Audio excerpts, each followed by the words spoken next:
Alright, well, hello there, everyone. This is really weird, but I'm now streaming again, so welcome. Today I'm checking out this new content that just came out yesterday, since it's 12 o'clock. It's called Visit of Echoes or Ash Echoes or something like that. I hope to have some fun. I'll be rerolling, of course, for good characters. Yeah, so let's get right into it. This is gonna be really weird. And what? Huh? Huh?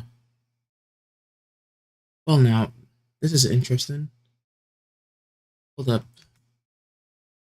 Why is this game doing this?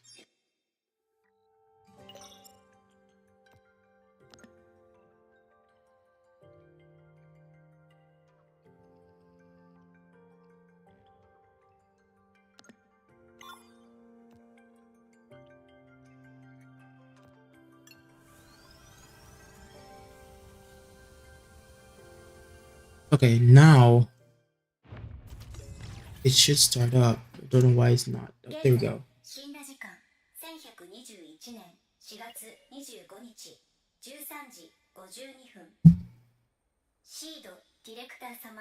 It's currently April 12th, 11:21. Thank you. Once again, I keep streaming at night, so it's gonna get pretty weird. I won't be able to talk as loud as I want to, but hey, it is what it is. The chief officer, the operation has begun. I'm silent. Right, please do that. But knowing that you lift your hand to the chest, you can still feel the piercing pain in there. Was all that? Hmm.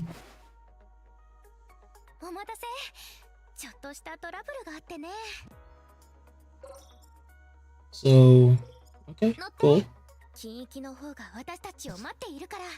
Cool.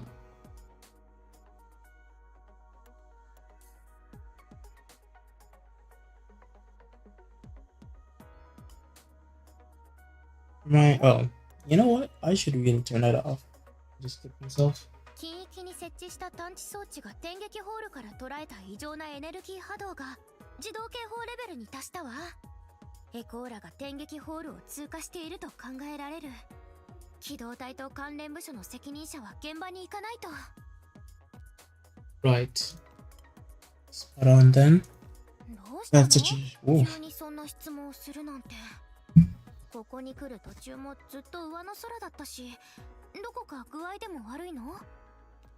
No, yeah, I'm feeling just fine. Probably just need some rest. だといいけど。ん？近域は当局からハイリスク放射線エリアに設定されています。どうか皆さん落ち着いて、くれぐれも線を越えないでください。重ねて警告します。近域 B01 区開発研究エリアはシードが管轄しています。無断です。機動隊からの情報よ。What's going on up ahead? 別に。Nothing. ただ、電撃事件からちょうど5年経ったでしょ。その余熱がまだ残ってて、近域の出入り口がまた抗議デモの人たちにびっしりと囲まれちゃってるだけだよ。Oh, really now? Look at that, even I'm suspicious. なんちゃって。彼らの情報によれば、この先は本当に混雑してるみたいで、車が全く進めないんだって。はい。Right, the place is stones a throwaway. I say we get off and go on foot instead. うん、私もそう思う。今は人を避けていかないとね。だって、シードの制服を着ているし、もし気づかれたらデモの人たちが全部こっちに押しかけてくる可能性があるから。So yeah, guys, I'm just gonna do the story first, then we'll get to gacha, we're gonna reroll, and that's how we just do it. We're just repeat.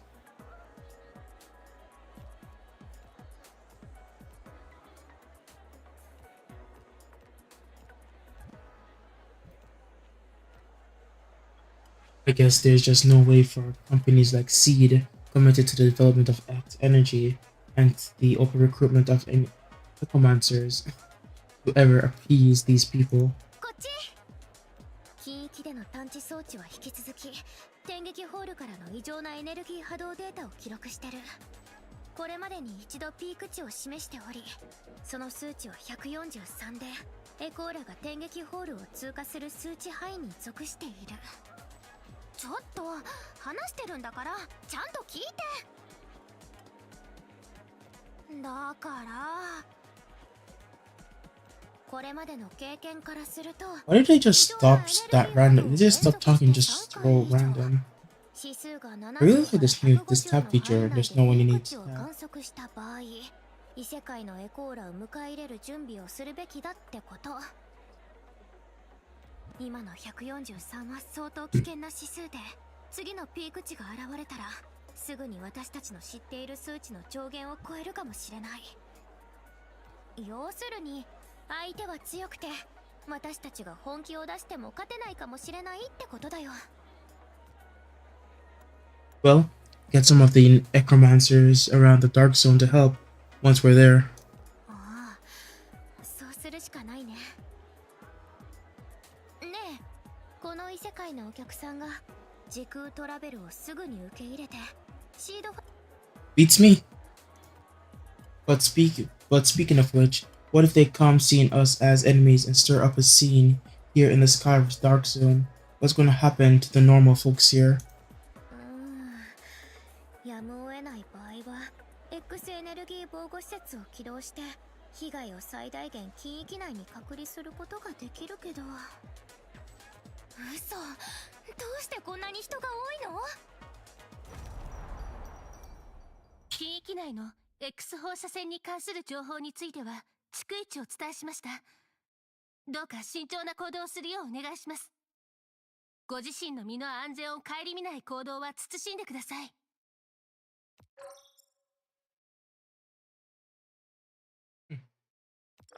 もし一般の方への放射線リスクが近域内部になければ、私もここで止めたりはいたしません。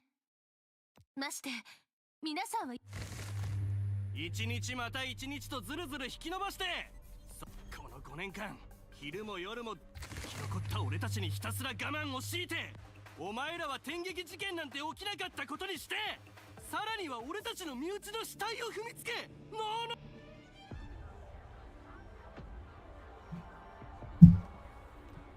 What? 覚えてる？子供の頃、ここはカイリン最大の公園だった。先生によく連れてきてもらって日が暮れるまで遊んでたね。周りはほとんどが住宅街だったから、子供やお年寄りがたくさん住んでてすごく賑やかだった。その後電撃事件が起きて、あんなに大きなレバーレの建物が空から落ちてきて。 Right, and our crystal mining team still comes across new victims of the disaster every now and then, from both Tenlo and Lever. そうだね。今立っているこの交差点には2つの世界の数えきれないほどたくさんの人々が埋葬されている。 So these protesters, survivors, what exactly are they trying to get from surrounding the dark zone? 電撃ホールに関連するものすべてに抗議してたんじゃない？例えば X 結晶とか、それに関連する新しいエネルギー、放射線病、そして他の派生物。私たちエコーラも派生物の部類に入っているんでしょうね。何しろ彼らから見れば私たちは完全に同じ人間とは言えないしね。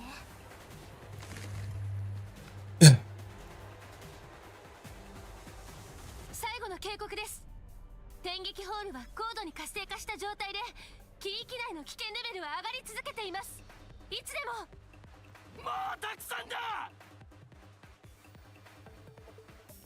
やれリスクだやれ危険だと日々吹聴しているが、お前らシードの連中は全く恐れてないだろう。それどころか次々と中に入っていくじゃないか。お前らが言うリスクなんて嘘か本当か分かるはずないだろう。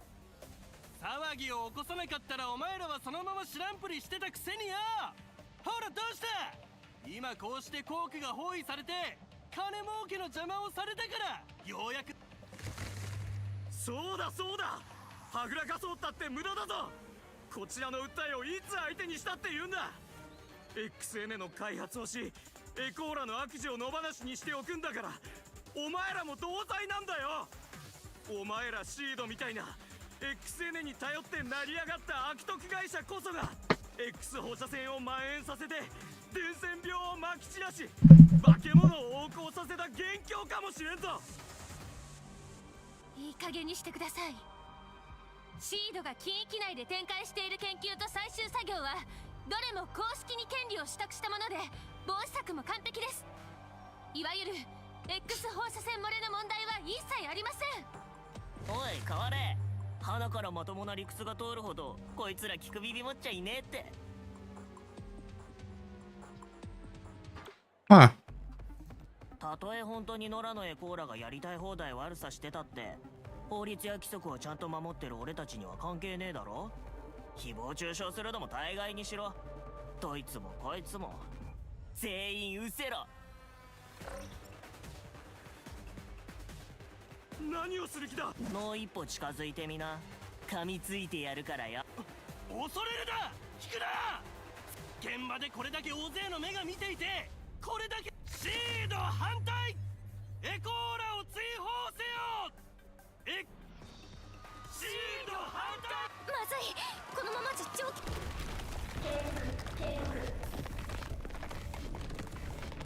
近域 B01 回収の出口付近で異常な生命体の活動を検知しました。大臣やお、このボロ系放棄何をわめいてやがんだ。虫のようなものがコークから出てきています。 Wait, what's that? ジャポンの派生種。どうしてこんなところに現れるの。 Zhao. Okay, well, that was pretty cool, I guess.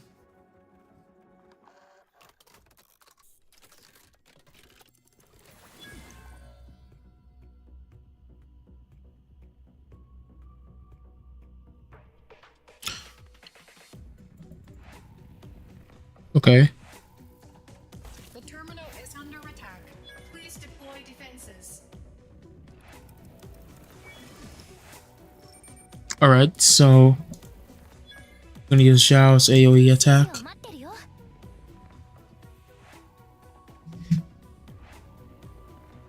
So, okay, so I can't use that. Can't use that. Oh, that's cool. Can't use spacebar. Can't use that. これでも食らえ。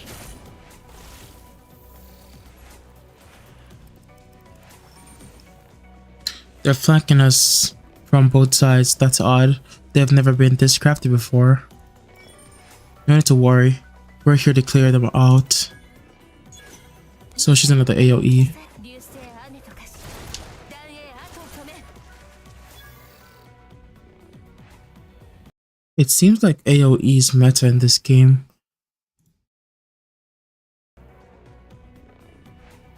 After an active skill is cast, it can be cast again within 10 seconds. 全隊員まだ幕引きではありませんよ。 Okay, neat. This indicates the remaining number of times our currently skill can be used. Oh. So wait, so there's a limit? ご加盟ください。流星雨とかし断影後を止め。全隊員所定の位置につきました。まだ幕引きではありませんよ。 Okay, well, that was fun. ごきげんよ。そいつらを通すな。今来たそ。もうあなたたちのために虫を止めてるんですよ。 The metallic pole with the announcement speakers falls to the ground with a loud bang, stirring up smoke and dust at the dark zone's entrance. 警告、近域 B03 外周の出口の公共設備が襲撃を受けました。うっせえなクソ警報。 Ooh, who are you? ちょいとそこの How ran? いい度胸じゃん。あたいが何ヶ月か閉めてないうちにさあ、さっきほざいてたタワごとあたいの前でもう一度言っ Huh. So that's the head. ほらん貴様。 You little. よくもごたくを並べてくれたね。あたいがエコーラになったからってあんたらに手出せないと本気で思ってんのかい。え？ With a with a snicker on her face, she hops down on the ground with a twisted part of a road sign and walks up to the people at the very front as she stretches herself. You look like someone who will be in... What is that game called again? Man, it's been a while.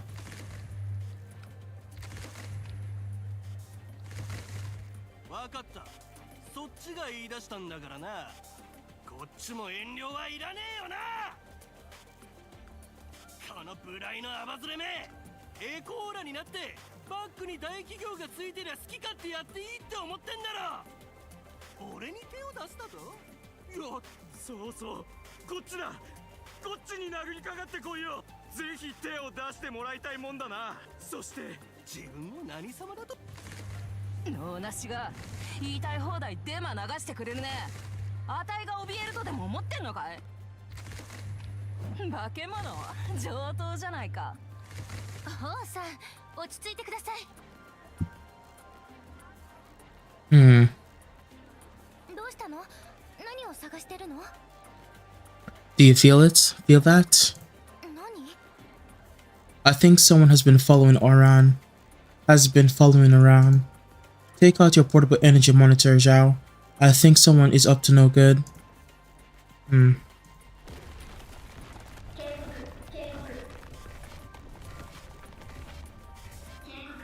近域 B03 外周の出口。嘘だろ。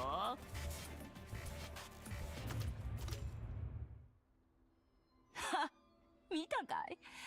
さっきあたいらエコーラが前に出てあいつらを食い止めなかったら、あんたらみたいな一般人はあたいたちが先頭に立って。 Hold it. Stay cool and stay focused. It's never about who we are or who they are. Zhao, when are we going to get the... そんなことはもち You ろん think I don't know that? Oh my god. 問題はあたいらだけが分かってれば十分なのか。堪忍袋の尾も切れるってんだ。なんであたいがシードに入ったからって腰抜けみたいにやり返すこともできずにここで突っ立ってなきゃなんないのさ。なんでこのクソどもに好き勝手言わせておくのさ。 As you hear these very words, the pent-up frustration that's been sitting deep inside of you this entire time seems to break free, and before you know it, it makes its way... before you know it, makes its way to the tip of your tongue. You think I'm the same as you. The energy fraction is still rising. So you're saying I should go up to them and show them a piece of my mind on behalf of all Echomancers? 二人とも落ち着いてください。緊急事態に直面しても。 Right then, the burst of emotions you were awash in is gone, leaving you befolded. You could barely recognize yourself from just a second ago. Sorry. I went a bit overboard just now. But given what's happened inside the dark zone, I really need all of us here to follow my orders and work together. Can we all do that? あんたが次期シードのボスなわけだし、極さんが育てた弟子だからね。もちろん信じてやるさ。忠告しなかったとは言わせないよ。今禁域の中はやばいことになってんだ。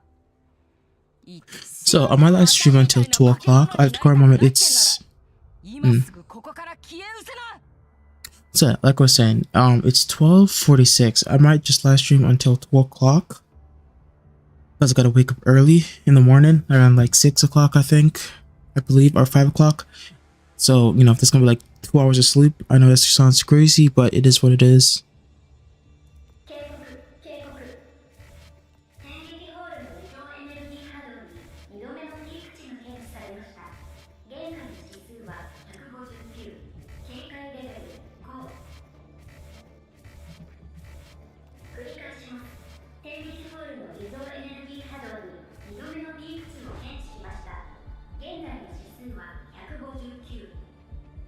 異変による影響はすでに禁域内にとどまらず、各地の異常なエネルギー波動指数が持続的に上昇しています。 Honestly, the voice acting is not bad at all. I just wish that it was dubbed, but it is what it is.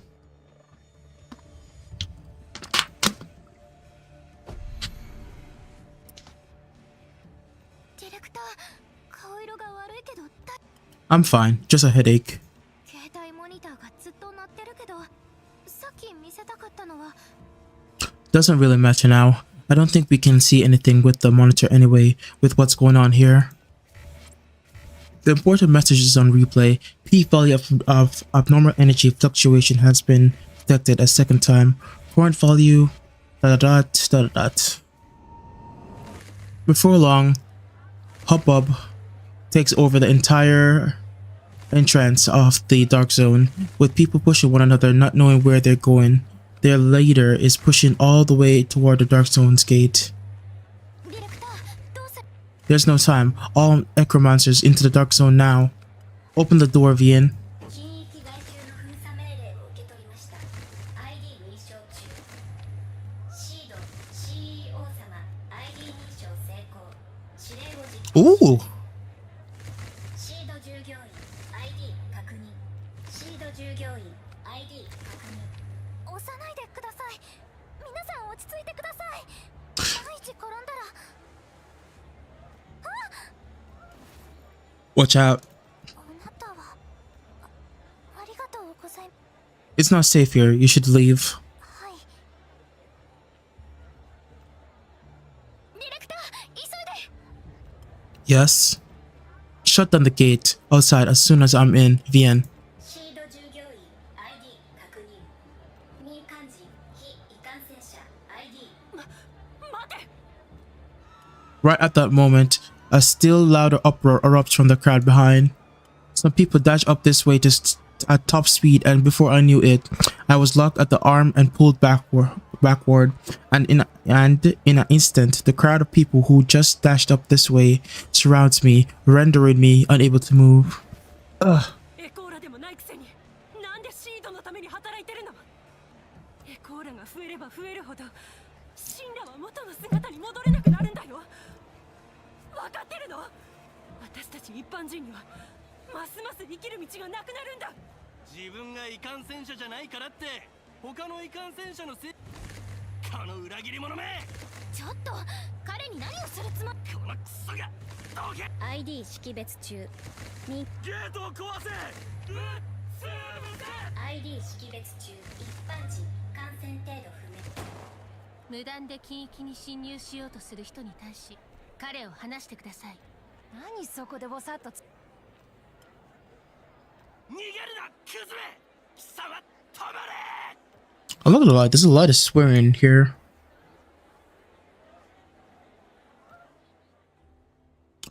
Oh.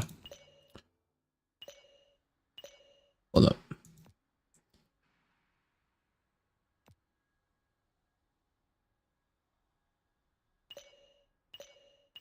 So what is this? Is this like the UI? I don't know what is that. 大丈夫かい？些細なアクシデントとはいえ、びっく Yeah, I've seen worse too. Whatever happened back there didn't really get to me. もっと大きなアクシデント？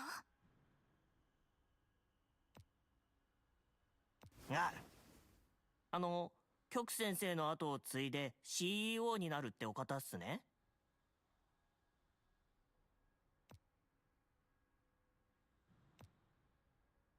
さっきの入り口じゃずっと挨拶する暇もなくて。どうもどうも、はじめまして。俺、クリスティンス。ウーレアから来ました。You're definitely a 5-star, bro. I hope it's not too low. Pleasure is all mine. 将来のディレクター、どうして一般人なんすか？将来のディレクター、あなたみたいな非異感染者って X 放射線に鈍感だから今後もエコーラにはなれないんじゃ？ Why does he sound like that dude from Wuwa, bro? He looks like the dude from Wuwa. He sounds like him too. Oh my god, don't be the same voice actor, please. 将来のディレクター。クリスティンさん、将来のディレクターさんのために少し静かにしてあげましょう。ああ。ディレクター代理さん、大勢の人が急に押し寄せたため。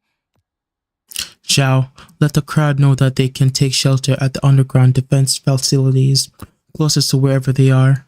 了解。残りのエコーラは？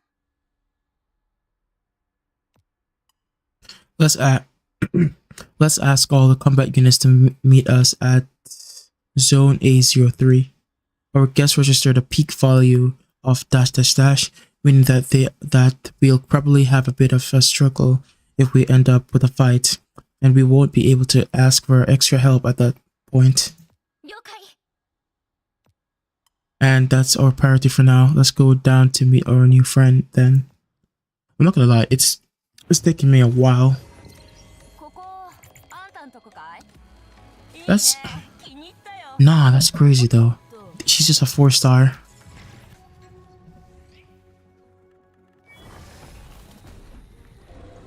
She's just a 4-star. So okay, so can I move them? 指示を待って I can. So is she like a tank? 欲しいの？いつでもご加盟く Oh, ださい。 she's just a healer, so let me just push her. 手伝って欲しいの？ Let's push them up a ご加 bit. 盟ください。仕事モードに切り替えました。 Alright, so 言ってみなよ。誰？ let's use her ult. Cool. Let's use her 隊員、 ult. 所定の位置につきました。 Let's use a basic attack. 指示を待ってるよ。 Use. So yeah, 人暴れしてやるか。 she's gonna take a while. 口をつき。 AoE. ご加盟ください。 Move that. Use. 雨と化し、断影後を止め。 Ooh, what the flip? Don't worry, I can stop them, okay? Leave these enemies to me. I call in the riot control robots. What the flip?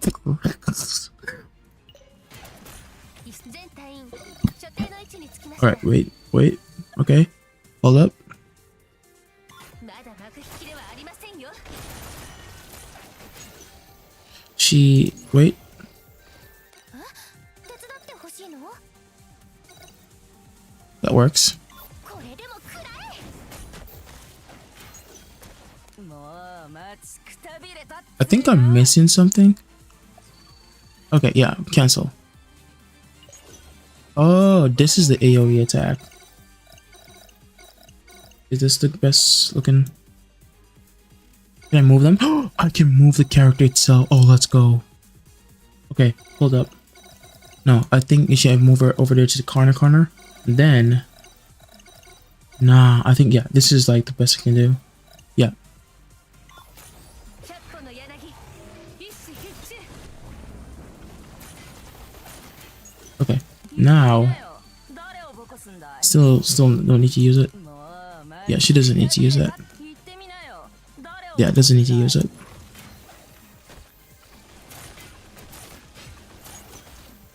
if they get closer, you know. 全隊員所 Ooh, 定の位置に that's a good one. 流星雨と化し断影後を止め Sweet. いつでもご加盟ください Nope, don't need to use it yet. That's a lot. 全隊員 Alright. 所定の位置につきましたまだ幕引きではありませんよ Right, perfect. もう待ちくたび It's not close enough yet. 言ってみなよ Is it? 誰をボコすんだい I can't get closer. I can get wait, we can get closer this whole time? This whole time, you're telling me.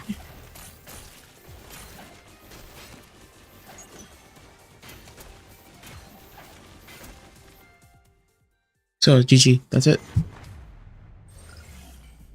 変じゃねえか See, honestly, it still seems a bit weird how you can move them around and make. It's fun. It's gonna take me a while to get used to it, but it's fun. The gotcha part's gonna be hell though. エネルギー波動に3度目のピーク Oh, が検知されました現在の大変それに want to give Zone S a try? Then want to give Zone S a try? Then I think that's where they keep all of the state-of-the-art equipment.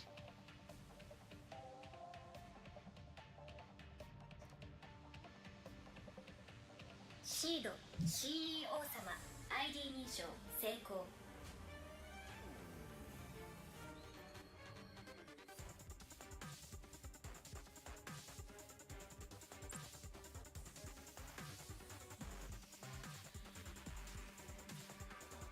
クリスティンさんホウさん外で警戒しましょう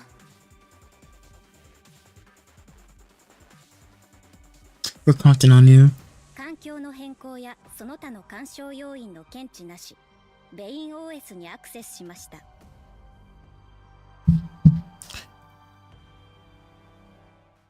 All right. Have I finally reached a gotcha?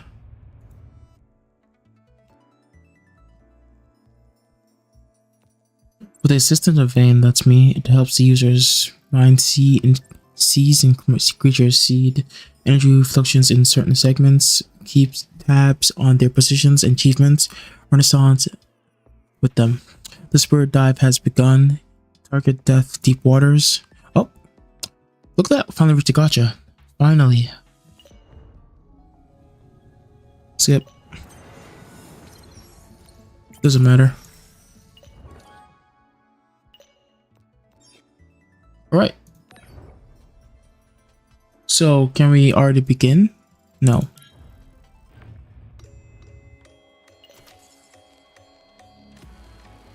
Okay, so we add. 見る目くらいはある Honestly, this is gonna take so long. Oh my god. どう先行は成功した Just got in touch with Tauro from Red. He's on his way. 来ないよりはマシだよ We didn't have another choice though, and we should count ourselves lucky that the equipment lasted us through the dive when it wasn't even designed for that purpose. Please send some people up here to get it all fixed up once this field op mission is over. 了解そうだどうして急に Alright. 暗くなったの Okay, the sun should be hanging up high now since it's exactly noon, except the skies are midtime dark, seemingly lead into the deepest depths of darkness. The skyward passage is capable of instantly stirring up fear in people's minds. And right at that moment, you almost find the pent-up stress in you tangible. Regaining your composure, you find the platform in Zone S in mid-air under the skyward passage on the edge of fallen. Run. Except it's too late. With the platform coming apart underfoot, we find ourselves at the mercy of a certain outsider's power as we fall through the air alongside countless iron bars and broke pieces of buildings. I was ready for the impact, but a huge fluffy cushion materialized out of the thin air underneath me. あ、安心してください He turns in a oh my god, he turns into a bear itself? He turns into a bear? Oh my god, he literally turns into a bear. Bruh.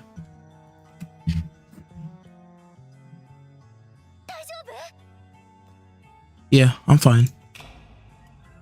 In response to the darkness, the lights in the mind comes to life of their own, casting light on everyone in here.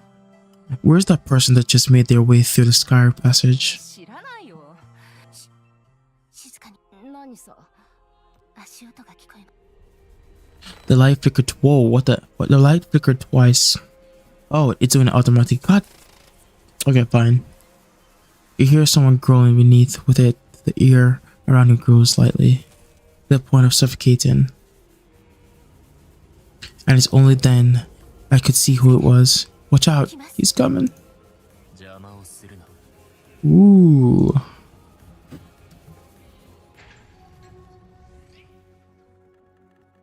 Huh.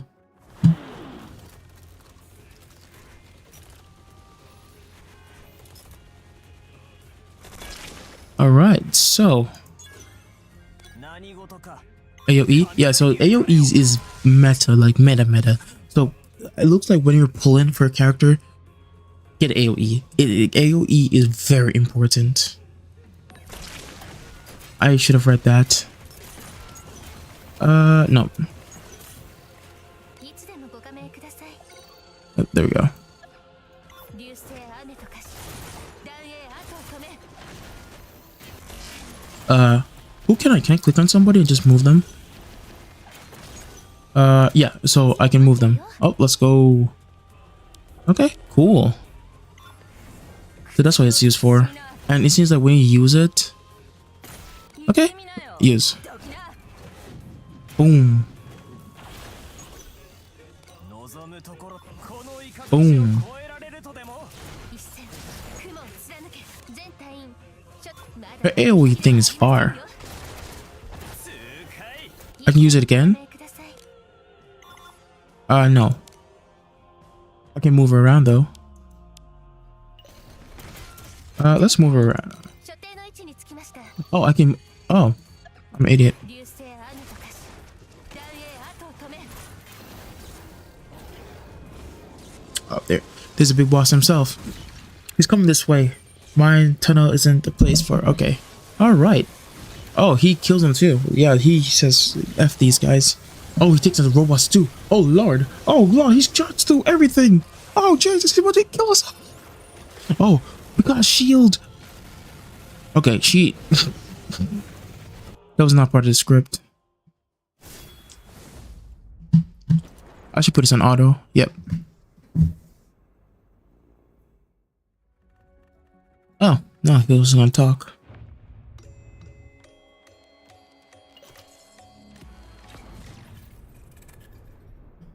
Oh, we get back. Right here, stranger.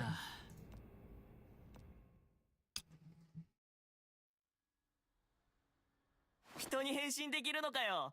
俺と同じウーレアのあの人はコーソーと言います。レッドの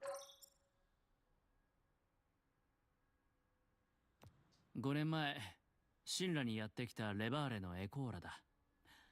俺の詳しい情報は姉さんに頼んで極秘ファイルを調べてもらうといい。About 1 hour to go. そして躊躇なくかかってきたこいつも残念ながらレバーレの元住民でな。よければロタスと呼んでやってくれ。どうも。じゃあ。 Wait. Wait, so this guy. 高僧さん、見て。彼らはお前のことを。本名は捨てたのか。ああ。とにかく。お前もな。 Wait, so this guy wasn't even a villain. What the okay, why did he just walk in here like that then? そのレバーレから来た。Why did he just walk in like? Okay, it was just to introduce the character, but still. 本当に過去を捨てたなら聞くべきではない。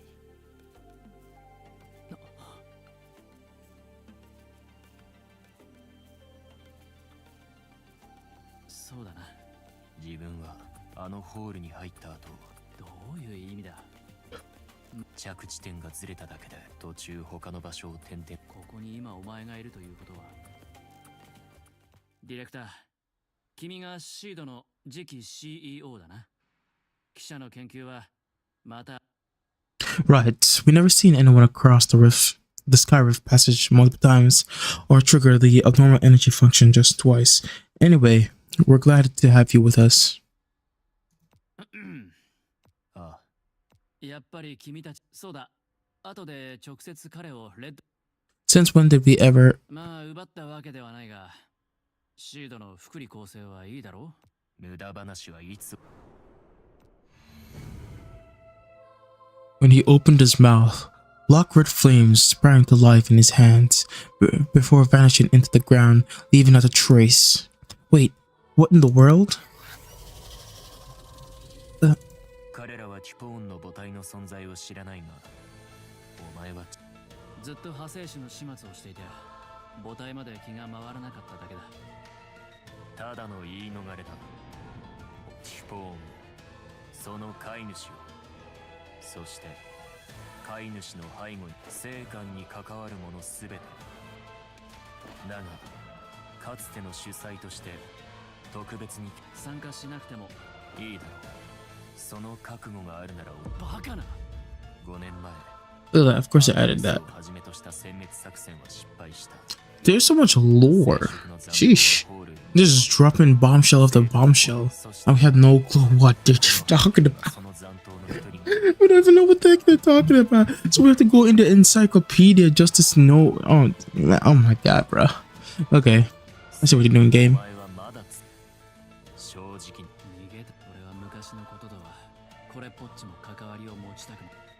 Wait, what are these remnants that you're talking about? And what did you say from Levar?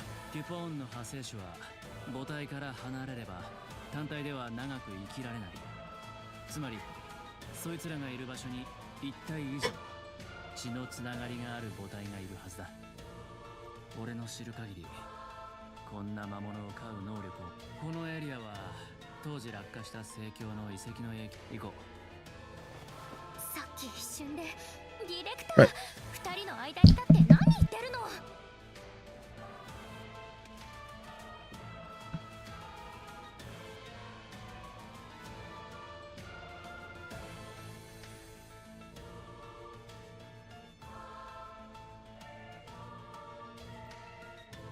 Oh my god, my mic was off. I just read that. I've never seen iPhone soldiers before, and they just showed up like that both in that dream and in the real world. Something's definitely smelling fishy here.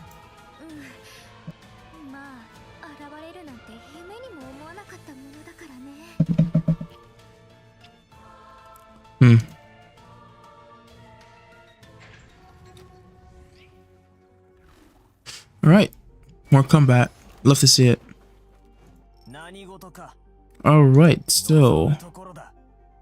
Oh, we can push them up. Great. So... Let's push you up. Let's push you up. Push you up. Push you up. Much easier.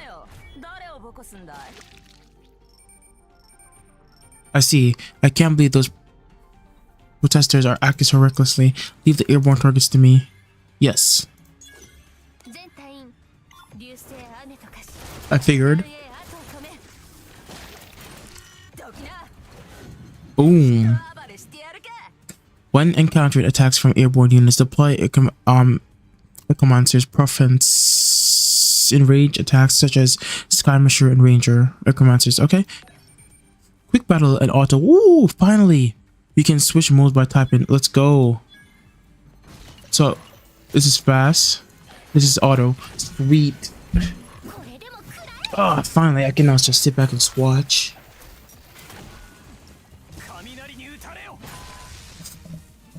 So they gave us auto and 2x speed that fast. How generous, game. How generous. Pretty generous with the game, not gonna lie.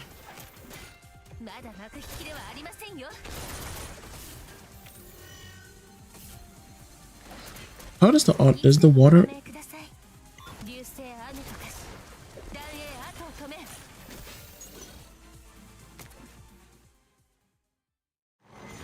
Sweet. All right. Right, I think this last one before やっぱ we go into a reroll. Yeah, I'm getting sleepy. It's been a long day. Zhao. I thought the queen. That's not me. てっきりファンタジー小説で霊力を吸収するみたいなものかと思っていたんだけど、本当にガリガリかじってるなんて。ほら、綺麗な X 結晶。 Okay, alright. 気があれば確かにできなくはないが。ディレクター、どうして反応がないの？ここは今年うちが分けてもらったばかり。引き継いだばかりで問題を起こしたら、株主総会でキさんに何て言ってお詫びす。うちの去年の収益って。もちろん、さっき外にいた時何も言い返さなかったのはデモ隊の言うことにも。なるほど。ところで、先に周囲を見てくるって言ってました。この報告 A gigantic monster. Oh boy. So this is gonna look like it's gonna be an AoE battle. I mean single target battle. So I think you need maybe like 2 good single target units. Then long time no see, Lady Nimia. Go to the leader's side. Facing the Typhon Queen for the first time, he needs some guidance. The battle is on. Ooh! He gotta be a 5-star.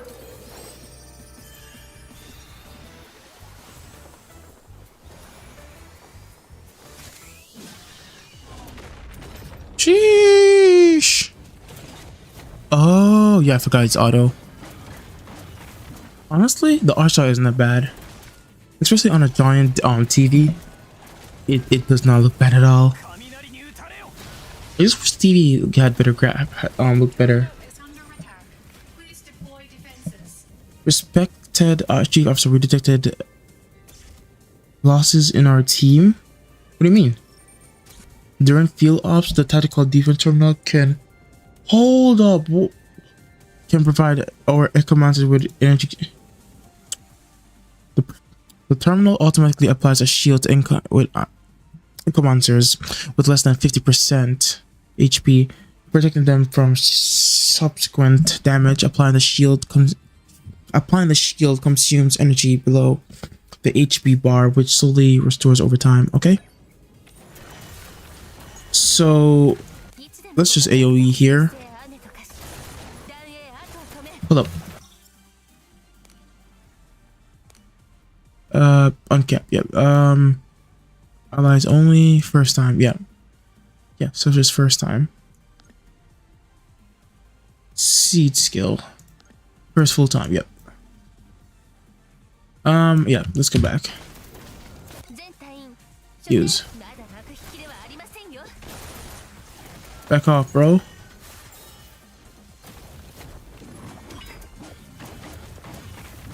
That was weird.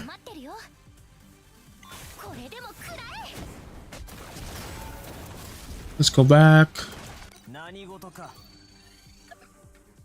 Alright, can bring him around. Pretty cool. I really like that feature.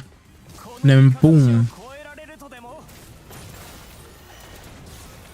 Right. The thing that sucks is that. So, oh, look at that. Oh, I love how it does it automatically for you sometimes. So what is she doing? Did they already kill the boss? Oh, they were killing the boss while I was doing that. Okay, so blast. Hold up. Wait, where is he? Wait, where is he? Well, he just did it automatically, but sheesh. Boom. My boy over there just soloing. I think he needs backup. Use.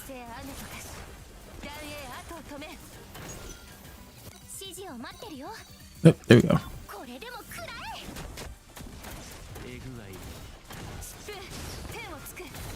Oh, he's back. Oh, I forgot. Perfect.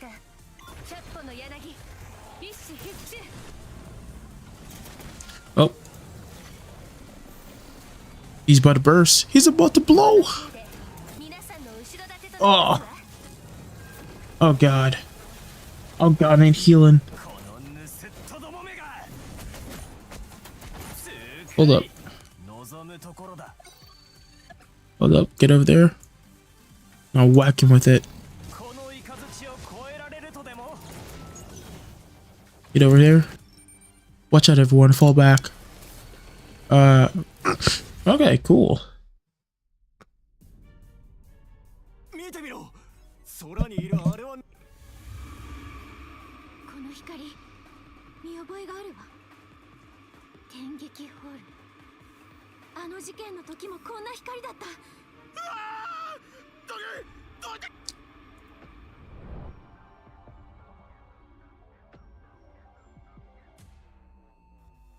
どういう状況？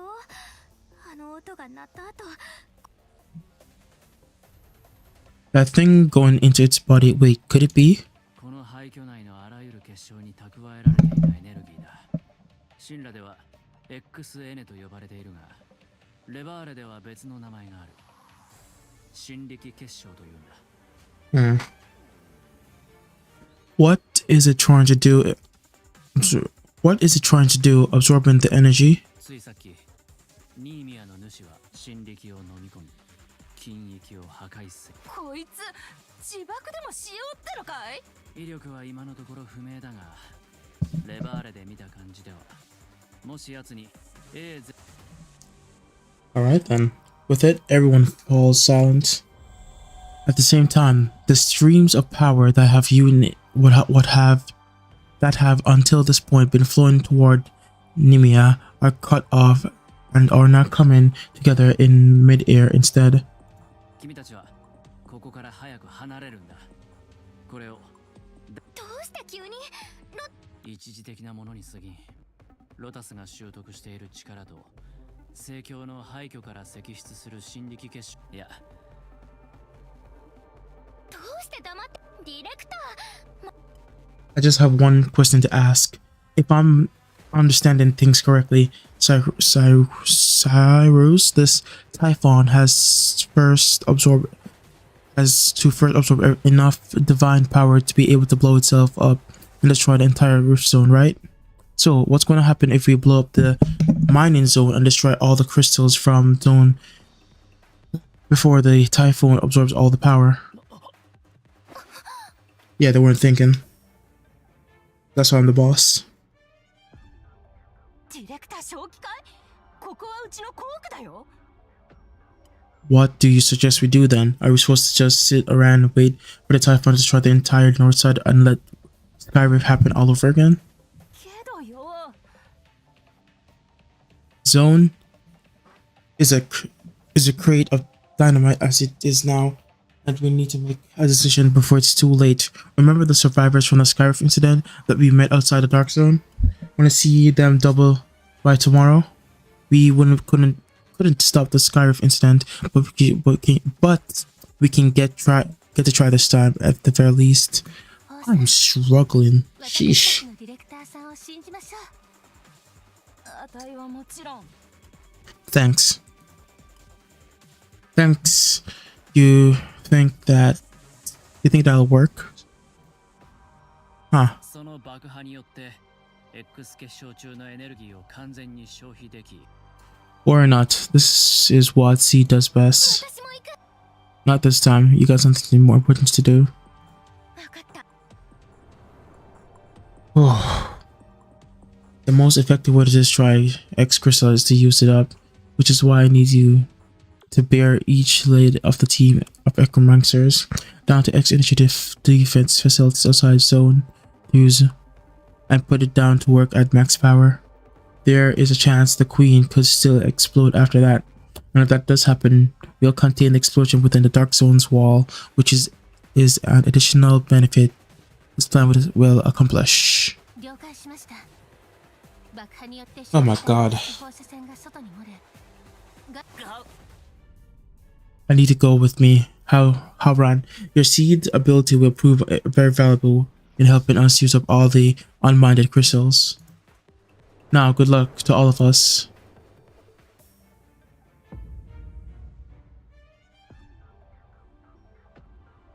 ディレクターどうしこちらはシードのディレクターアシスタントシノです。これより全域放送地下の防護施設に避難している近域の全従業員の皆さん繰り返します。ディレクターはそれでは Alright. ディレクターさん近域の外周すべての防御施設が起動されました。 Boy, I can't believe she just got her message across like that over the announcement. Genius. いいストレス解消になりそうだね。今度は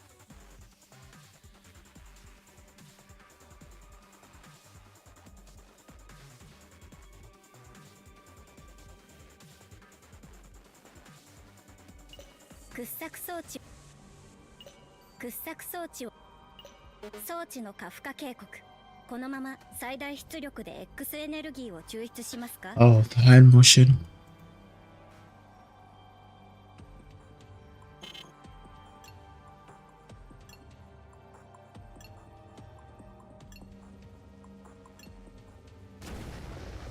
Explosion. なぜ手を止める？デュポーンの新力供給が中断された。ディレクターが気を緩めるのはまだ早い。あいつの飼い主はダフデルだ。たとえ死ぬと分かっていても反撃してくるだろう。クソが何が起きたのさ。 A01 個をすっかり絞り取ってやったってのに、あの虫の自爆はなんでまだこんなに威力が大きいんだい。こんなに揺れちゃ行動もじきに崩れちまう。ディレクターもう持たないのか。もっと早く足を動かしな。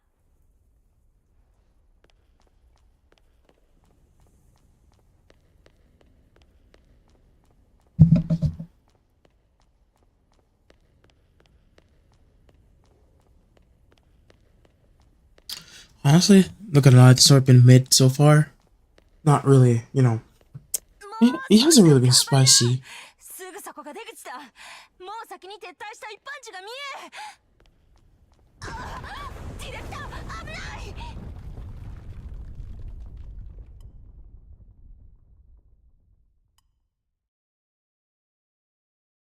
下がれ。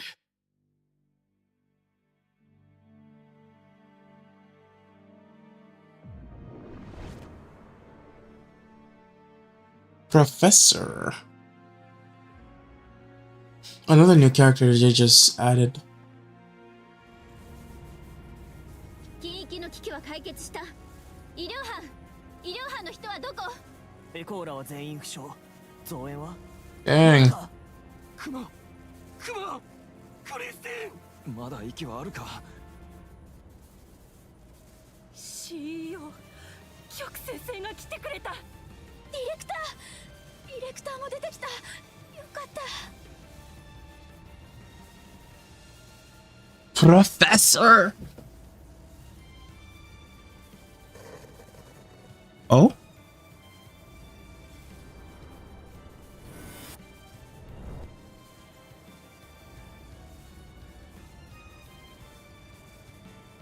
Yeah, 漏れていた。 Oh yeah, I also got on Chiro. デュポーンのサンプルを持って。 I did the pull today and I got her. I didn't get her Lycon though, so I have to be grounded to get it. 近域の外には記者や野獣馬が大勢集まってきています。あとは俺たちに任せる。君たちはロタスを連れて早く離れろ。 Let me check and see if it's too low.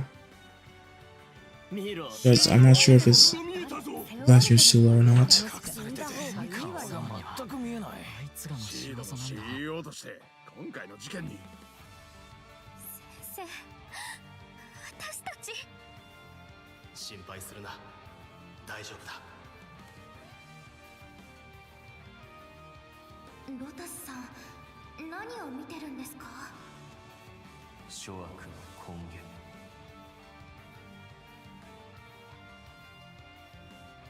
身勝手な行動はここまで。どう？旧友とあった感想は。吐き気がする。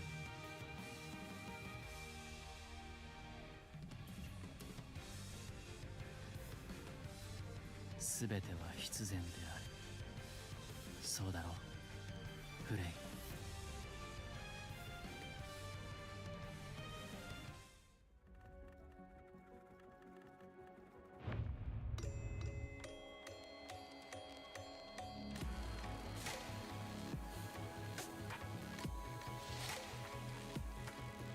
昨日午後、近域の革新エリアで Alright, let's get into this last part. 作業員100人近くが緊急避難しました。 After this, your boy will be rerolling like crazy. So let me just... Yep, let's go. Yeah, not important. Professor. Boy. You're leaving?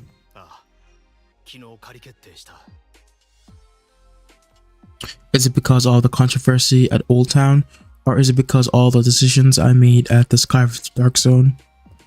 Were they casualties from the explosion yesterday at the Dark Zone? Huh, that's surprising.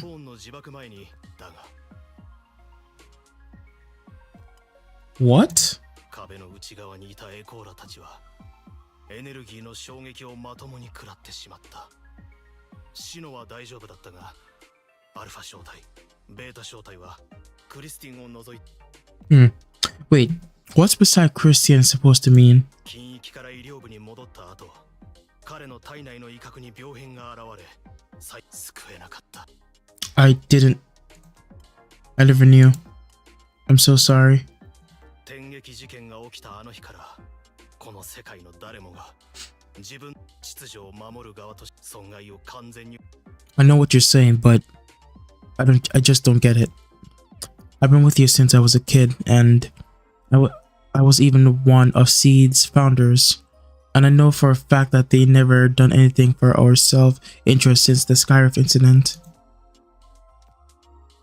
We've taken the Echomancers, minded the stored X crystals, and turned them into energy and used them up how we saw fit. I've always believed that there was no better way to deal with a foreign energy like that.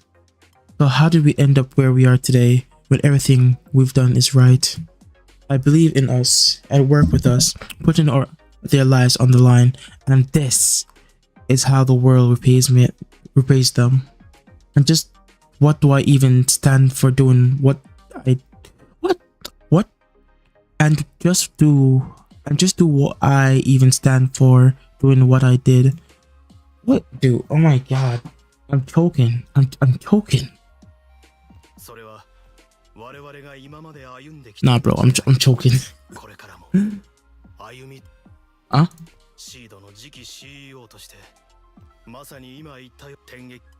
天撃ホールを通って神羅は中枢に道は Man. この研究に力を入れる以上これは私天撃ホールあとは任せたぞそれを失礼します先生ああちょうど現役この旅は長くなるかもしれん了解です Right when he turns around. Oh. Okay. Professor. Before you even know what you've done, you call his name and stop him. Can you answer me just one question? Yep. So, I had a dream yesterday on my way to the Dark Zone, and I was just wondering if there would be a day where we'd fall out and go against each other head on. 興味深いか先生これは仮説ではないと思いますディレクター昨日近域で戦った時なんとその幻覚の中ではい決裂の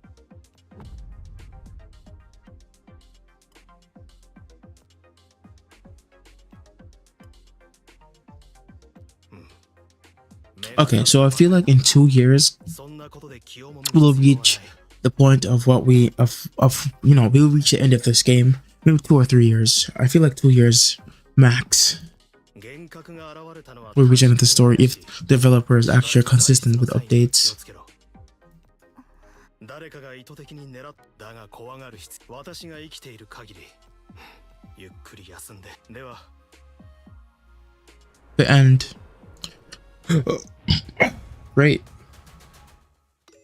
So, it's on the gacha.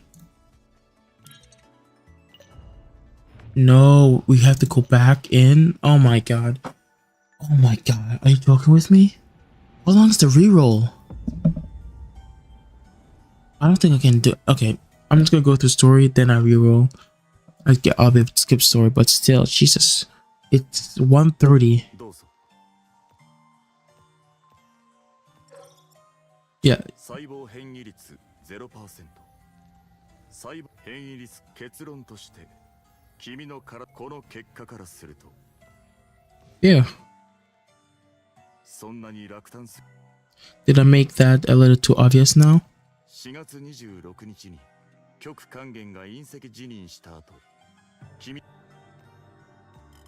Seeing how Christian died a few days ago, I now see things a little differently.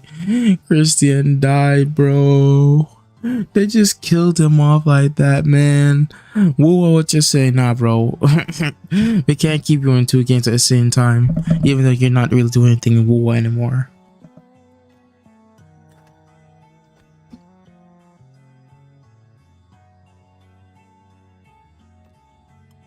Then is it also possible for a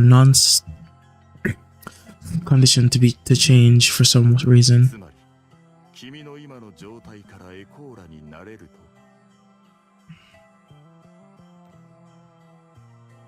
と Right. 理論上は可能だ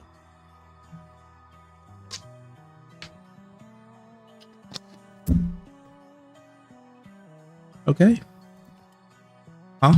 似たような試みが以前海外の研究感染しにくい実験体にエコーラの威嚇を埋め込む And 望ましい結果とは言えなかった移植された被験者は重篤な拒絶反応を起こし、無論今のもしもしシノだよ。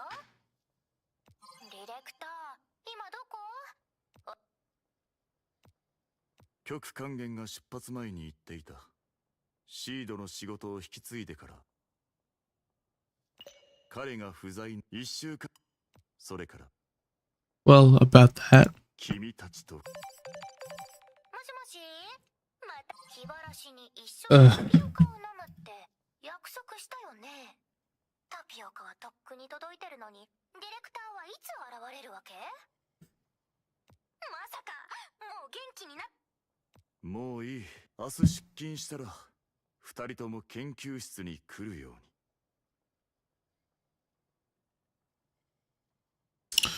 Hold up, wait a minute. This whole time, I thought I was signed in. That is weird.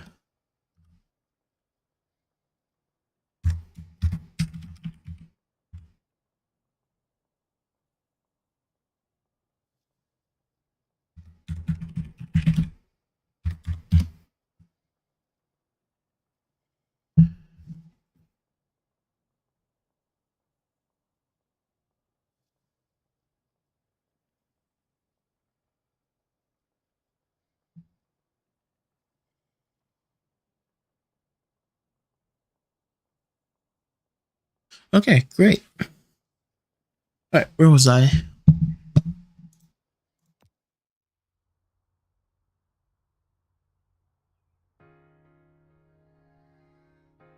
どう？私のメッセージタイミング良かったでしょ？先生から助けてあげたんだから見返りはもらえるよね。例えば Wait, I can do captions? Hold up. So, how does that even work?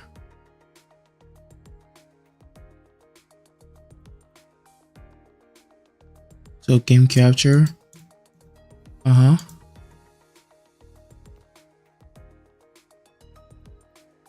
Well, you might as well just drink my milk tea then, since you're already holding it. だって待ってる間に自分の分は飲み切っちゃったんだもん。 With it, Xiao holds up the cuckoo tea in her hand in a swift motion and take a deep breath. But Mr. Tong wants the both of us to meet him at the left tomorrow. ディレクター、今の No way! Hmm? I think there is a... Dang. Before I even finish talking, a boy in the corner dashes up this way at full speed, bumping into Zhao at the waist and making her lose her balance. With it, the tea slips off her hand and the light brown liquid splashes onto her skirt and dripping down the line.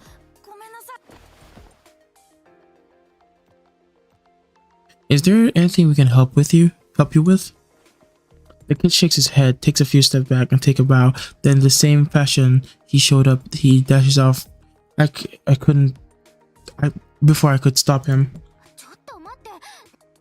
I have no idea. Wait. I feel something poking at me through the lap. And it doesn't feel like a weapon. Okay, alright. You guys are trolling. You're trolling. You're trolling. I apologize for having to reach out to you through such means. I saw what happened at the Dark Zone a few days ago. I just wanted to remind you that the perpetrator responsible for what happened at the Dark Zone is at 8 p.m. tonight, right at the corner of Flower Street. Save us and the kids. Huh. はじめまして、レンジャと申します。海林中央警察署特殊事件処理隊レッド所属で主に情報収集とレスキュー対応を担当しています。お役に立てれば光栄です。 So it seems like I can go reroll now. Yep. So they give us 10 pulls. Pulls. Okay, that's a lot of pulls.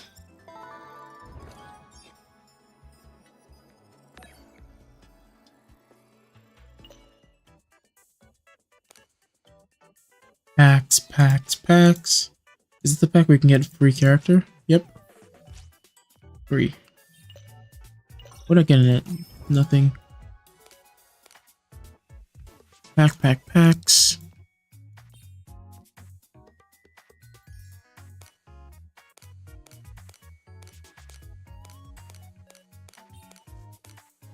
Huh, okay. Oh, here we go.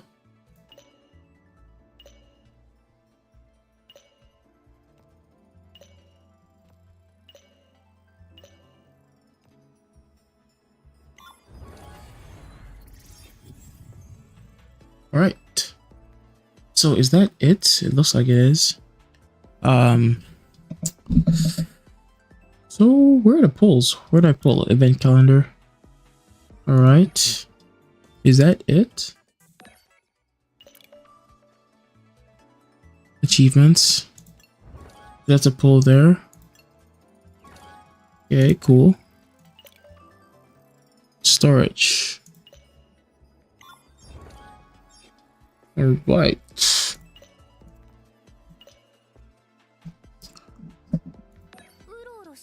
So, Spirit Dive, here it is.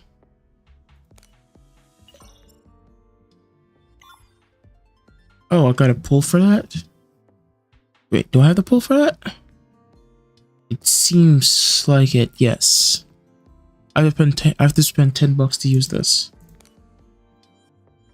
And is this the new character? No, we can select what we want. Oh, that's cool. Oh, that's cool. It's the standard. Okay, so I'm not sure who to get. So let me just pull this up.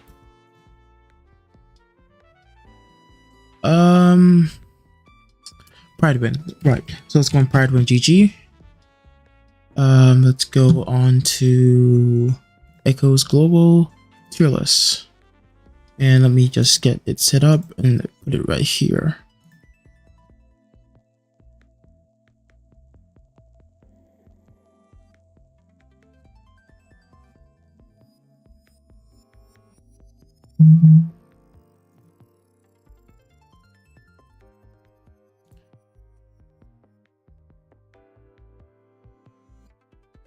Is it not capturing it? Oh, there we go. So let me shrink that. All right. That should work. Okay, so let's transition that over. And let's take a look at the characters, you know, they have for global.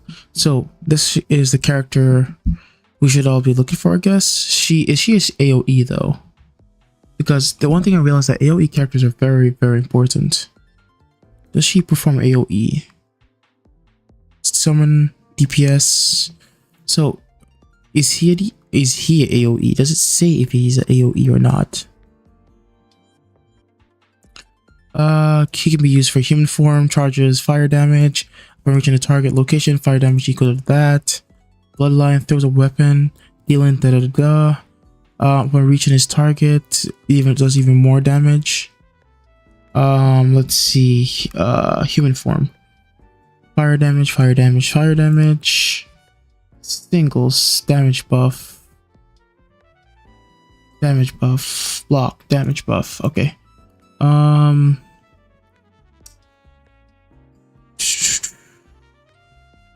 Well, let's just see. Let's just pull.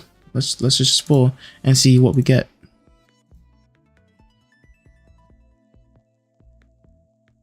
All right, so 30 pulls and we get a character. All right, so I got nothing. Oh, I got 3. 1. Bruh. 2. Bruh. 3. Bruh. Bruh.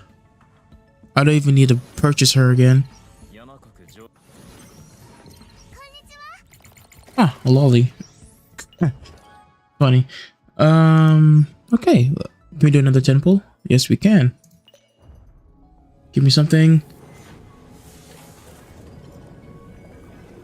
Nothing. So I'm going to have to reroll. Skip. Was that not a new character? Oh my god, what the I'm cursed. I'm actually cursed. I'm legit cursed. Can I do another plan pull? Yes, I can. No, I can't. Hold up. So are these not pulls?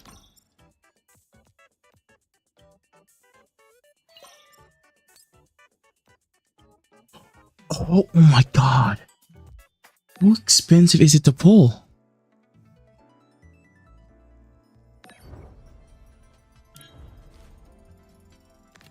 Nah, bro, like that's interesting. So let me take a look. So with the team, with her, and maybe select her, does it even tell you what kind of team you can get? Teams. Are you joking with me?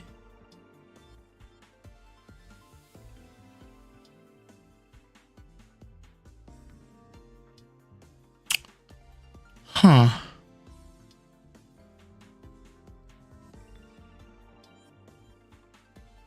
So the budget broke boy setup. Okay. If I select her, I can use a broke boy setup.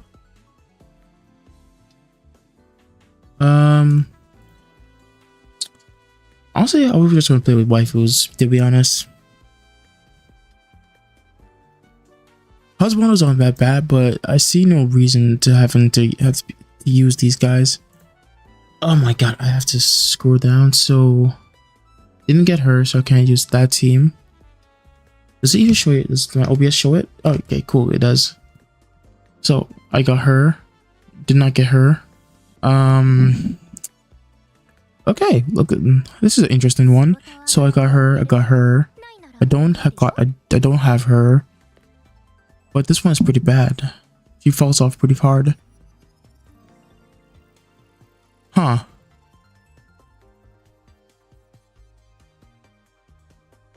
Huh, if you're really lucky. Interesting. Wow. Okay. So team build is just like the most important thing here. Okay, so I was just unlucky. I'm just gonna reroll. So what am I gonna have to do now? I'm gonna have to sign out. Oh, that sucks. Okay, this is gonna take me a while. Take me a full second. So let me just. Do we get any? Nope. Nope. Okay. Not pleased. Not pleased. I could have gotten better.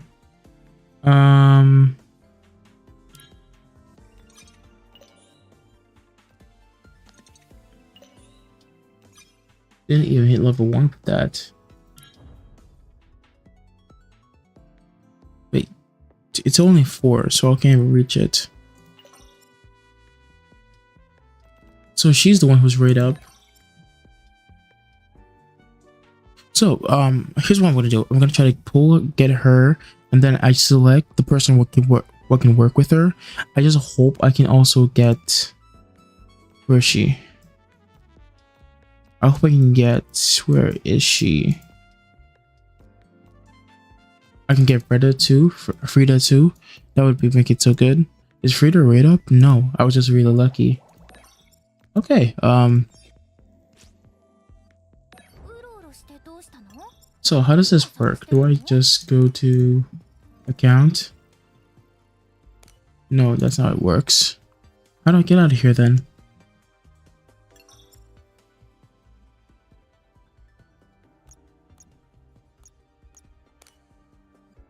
I don't see how you get out of here. Basic. Ooh, they got gift codes. They got gift codes. Hold up. Hold up, they got gift codes. I don't see any gift codes on here though.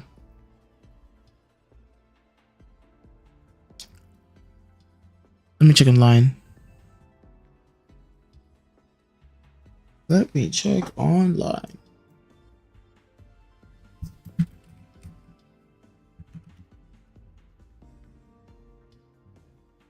They don't have any codes yet?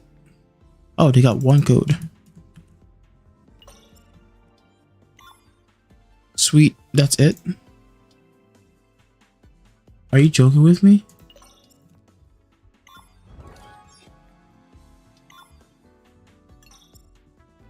Oh. So now I have 1,500. But it's still not enough to pull, right?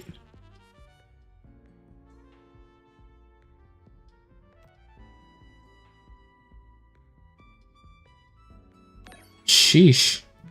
So I could either push story. It might. Okay. Let's push story. Okay. I wonder. Should I just push story?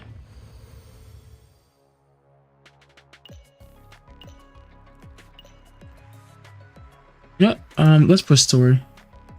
Quick setup.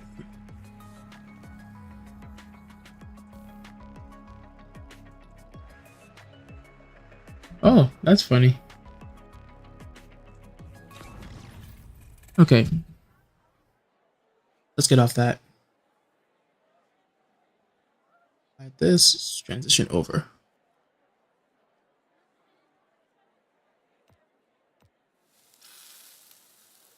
Huh. Looks cute. 危険を冒してまで約束の場所に行くことはないって言ってたの誰だったかな。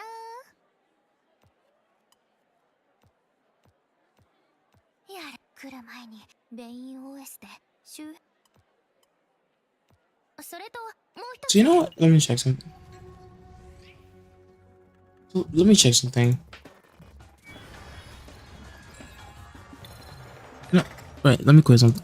I'm gonna sign out and I'm gonna just skip all the story and just see how fast I can get back to here. Do like 20 pulls. Yeah, just 20 pulls.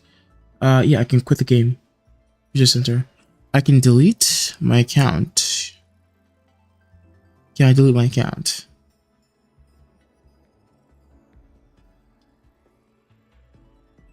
Support. I don't see a way to delete your account, so you can't delete your account.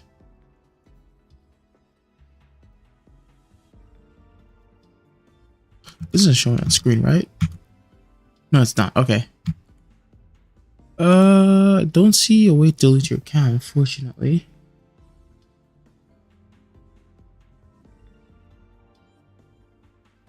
Yeah, so I can just quit the game.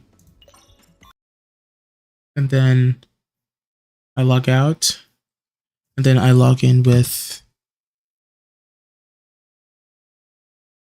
And then I'm logging with something else. So in the meantime, while I'm logging in, how about we watch a YouTube video on the side? I wonder if that would allow me to...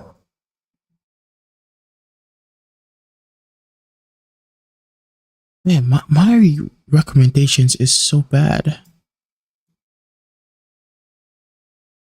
Like, sheesh.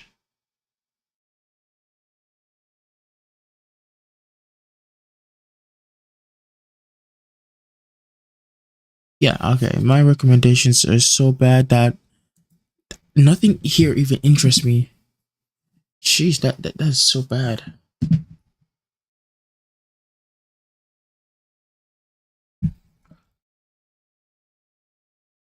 Kaisen got swatted? Hold up. It is true. Okay,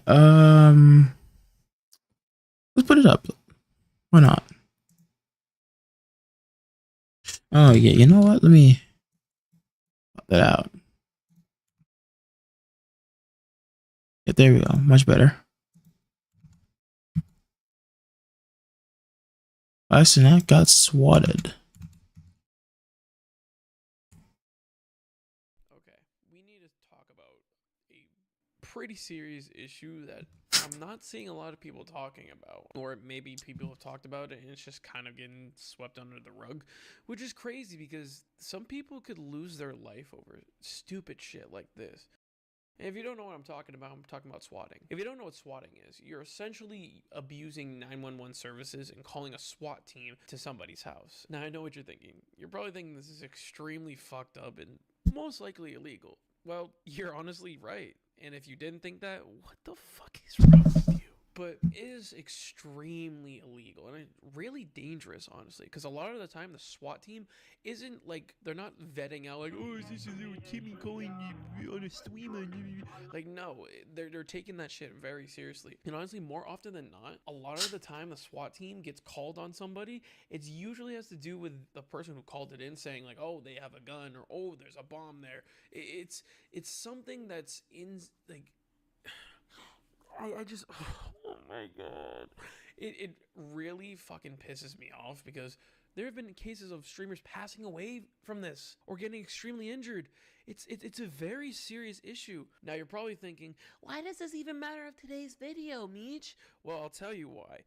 Kai Cenat, if you've been living under a rock, is one of the biggest, and I mean biggest, US content creators on the planet. And yes, I know I said US content creators because there's a lot of foreign content creators that are technically bigger than him, but like he's one of the most recognizable creators, period. Like he's up there with Mr. Beast type shit. It's insane. And he just announced that he's doing another subathon called Mafia-thon, which I think that's what he calls community, the Mafia, that type of stuff. But during Mafia-thon, he actually got swatted and fucking banned off of Twitch. Now, thankfully, it was only for like 5 6 minutes, whatever it might be, because there's a frame. Now, obviously, we're gonna blur it out of what the cop is holding, but the cop is literally holding a shotty, like in the door. Like, just like clearing the room, because obviously when you call a SWAT team in, they're gonna obviously make sure everything's okay and nothing's actually going on, before just being like, it's fine, I think it's just a false alarm. They're gonna obviously do their due diligence, you know what I mean?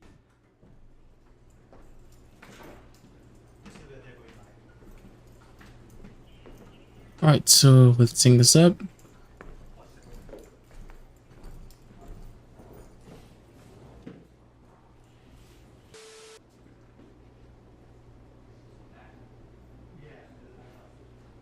All got swatted, right? The house got swatted because somebody called and said false information to troll.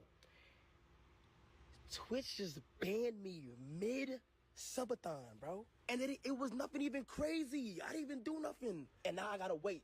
When, like, they didn't even do, like, niggas just search the room real quick and that's it. Like, what the Shit like this really, really irks my nerves, because it's these little 12-year-olds that think they're funny and could possibly ruin their own life by doing this, which, if you don't know, obviously, like I said earlier, it's extremely illegal. You're probably thinking, what kind of charges could you get? Well, Alright, oh, if you that's actually look pretty it up, cool. you can get fines and So I penalties, of can... course, but in rare cases, obviously, if, God forbid, something does happen, you can get charged with manslaughter or just straight up murder. Yeah, there have been cases where the person that called a SWAT team on somebody, or swatted a creator, or even just a random person, actually got a felony charge on their record because of it. Now, granted, it's hella warranted. I mean, what the fuck, bro? God forbid the SWAT team, Alright, end great. somebody's life because of Alright. this. But obviously, there's other things like property damage, injury. Why does it keep rebooting? Before you even get to, ending somebody's life. It's insane. It's insane, and there's not really any way to like vet this. There's no Oh, is real way that- to like stop people who do this, because the only real way that I can think of, and you can let me know down in the comment section below, is to just like stop having people call the SWAT team, and that's not really a thing. You can't just not do that, you know what I mean? Because if it's an actual serious danger, we need them. You know what I mean? That's like saying we're gonna call the ambulance on you every 5 hours and just get them pissed off. Like, no, of course some shit will probably happen, hopefully, but it's just abusing 911 services just to be funny and just to be like, see what I did to streamer? Like, dude, you're not cool, bro. Like, stop that shit. Like, stop it. Get some help. For the people that do it, it's so fucking weird, because it's really hard to even trace back who did it, because a lot of the time it's either like they're anonymous, or they can't really trace back the number. Alright, so let's get back into this. Okay, so it's 2 o'clock. I'm tired. This shit make you look so stupid. I never really hear about people who do the swatting getting in trouble unless it leads to some crazy circumstance like death. And it's not like this is like a little issue. Alright, so let's see if my computer, my laptop, can actually handle all this. It says it's overloading. It says the CPU is overloading. The frame rate is going down. FPS is going down. Oh my gosh. Because he either does some extravagant shit like, I don't know. It says I'm not losing any frames though. Let me just check, just to make sure. And having a drone shot of your entire place of where it is. There's some fucking keyboard warrior that's gonna find your shit on Google Maps and just be like, 911, what's your emergency? Like, they're just gonna fucking call them. And the thing is, like, I'm not saying for creators to go out of their way to make it so there's no possible way you know where they live, because that's just not a reality.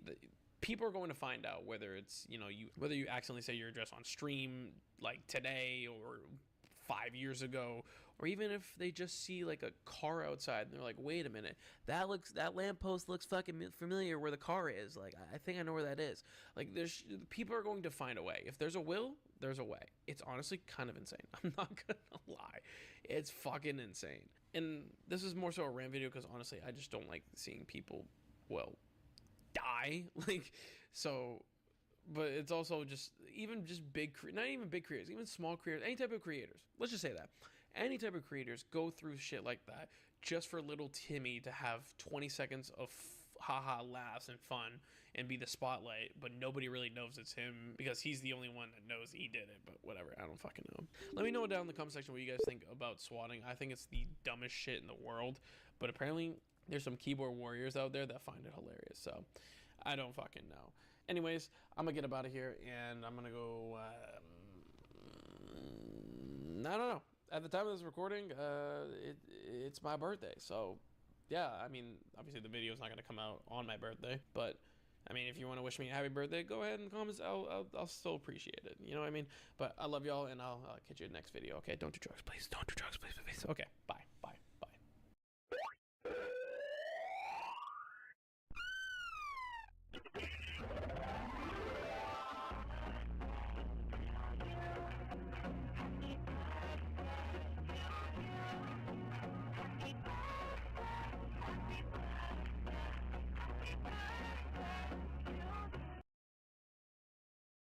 You know, the problem with ghost hunting is it's all fun and games until the ghosts start hunting you. Have you ever been watching one of those shows and wondered what would happen if they ran into a real spirit? Well, this crew of idiots is about to find out, and the only way to leave this asylum is in a body bag. We're here to break down the mistakes made, what you should do, and how to beat the asylum spirits in Grave Encounters.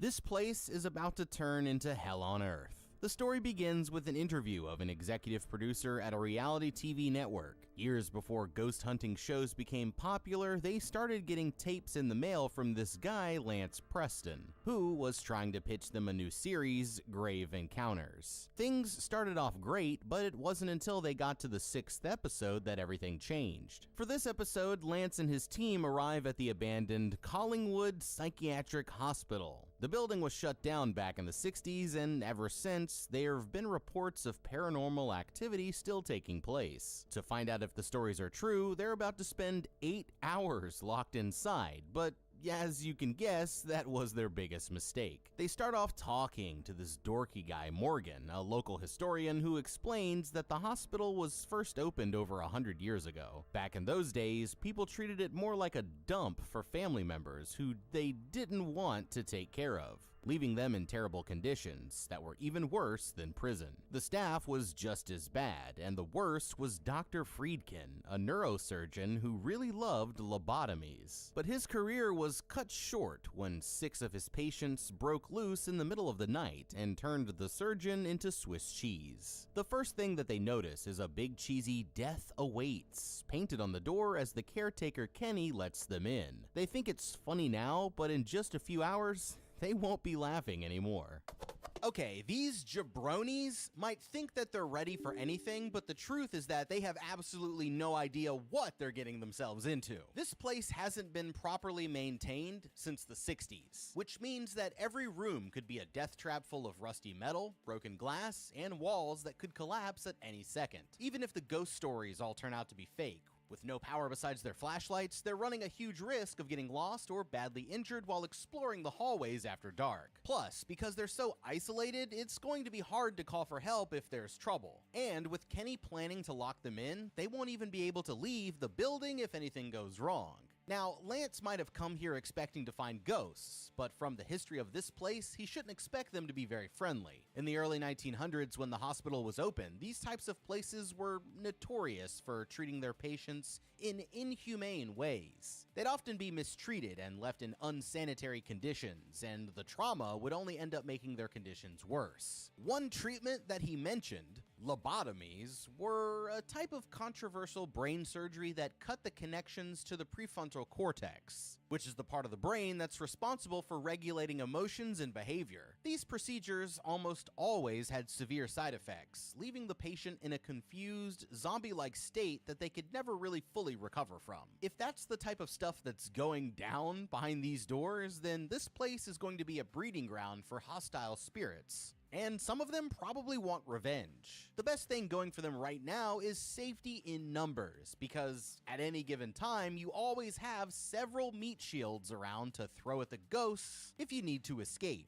They also know that the caretaker is coming back at 6 a.m., so as long as they can survive until morning, they should be alright. The most important thing is to stick together. That way they can all watch each other's backs, not just for the ghosts, but for the physical threats too. Before he leaves, they should try to get as much info as they can from Kenny here, like if there are any dangerous areas, how to quickly get out if there's an emergency, and if he has a map of the building that could help them navigate if they get lost. As they explore the building, they should carry extra equipment like spare flashlights and radios so that they'll be prepared for whatever happens. And remember, even though the goal is to get footage of the ghosts, they should avoid directly provoking them at all costs, because some of them might not be happy to see you. If they run into any trouble, then the key is to stick together and get back to a safe area and call up Kenny for an early exit. In an interview, the man admits that he's a skeptic, but sometimes when he's working late at night, he gets the feeling that he's being watched. As he leads them on a tour of the building, he warns them that there isn't any backup power, and the entire place will be pitch black once the sun goes down. On the top floor, there's a very interesting window that he stops to point out, saying how he closes it every night only to find it open when he comes back in the morning, and Matt marks it off as a potential hotspot. Down the hall, they come to a room with writing all over the place. It looks like this guy was trying to say something about demons in the walls, but there's no way to be sure. Next up are the showers. There's a tub in the middle of the room where a young patient supposedly died.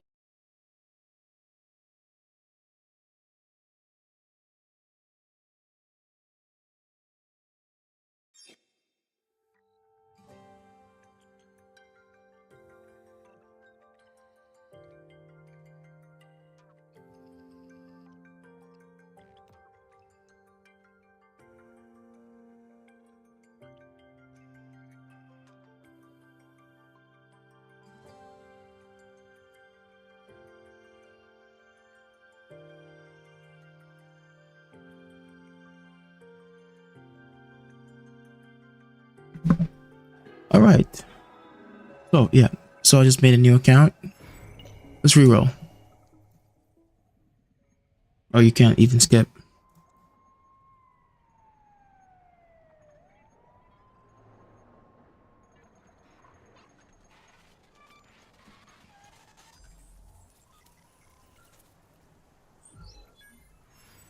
So let me see if they'll allow me to name myself.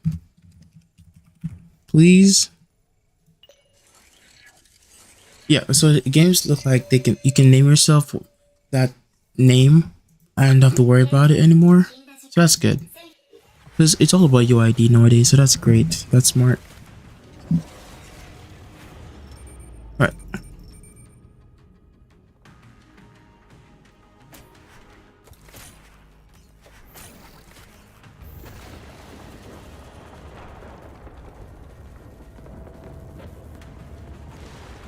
Alright, so... Alright. In my opinion, I don't think the reroll is long. It was just because I just reading so much. Yeah, so as I said before, I'm rerolling 5 different accounts. I'm not sure if Global has guess. If it does, then it'd be perfect. Alright. The hand holding goes crazy though, not gonna lie. Just keep going, just keep going.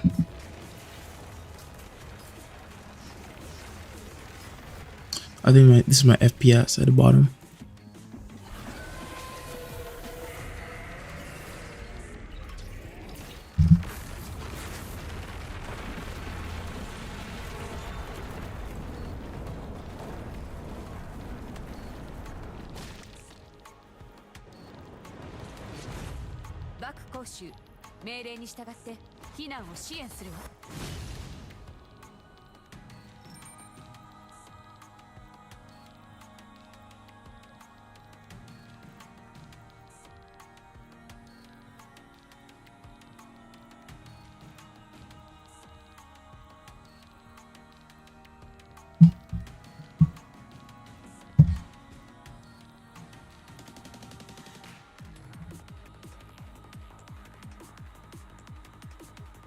All right, let's go.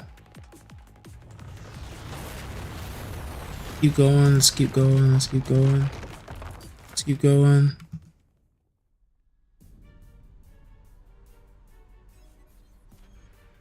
Priority just allows I can just skip. Man, things gonna be so much faster. I wish we could do the salted method too.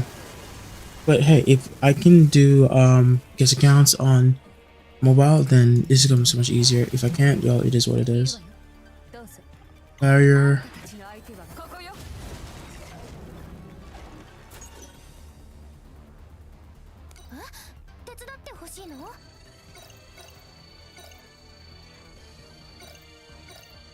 Alright, I forgot she can move around. Can't she? Oh, there we go. Now she can move around. Yep, I knew it. There we go. Boom.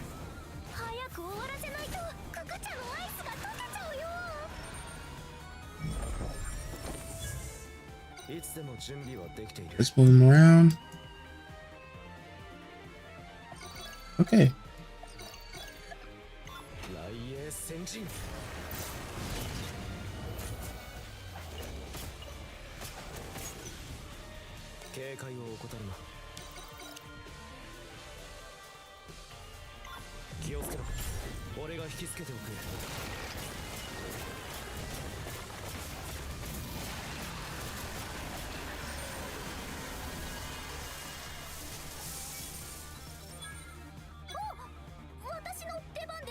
Can I move her? No, the first one on the one spot. They gave me the first one in that one spot. Okay, so spam. Okay, I just realized I did not. Okay, it seems I need to. Yep. Okay, that's gonna be annoying. Hope I get a chance to edit that feature because that's pretty annoying. That it doesn't stay on throughout all your account or through the launcher itself.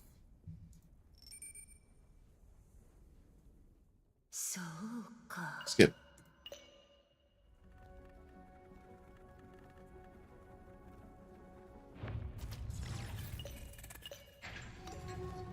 So I could reroll 4 times or 5 times, I believe.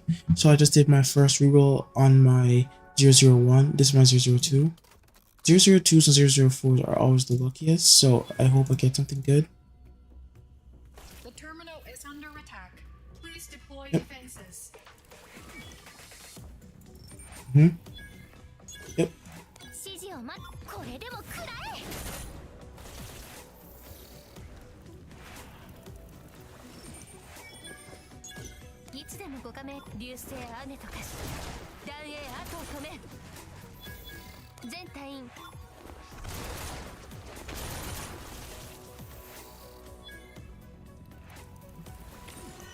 I'm getting so tired I don't even want to talk anymore. I just gotta lock in.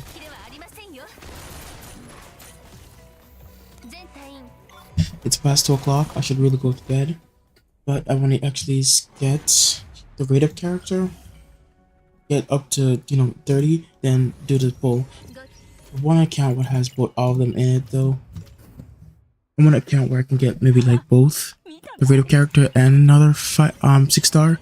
Then I can get a third 6-star. That's very ambitious, and that will happen. So the BlueStacks versions are loading. So I hope it's good news. I hope I get the boss. Push up.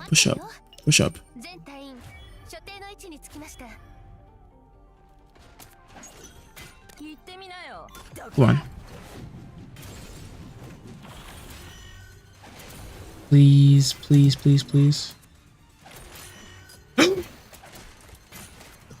Oh my god. There's a guess. You can place a guess. Okay, wait, hold up. I'm desyncing. I'm closing this down. Okay. This changes a lot. This changes everything. Okay, I'm going to please load. Oh my god, it's gone blank. This changes everything. Like, I know we can play as guess. That means I can now reroll with BlueStacks. So I'm gonna shut this down when I'm gonna get to the pools. I'm an idiot. I should have waited. Okay. Push up. Push up. Girl, push up. Girl, push up. Push up. Perfect. Nuke them. No, why is it blank? Let's go blank. Okay.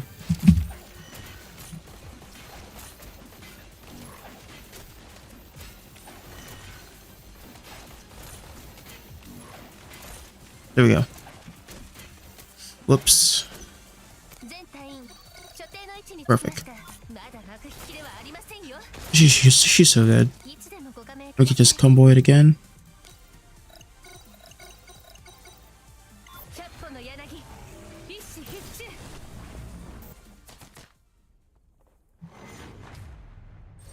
Skip. Alright. Yes, it opened up. Great. Open up. Perfect. I'm so happy. So now I'm gonna rename this to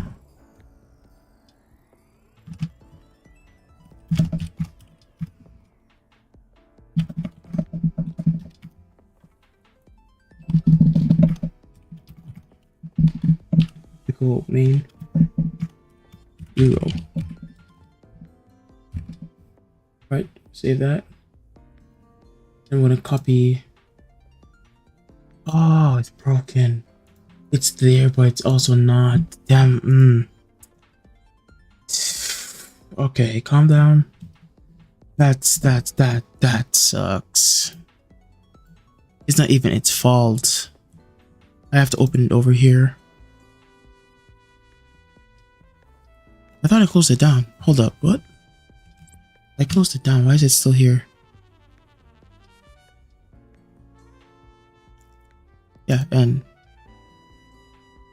right. So I'm gonna open it over here and just do it here. No, come over here, please. There we go. One. Perfect. All right, where was I?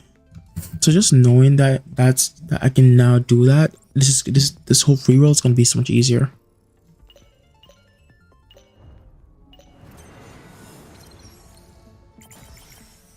It's not gonna be as smooth, but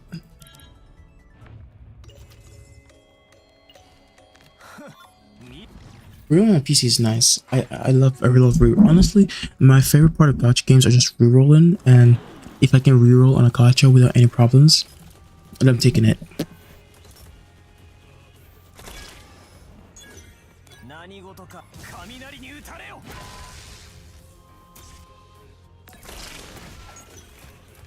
Push up.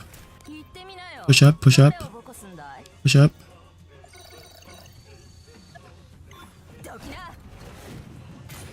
Hold up, can I? I can't, they don't allow me to. Come on, push up. Push up, push up, push up, push up, push up.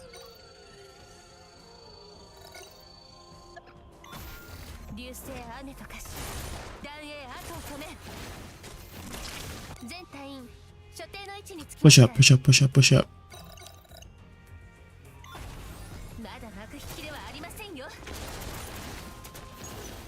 Alright. Yep, barrier.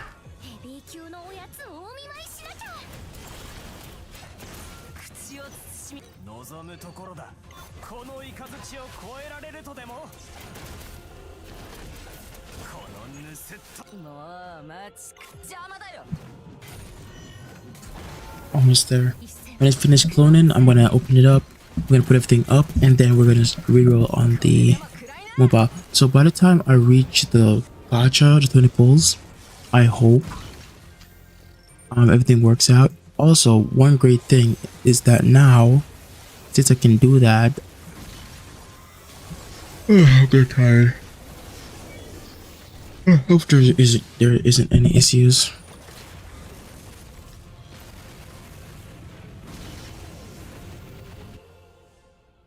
Huh, no one got hurt this time. Skip. Oh, they don't allow you to skip. That's so mean. Oh, it skipped. Great. Almost there, almost there. Almost there. Come on, let's go. Come on, gotta keep pushing. Like, I know that for mobile you can use guest count. We're pushing. We're pushing up, boys.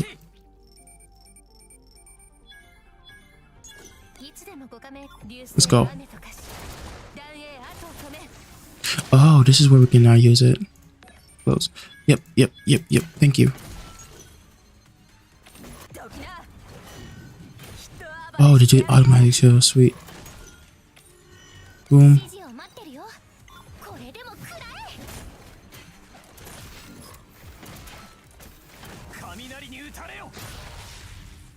Can I move around? Oh, sweet, I can. Check out a map. Oh, no, I can't do anything yet. Okay.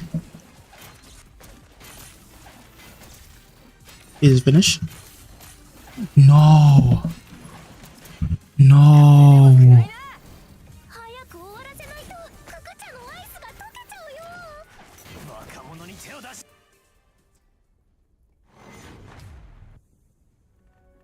No. What is this? What does this say, keeper? Whatever it is, I'm gonna delete it. If not, a glitch game like.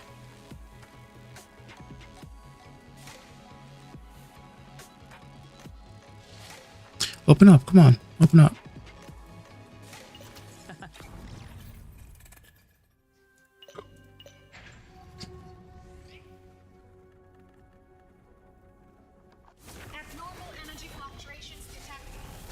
It's not opening up. Why? Why is it not opening up? Man. Skip.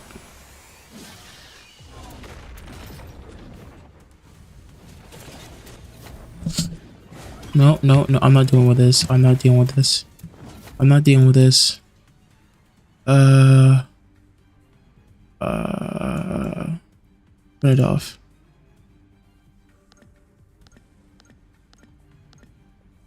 Confirm.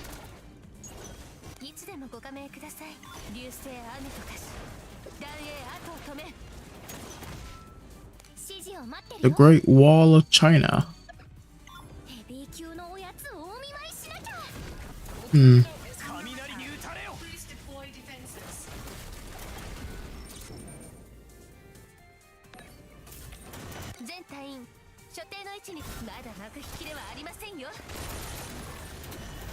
It's not opening up, and I don't know why.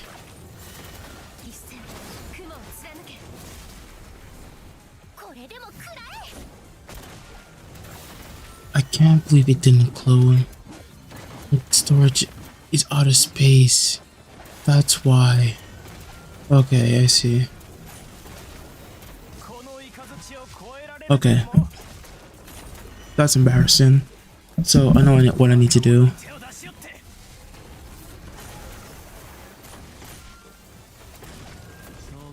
Can I do it automatically, please?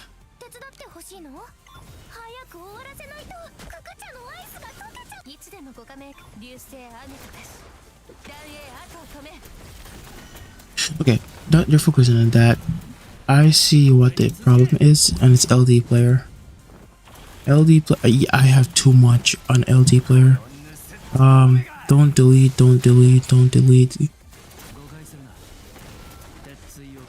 Okay, I have to choose one. Honestly, I don't need to. Main reroll. Don't delete. What is this?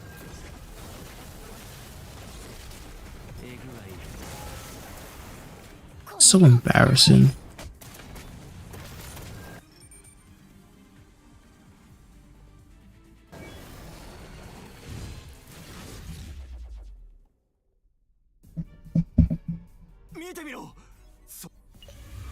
Skip. I just stuck on 94. Skip.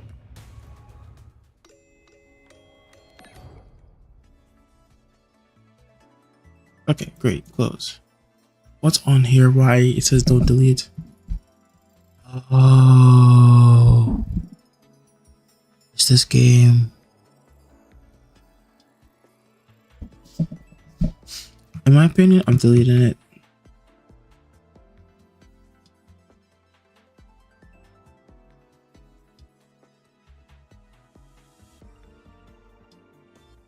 Okay.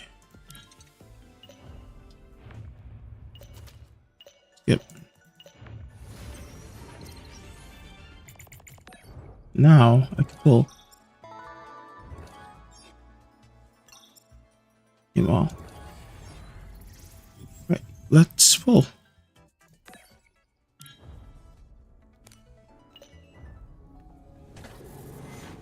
Yep. So maybe they won't give us on the first 20 pull, I guess.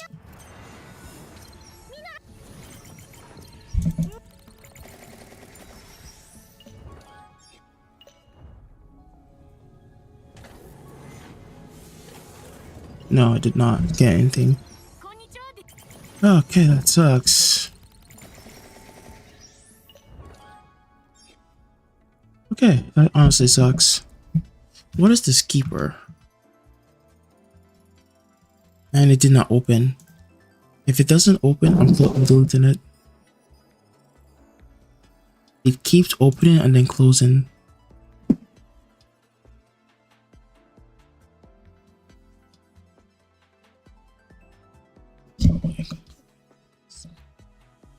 I can't believe this. I don't have space.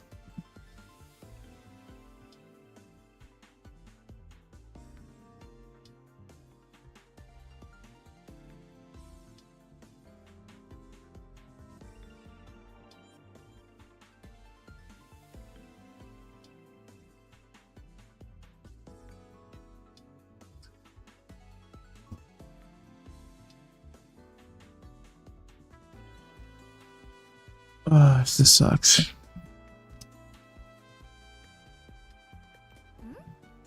Because I'm kind of stuck right now. This sucks.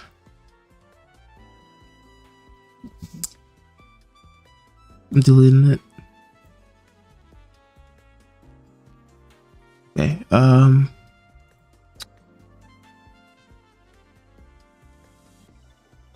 Garcia, no Angel. I'm not even playing this game. Ooh, I'm not playing the game, but still. Why do I have this here? What is this?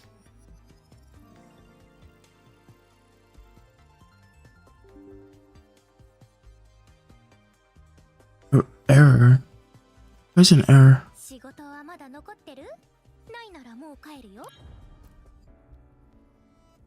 You know, let me do some pulls. Reese? Again? Single pull. Oh.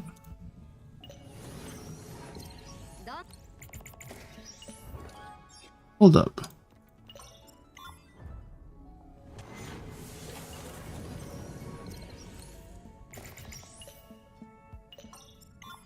So 300 for every pull.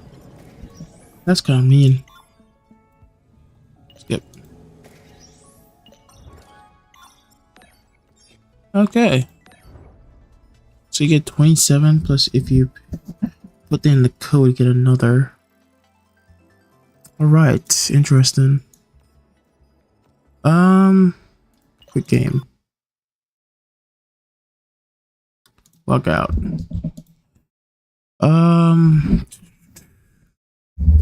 Alright, so I'm gonna be going in auto mode. I will be, you know, I'm gonna put something in the background to watch, I guess.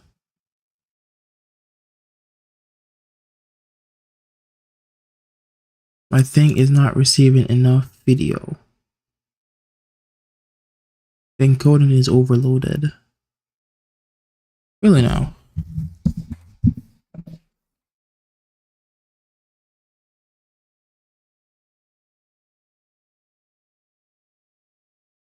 So 300 for every.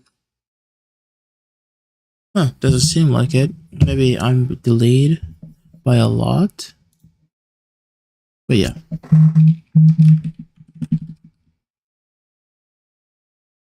Yep.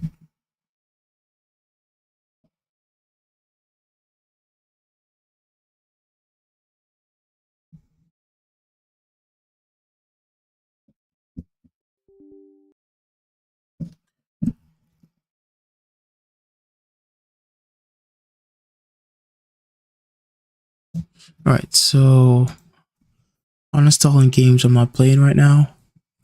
Kind of bittersweet watching them go, but it is what it is.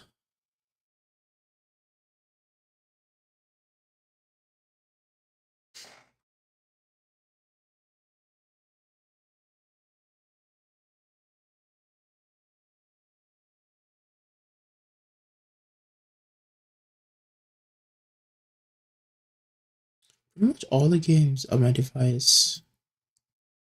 I know the screen's blank, there's nothing on there, so let me just bring over something to watch in the meantime because this is gonna take me a while.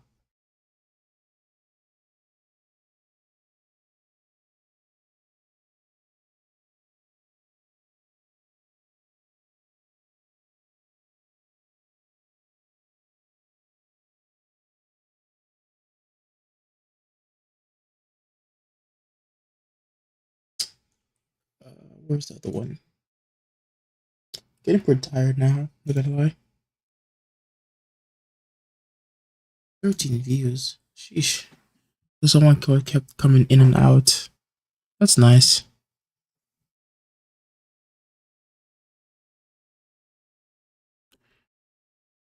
Okay.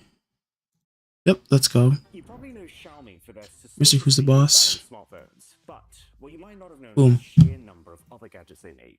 Just like that. Smart pillows, 3D printers, even smart water guns, and they're all incredibly well rated. So it's time to test these for ourselves. Are they actually just the best value for money gadgets that we're not using yet? So let's start with Xiaomi's motion sensor. Should I delete Genshin and just reinstall it later on when I'm done rerolling? That's a pain, that's a pain. It's a pain, but it's not gonna take me that long. Honkai Star Rail. You know, I'm gonna delete Honkai Star Rail. I'm not using it. I need all the space I can. If you wanted to clip it to a wall using its side, you clip it like this. If you wanted to put it on, I have pretty much all Hoyo games installed. The holy, it's like Trinity. What do you call that? That light for it to turn on. What on earth? I must be at least 5 meters away from it. That is easily. Here we go. Wow, they hid the uninstalled. Jesus. So perfect for either drawers that get a little bit too dark, or Just like that, it's uninstalled. I feel like they're lying to me. So how much is Genshin? 83 gigabytes. Jesus. Wait, Hu Tao's back? Is Hu Tao back in Banner? I think we're gonna get one of these. Hu Tao's back. 9.5 out of 10. And Nahida is back too. Is the company's portable electric kettle, which is quite a unique idea. Well, it is what it is. Something quite like it before. Let me see if it'll open up now. It keeps your warm drinks warm. They're claiming for about 6 hours. But the interesting thing is that when you plug the thing in, it turns into a kettle. Yep, it opens up without any issues. Minimalist, I can't find the on button. Oh, it's doing it, and it's really fast. You can actually see it climbing pretty much every second. So the temperature increase does start to slow down as it reaches. Yep, and it opened up really fast. Taking just as long to boil 1 cup of water as a normal kettle would take to boil like 4. I mean, it's quite well. Interesting. It's got steam vents here, which you do want with a kettle. I love the fact that it has a. What's this? And it actually does add value. And apparently, I really hope this works. It doesn't leak when it's upside down or shaking around in your backpack. Please work. I saw 1 rogue droplet, which, to be fair, at this temperature, could be enough to cause a problem.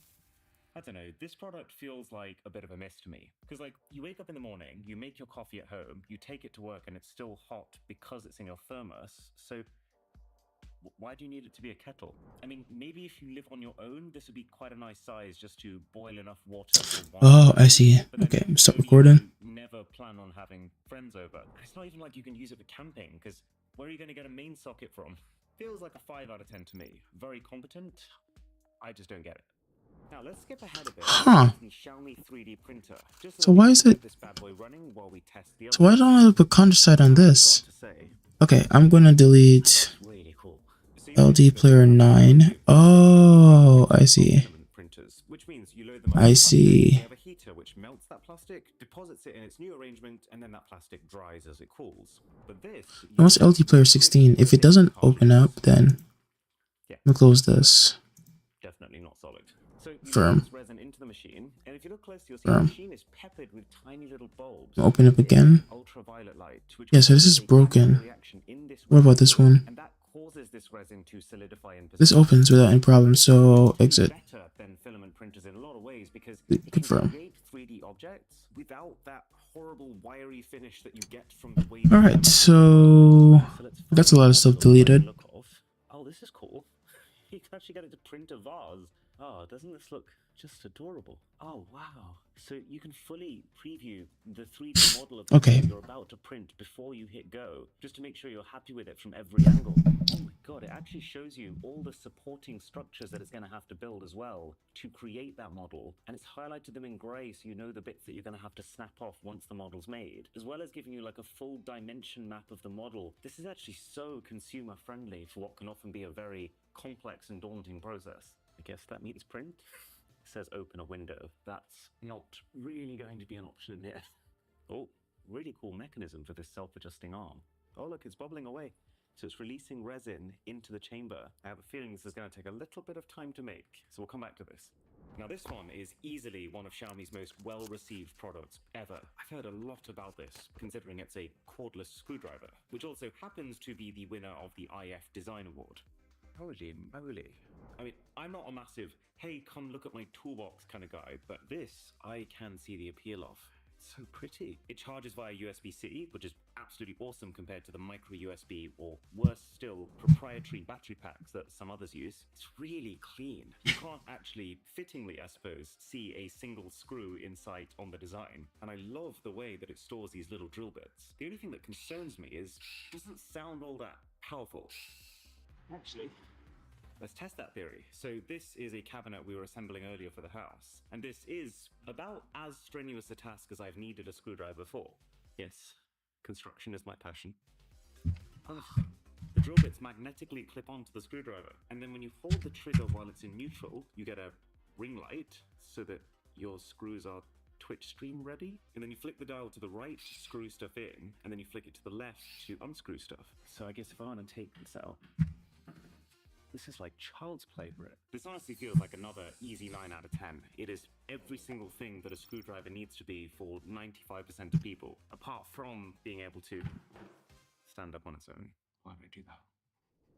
But clearly, Xiaomi was not done cooking, because after this thing came out and it was such a success, they went ahead and topped it with the Precision Interesting. screwdriver, which looks an awful lot like a power bank. I want to capture this satisfaction on camera. Ooh, did not want that. Okay, you can see that. It's like the feeling when you're really Let me over. and you crack open an ice cold can of Coke. And then on the inside, the precision screwdriver is, well, a lot thinner. It's, as the name suggests, more precise. So you could use this to take apart a watch or a smartphone, and it lasts even longer. This thing does 180 screws per charge, which is already enough for like an entire home's worth of IKEA furniture. This can do... Right. I messed up. I messed up. I should not have done that. I should have shrunken it and brought it over. Now it's stuck. Okay, it's stuck. Alright. That's okay.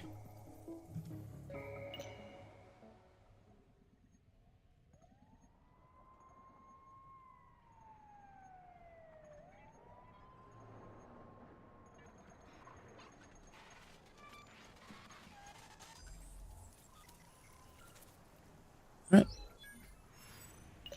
Oh, let's try this again.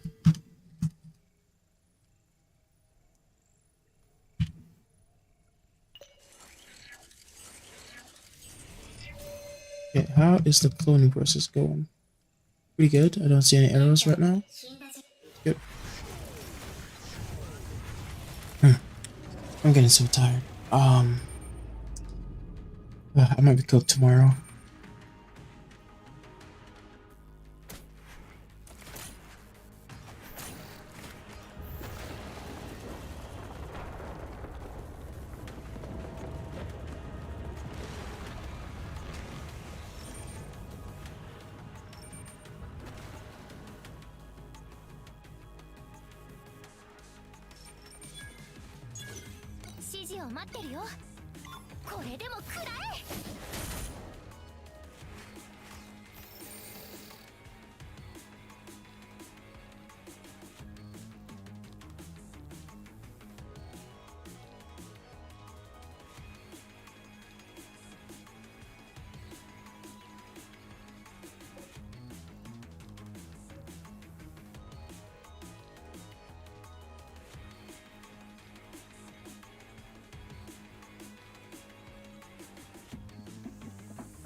Right?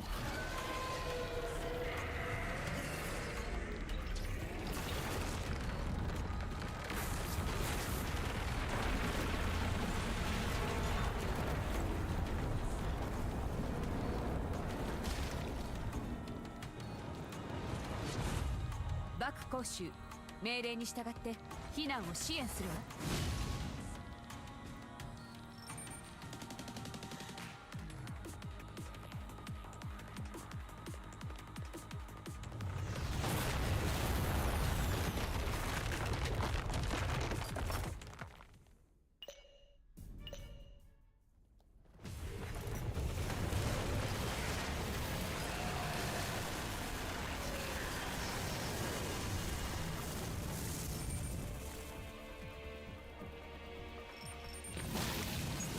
いるわよ。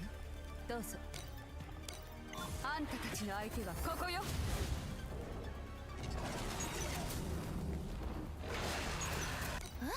手伝ってほしいの？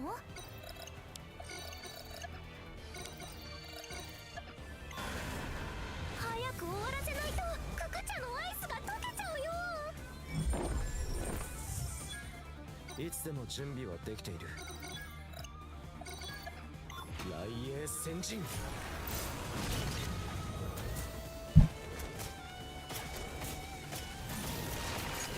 警戒を怠るな。気をつけろ。俺が引きつけていく。了解。私を超えられると思うの？指示を待ってるよ。これでも食らえ。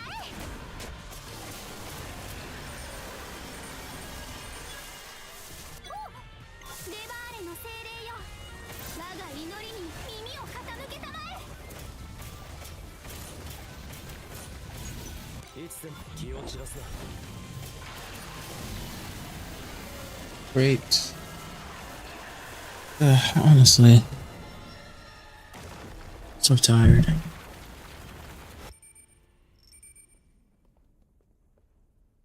そうか。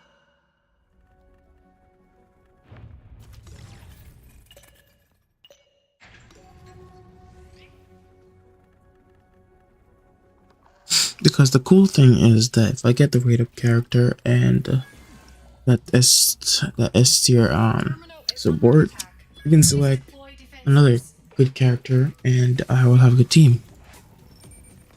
So that's the should be the reroll plan in my opinion. I'm not sure if the game will actually give you them though, unless you pull a certain amount of time.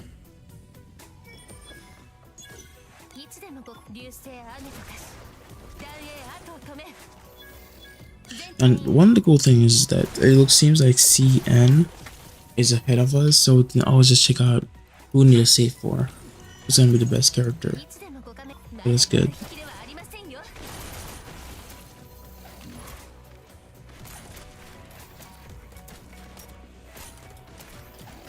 That's weird.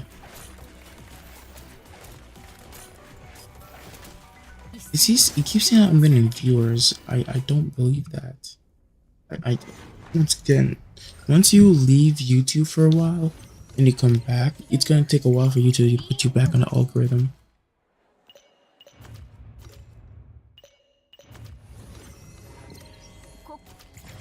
But hey, this is a hobby and I'm not doing anything right now, so why the hell not just make videos and live stream again? Yes, yes, yes.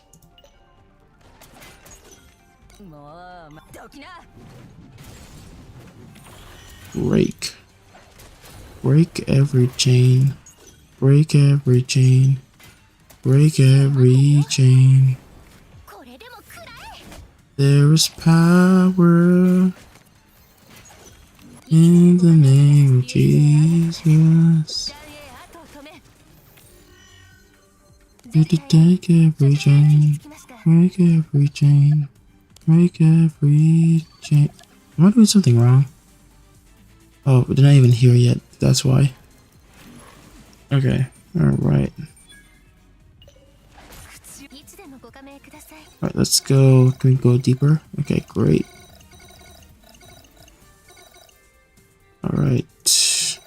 Oh wait, we can go to angle. Yeah.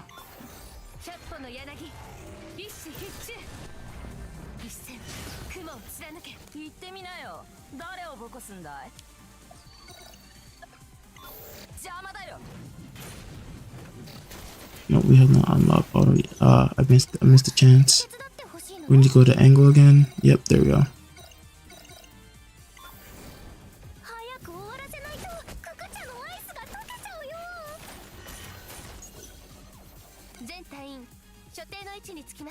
Cancel. There we go. Ooh. The full clear squad. Yo. Come on. Is it a full clear squad again? It's almost.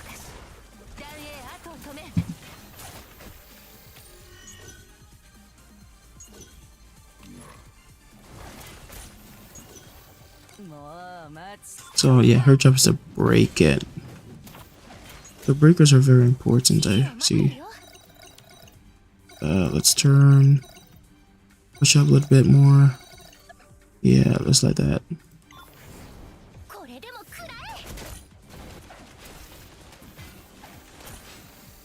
A lot just coming on to her. And that's it. Perfect. Skip. It's crazy that Christian died. He was just so lovable, and now he's dead. Right. I believe, yeah, this is reroll number 3. Oh wait, I need to check. Did it? Yes, it happened. Okay, so because we haven't got more space now, it installed without any problem. So we're gonna be rerolling on 4 different accounts at the same time, boys. Rerolls about to get even sweeter. And while we're rerolling, I would love to put Mr. Who's Boss up as well. I'm not sure that can work. No, I figured it out. So we put the rerolls above and put Mr. Boss behind. Yeah. Oh, it's not right. I forgot it's not auto.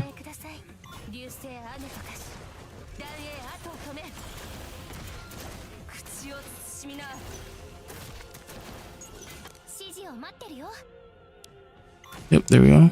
Drop that. Break. Alright. Tag team.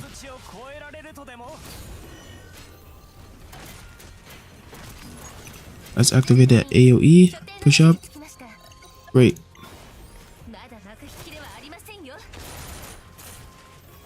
Alright, and then he pulls up. Okay. Gotta wait until he's done.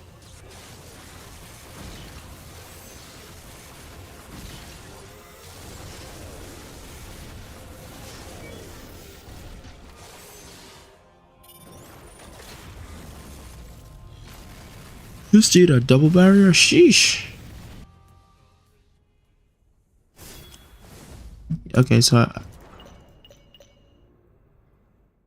see that? Sheesh.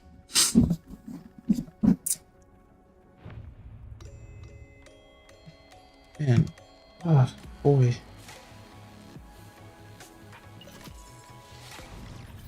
Going back to YouTube is just like,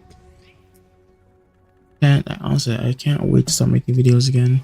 It just sucks. I don't know what kind of videos I want to make.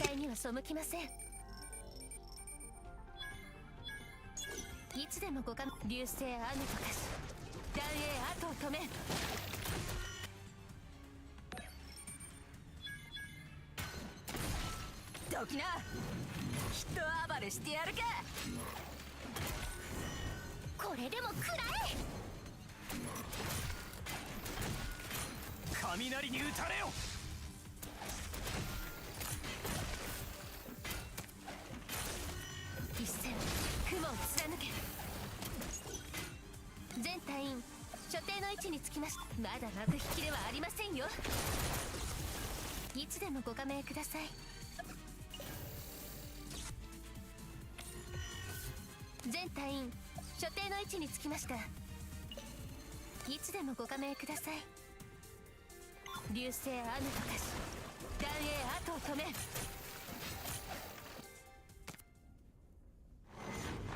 Great. Honestly, it's really smooth. It's really smooth. I hope everything's smooth like this.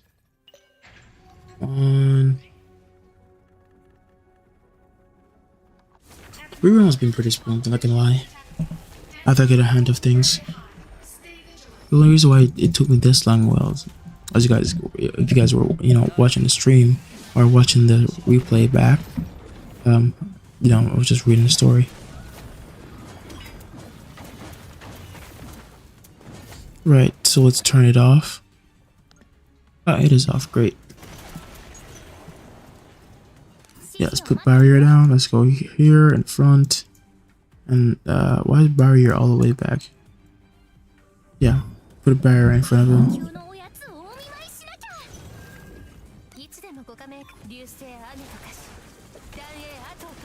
Come on.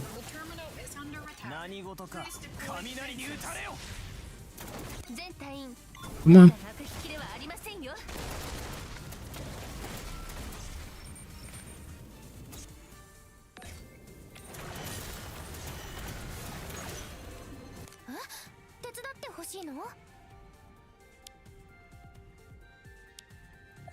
Oh, I'm an idiot.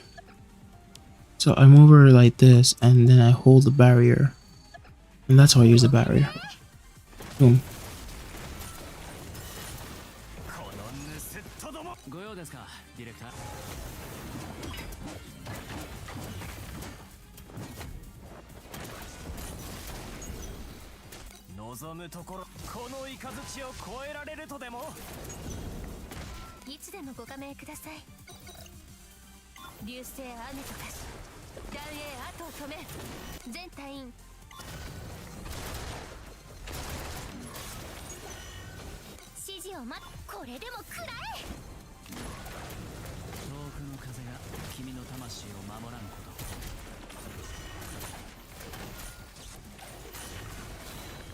Yeah, come on, hurry up.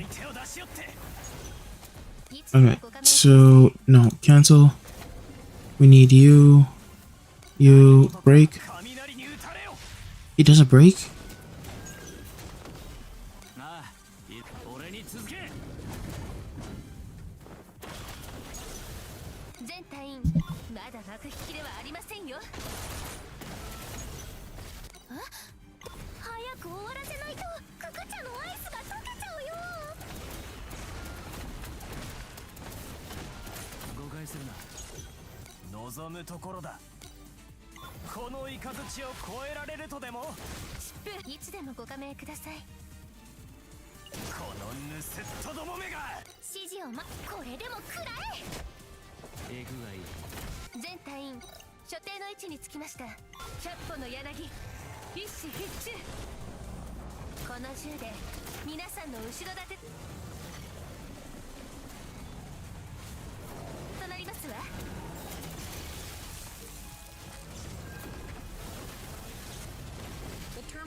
All right.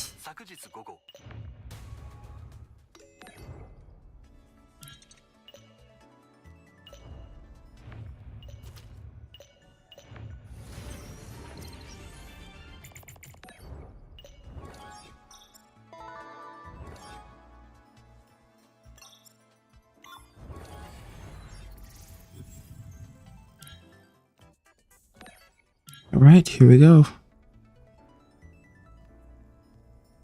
So,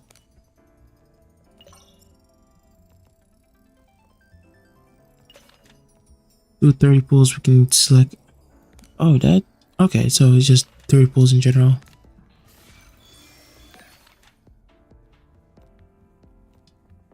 And everyone's here too.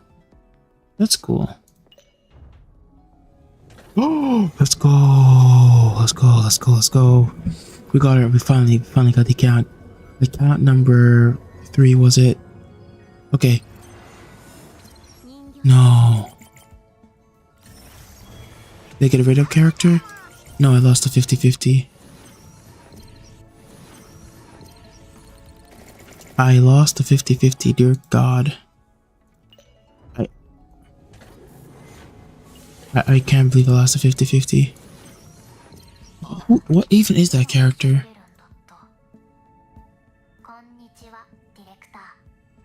They suck. They're garbage. It was a garbage. They gave us a garbage character. I can't believe I lost my 50-50. I got a garbage character. That honestly, that's such bad luck.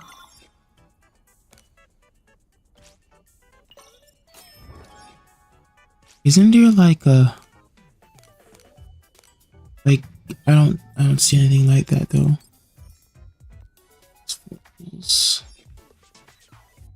They don't got something like, yeah, they do, but it's not enough. Oh, wait a minute. Hold up. Is that it? It's not. Wait, so what is that even for then?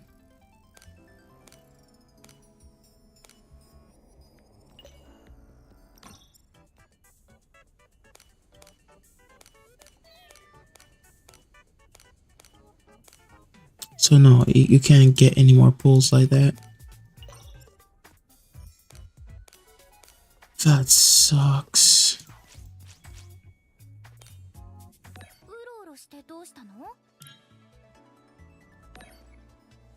Honestly, that sucks. It's not good. This is a dud. Because let me check. Which team can I use her on? Big teams, team building, right?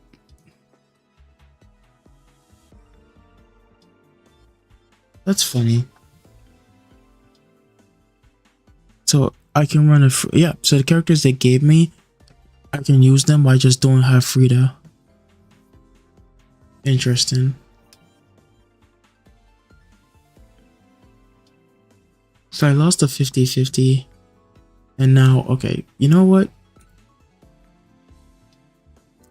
Let's exit again. And just do it one more time on my last account. 400. Oh, every single one of these drill bits magnetically attaches into the case.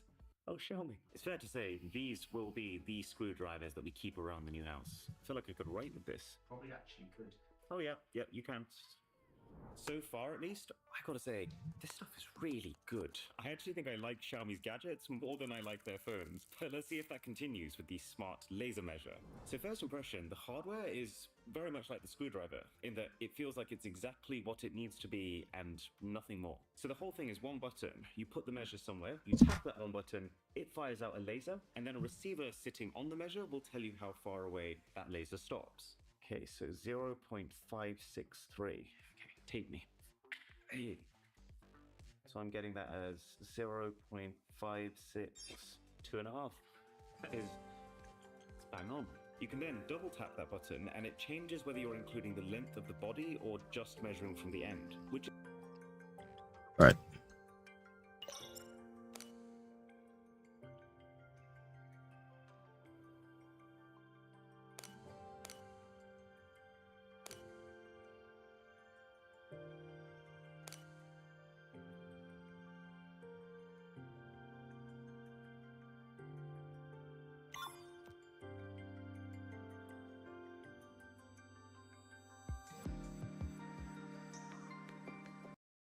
All right.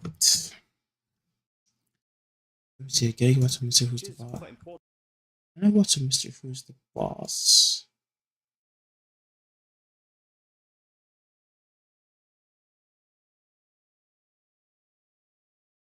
Because let's say you're trying...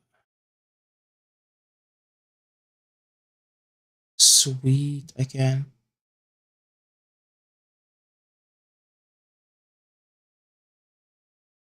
To measure the length of a wall, and the way that you're doing that is by placing this on one of the ends. Then, to get the full measurement of the wall, you would need to include however much space this takes up. Trisha, Yes.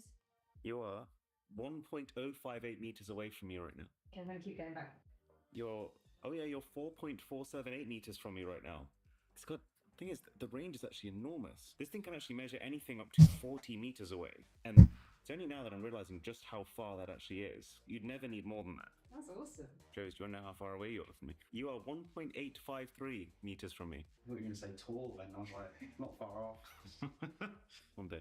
Yeah. Still a growing lad. This is all good stuff, sure. But the question on my mind is, what makes this a smart laser measure? All right. Xiaomi app.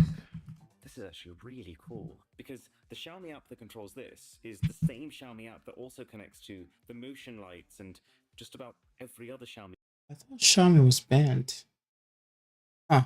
product. But also, look at this. There must be like 100 different categories of products in here. And if I click on just one of them, like water heaters, oh my god, this is water heaters! Anyways, what does it allow you to do on this? So you can store your measurements, I guess that's handy, and how you can attach labels to those measurements so that you can refer back to them at any time. You share your measurements with your friends. Oh dear. Everyone's shaking their heads at me. So it's got a calculator. Oh, it allows you to input all of your previous measurements taken on this and add them, subtract them, multiply them, divide them to get fast calculations of, let's say, the area of the room you're measuring. Yeah, really clever. What else? Drawing measurements.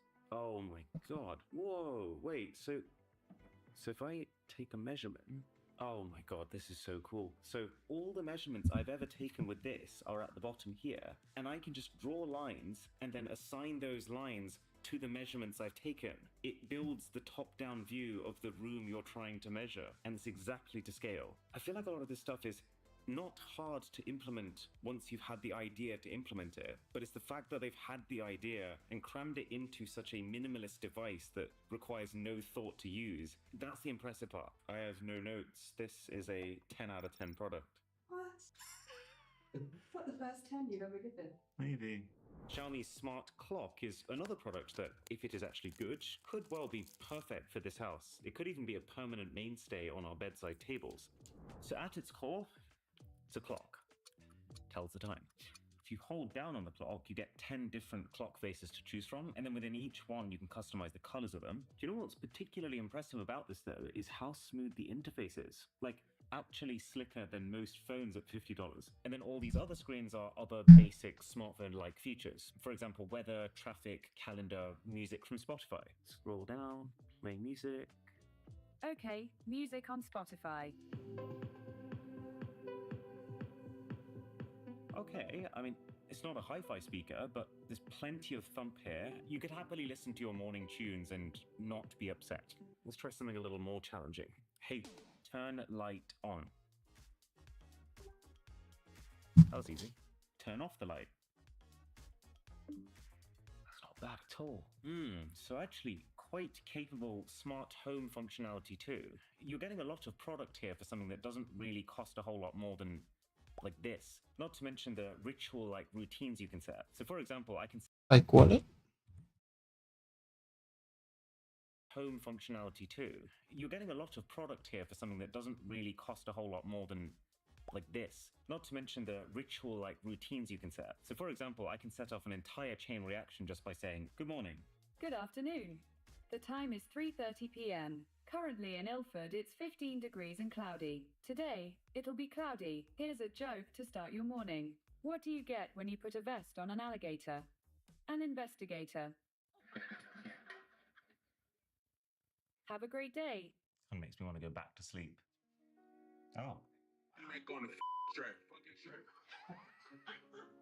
So welcome to my morning routine, guys. The only real downside is, I would say, the display. It's LCD, not OLED. So unlike a modern top-end OLED screen, which will make black pixels completely black, this thing will still emit a little bit of a glow at night. Still, it does everything that it's trying to do really quite capably. 8.5 out of 10. At $75 now, we have Xiaomi's monitor light bar, which is super interesting to me because we have a really clear point of reference. Back in the old house, I used to use a monitor light bar by BenQ. I talked a lot about how much I loved it in my perfect desk tour video, but this Xiaomi one is less than half the price of it, so if it actually is just as good, then game changer. So the reason that I love these lights so much is because unlike normal desk lamps, they don't take up any desk space, they don't need a mains plug, they just use the USB on the back of your monitor, and they are specifically designed to just light up your desk, avoiding both your eyes and your screen so as not to introduce glare. That's actually really satisfying. I love this little thing. I will say this wireless remote is a little bit on the light side, which means that it's not completely stable on a flat surface, unlike the BenQ one. But you've got to love how aggressively minimalist the thing is. You can't see a single button. And the controls are as simple as just rotate the dial to adjust your level of brightness, and then press and rotate to adjust the color temperature. That said, there are two really important features that I'm realizing this doesn't have that my BenQ light did. One, that even though you can change your color temperature here, the old light used to actually do that automatically throughout the day. So when you're working during the day, you have lots of blue light to keep you awake, and then in the evenings you have less of it so that you can start to wind down. And that light also had a second light on the back to shine onto the wall behind your monitor, which further reduces your eye strain by equalizing the brightness of the scene you're looking at. So I would say there is a place for this product if you just want a really clean desk lamp, but it's not the full shebang. 6 out of 10. Let's just check on this 3D printer quickly. Wow, that is so cool. It looks like Shrek emerging from the swamp. And it's saying it is 67% done. Not long to go.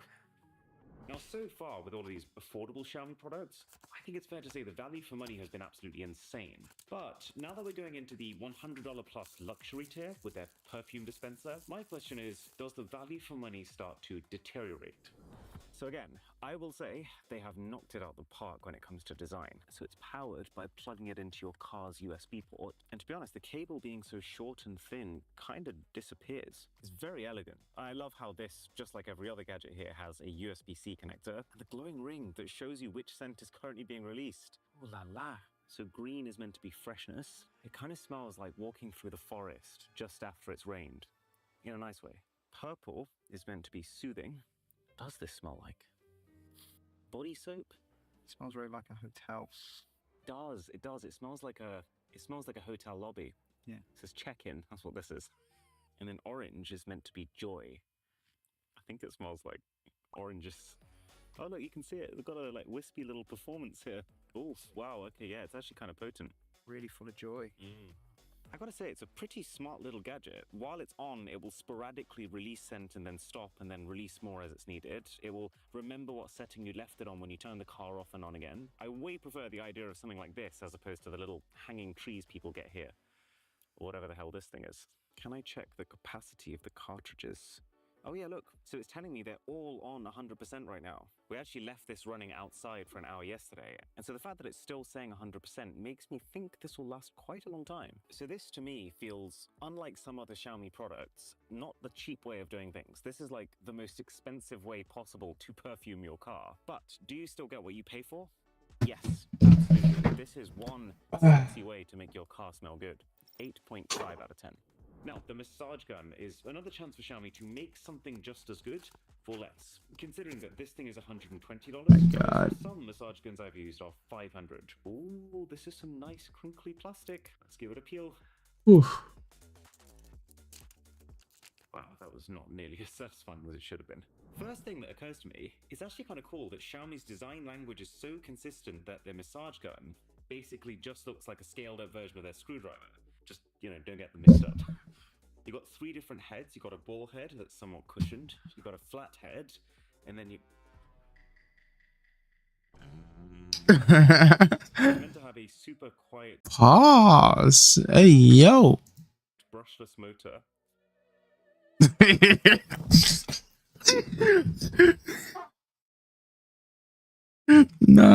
Nah, they know what they're doing with that. They know.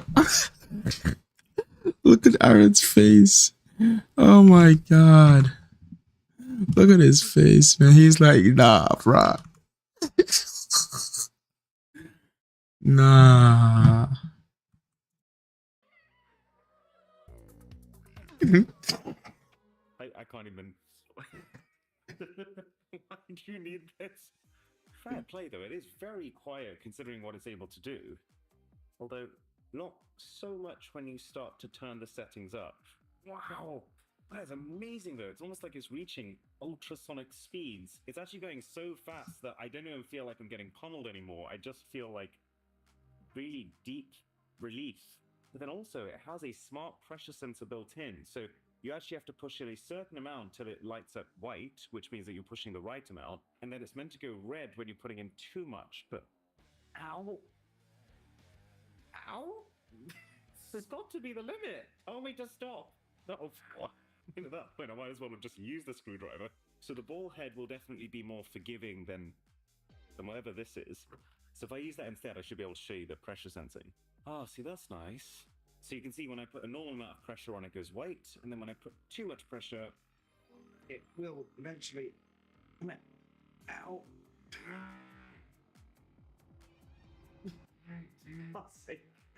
Okay, well, I would probably discount the smart pressure sensor as a feature you'll be banking on. And that's basically it. It's fairly simple, but it's not exactly lacking in features. I know some high-end Theraguns have like red light therapy and a proper screen to allow you to configure your settings completely, but this does actually feel just as high quality and Great. very much as thorough, which is Almost there. a quarter of the price. And also the heat dissipation mechanism here is completely concealed, so nothing gets inside of this, even if you get a little sweaty while using it. Can't think why that might be.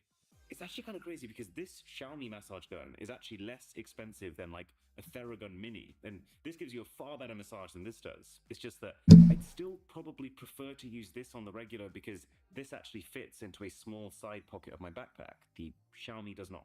So I'll give it an 8 out of 10, bolstered by the fact that it has an insane 13 hours of battery life. Now on first glance, the Xiaomi Pillow doesn't look like a product that even belongs in a tech Ooh, video. $122. Like, genuinely, this might be the comfiest pillow I've ever interacted with. But when you look at it, it's not particularly clear what makes it smart. I mean, it's got this weird alien-looking dongle thing coming out of it. But that's because almost the entirety of the pillow's functionality is based on the app. So the thing's got a bunch of absolutely tiny millimeter-scale sensors baked inside of it to measure changes in pressure, temperature, strain, and acceleration for anyone who's training for a marathon in their sleep, I guess. And it basically uses all these sensors to give you almost all of the same data that you would get from an Apple Watch or an Oura Ring or a Whoop Band, while being more affordable and also very comfy with its zero cotton material made with a natural vegetable oil extract. Is that vegetable by any chance spring onion? Anyways, I actually tested it last night, so I slept on this and I also wore the Apple Watch Series 10 at the same time. So let's compare statistics. Oh dear. So the Apple Watch is saying I slept for 8 hours and 40 minutes, and it says I fell asleep at, 16 past midnight. That seems about right. The Xiaomi Pillow is telling me I slept 6 hours and 26, and that I was awake until 3 a.m. No, it wasn't. Okay, so given that I've tested this quite a bit and it has been accurate in the past, and given that I do not remember being awake for the first 3 hours of my sleep, I don't think it would be very wise to trust the answers this thing gives you. But at the same time, man, when I look at the Xiaomi app and I see the thousands of products that can all neatly tie together into this one ecosystem, it is so tantalizing. The idea that I could have a smart pillow that, when I wake up in the morning, directly communicates to my smart blinds to tell them to open without even needing any kind of middle layer because they're part of this one app is so cool. But yeah, not too sure about this particular pillow. 4 out of 10.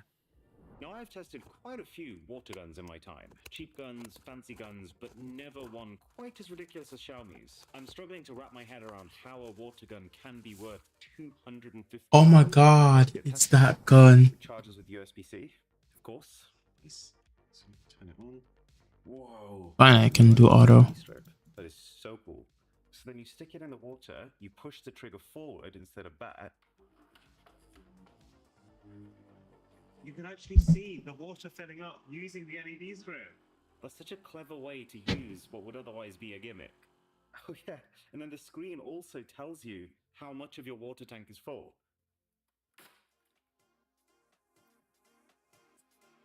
Probably go outside. So obviously it is cooler than every other water gun, but is it actually better? Because I just bought this for $15 and it's still electric. I'm just going to shoot Drisha. This is the second time that I've been shot in a video.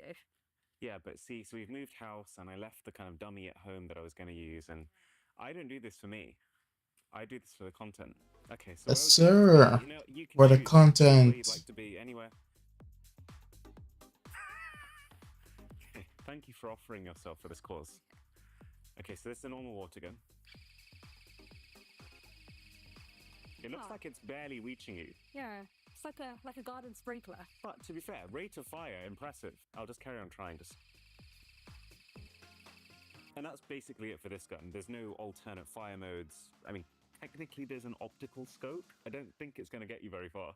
So that leads us to this. So first thing you notice is a display, like an actual fairly high resolution circular display. And that shows you the fire mode you're on. So if I click this rather unusually named Mode Swituk button on the side, it will take me between single fire mode and burst fire mode. So same distance, you tell me how much you feel this. Okay. Okay, I felt that one. You felt that 0 to 10? I felt that like an 8. Okay, like an 8. So let me try burst fire. Oh god. Okay. Okay. Okay. That's pretty cool. It That is actually pretty feels cool. like a water bullet. I think it's definitely coming apart as it's approaching you. So it's not like when you pay $250 for a water gun, you're suddenly getting sniper-like accuracy at a distance. So from what I've understood, if I now hold down the trigger, I can actually charge up a super bullet of sorts. Okay, let's see. So hold down, you see this bar filling up, tells me I'm ready to go. Okay. Okay. It feels like I should feel the impact because it's coming so fast. Yeah. But it's just, yeah, it just kind of sprays out. Yeah, it's not significantly more powerful. Oh, I'm getting really. Oh, sorry. Okay, it's definitely more powerful. It's getting more, It's more powerful. It's more powerful. That's all I wanted. Oh, sorry. Okay. I'm trying to avoid your microphone. It feels like the kind of product that is so far beyond what you would normally expect to pay for a water gun that this isn't about being good value for money. It's not good value for money. It's, if you want the best of the best, this is that. 8 out of 10. Let's have a look. Whoa! What are you doing up there, buddy? That looks incredibly cursed. So you meant to unscrew this, pull it out like so. I got swamp on my hand.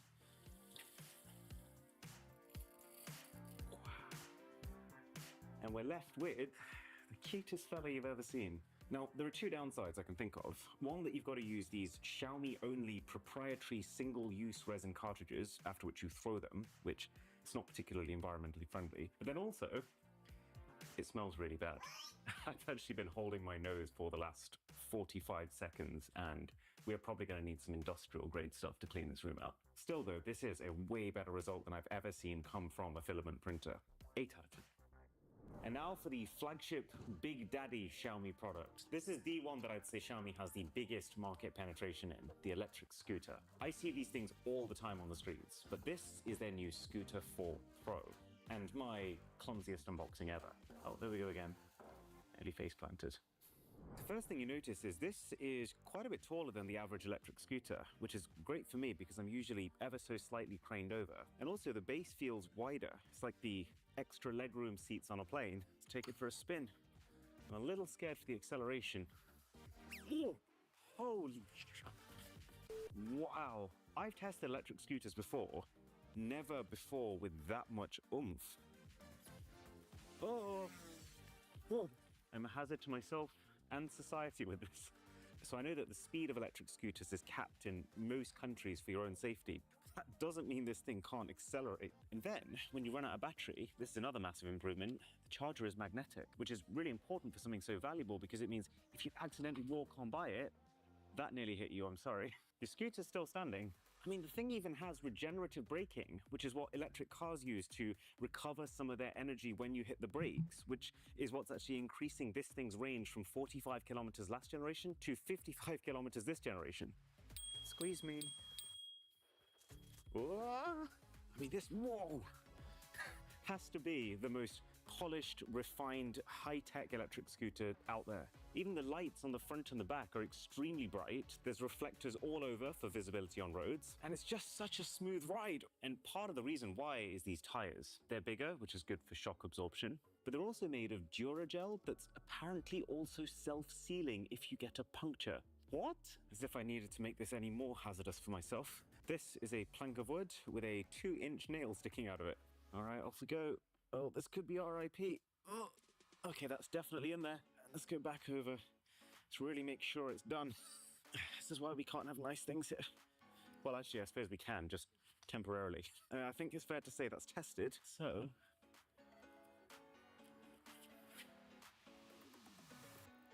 I mean, there's just nothing here. So whether the tire has actually broken and self-repaired without me even realizing, or has just absorbed the entire impact of that nail without even puncturing, that is one durable piece of kit. So, I gotta say, I'm personally more of a bike person. I like the idea of using a car and having the most convenient way to get somewhere, then at least I'm getting some exercise while I'm at it. But if you're looking for a scooter, then this is everything it needs to be and more.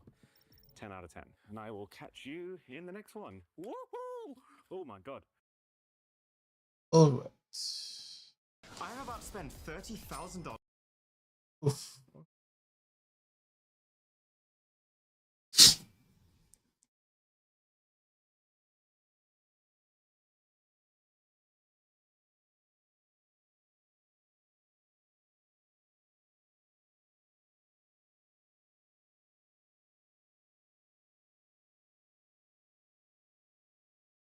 I haven't watched that yet, so I'll just wait.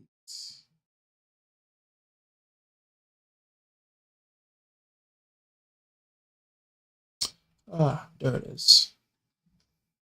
Like, I mean, you can't let this dumbass go alone, right? And so, along with a bunch of random college student NPCs, we got them heading through Ayama, where the second Kira snipes him with her Shinigami eyes. And upon downloading his name and Googling it, she just casually brings up his government and medical files with information ranging from his height, weight, home address, and even blood type. The fuck? Having her over here like, oh my god, so dreamy. I'm coming for that ass. Which now moving forward, we actually got her pulling up to Light's house, introducing herself as Misa Amane, who is apparently a famous individual, and Light is like, the fuck? I didn't order pizza. And with heading outside with her, she then whips out the notebook, revealing her Shinigami Rem to him, and no, not that room. And with figuring out that she's the second Kira, he then comes right back in, heading back into his room with Misa, telling her, have a seat. You have any idea of the shitstorm you caused me? Your dumbass posted messages on the news?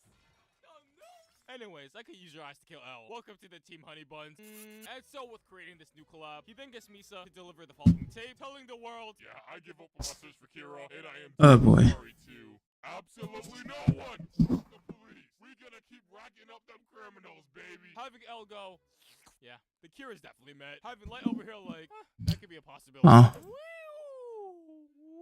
And would you look at that, it seems we're going through another average day of college, with Light pulling hoes left and right, as an MC is supposed to do, but here's when he takes a stoplight. Bruh.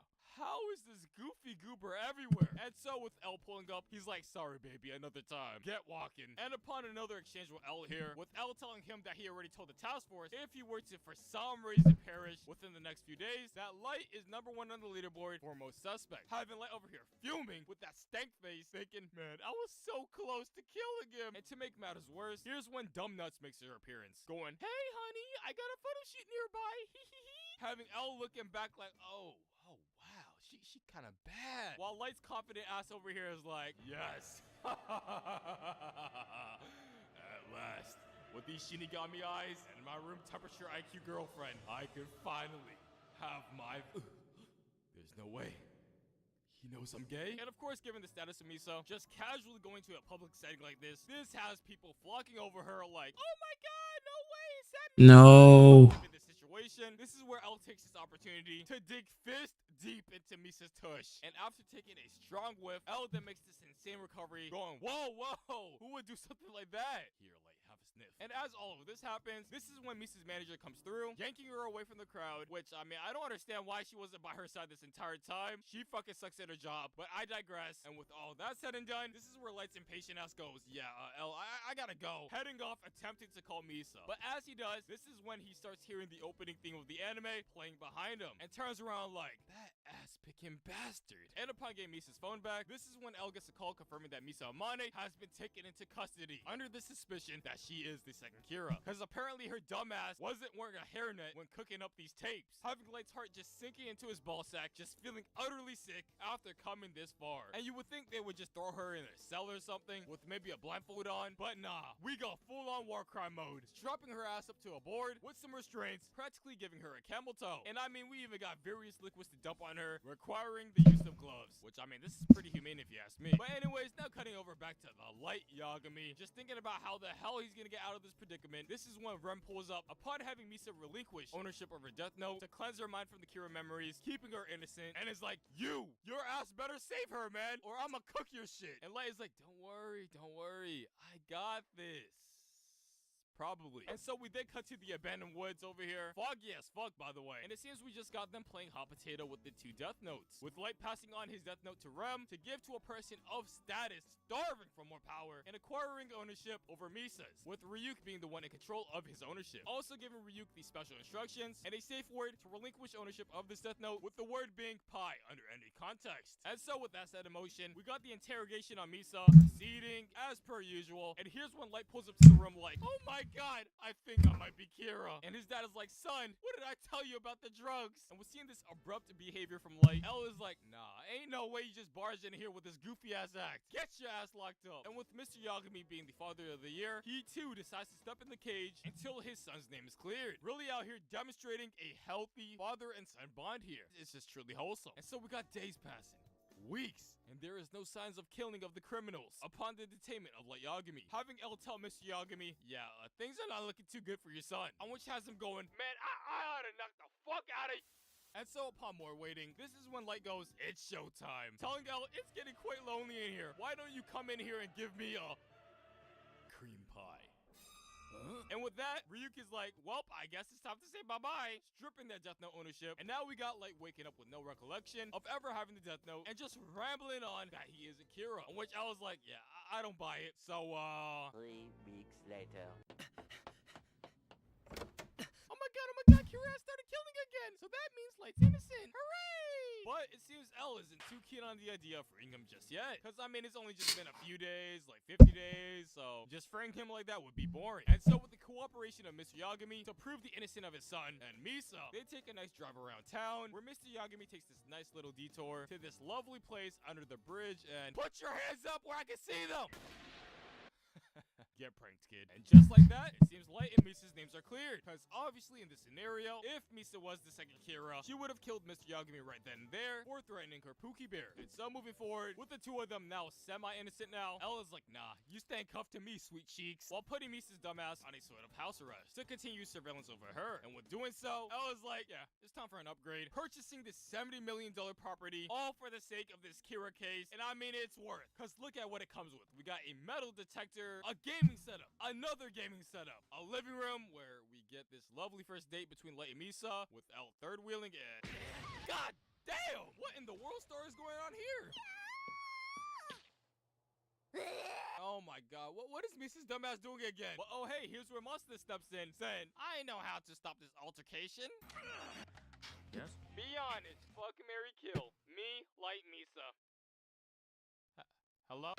Which I guess now cutting back to Light, doing his hardcore Kira research, here's where he makes this fascinating discovery of all these business CEOs dropping dead from heart attacks. And the only business profiting from this is this one business, none other than the Yotsuba Corporation, named after Worst Girl. And I'm sure this is just all a coincidence, and the Death Note is definitely not involved here. But here we go, infiltration time. Recruiting 2 brand new task force members, a con man and a thief woman, whose names I'm sure 99% of us forgot about. And with them, we have created the ultimate dream team to get inside the Yotsuba Group and install some surveillance with 0 problems. Unless, of course, you got Matsuda over here taking matters into his own hands and heading into the goddamn building all by himself because he's just tired of being useless. And he's over here like, oh my god, I solved the Kira case with 0 recorded evidence because he heard the keywords Kira and killings in this one meeting. And just look at his clumsy ass just fall right here, getting caught. And to recover from the situation, he's like, Any Misa stands out there? And so with the task force headquarters getting word of his tomfoolery, I was like, man, who the fuck recruited this man? Now dispatching Misa to play the role, looking to become a spokesperson for the Yotsuba business, which I'm gonna be honest, they could have just left Masuda for dead, and I doubt their lives would change. But it seems we now somehow end up getting It's not loading. set up with these businessmen and a group of women fresh off a Craigslist. And they're like,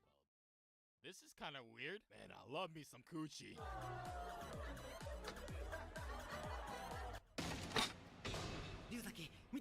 Jump off a fucking balcony. Oh, you want to see my drunken fist or drunken handstand? Look, I can do this shit with one hand.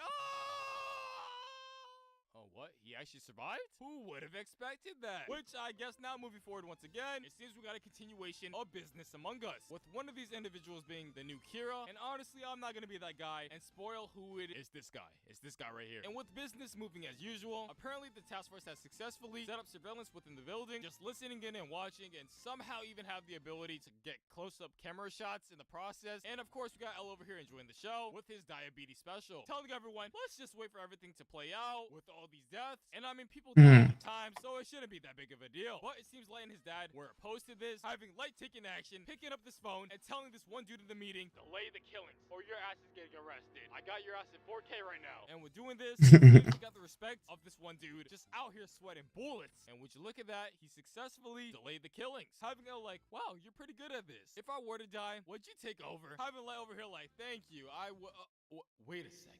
This is a trap. And in Death Note fashion, he then goes on through every single scenario, every single response he can make here that may correlate if he's Kira or not. Diving balls deep into L's true intentions with such a question, and having Light grab L by the shoulders, and you can really feel the sexual tension here as Light asks L the simple question, now does this look like the face of a killer?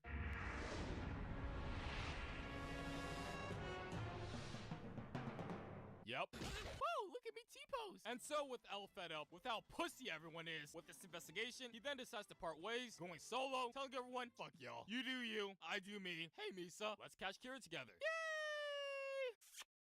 And so here we go with the plan. With Misa now scheduled for an interview for an ad campaign to infiltrate the Yotsuba Group. And speaking of ad campaign, I think now would be a good time to mention that this video is sponsored by Reroll. And oh well, it seems to be your average interview here, where we got questions, and they just say, you know what, fuck it, congrats, you get the job. Now what do you know about Kira Woman? And thanks to these beautiful rehearsals beforehand, she came prepared going, I don't know, can I go excrete my fluids? Making her way to the bathroom, where unexpectedly, Ram makes her appearance to tell her, yeah, apparently you were the second Kira, and Light's the OG. And you see this fucker right here with the receding hairline? This motherfucker Kira. And with this knowledge, we got Misa heading back to headquarters, telling everyone the mission was a success as far as the interview went. And the following day, following a shoot, we then have her ass going to the bathroom once again, but this time around doing a cosplay swap with this one nurse to slip past her bodyguard and go on a date with the third Kira, aka Vegeta hairline. I mean Higuchi. And with them running in the 90s in his sick Hot Wheels, this is where Misa goes, yeah, so I'm the second Kira.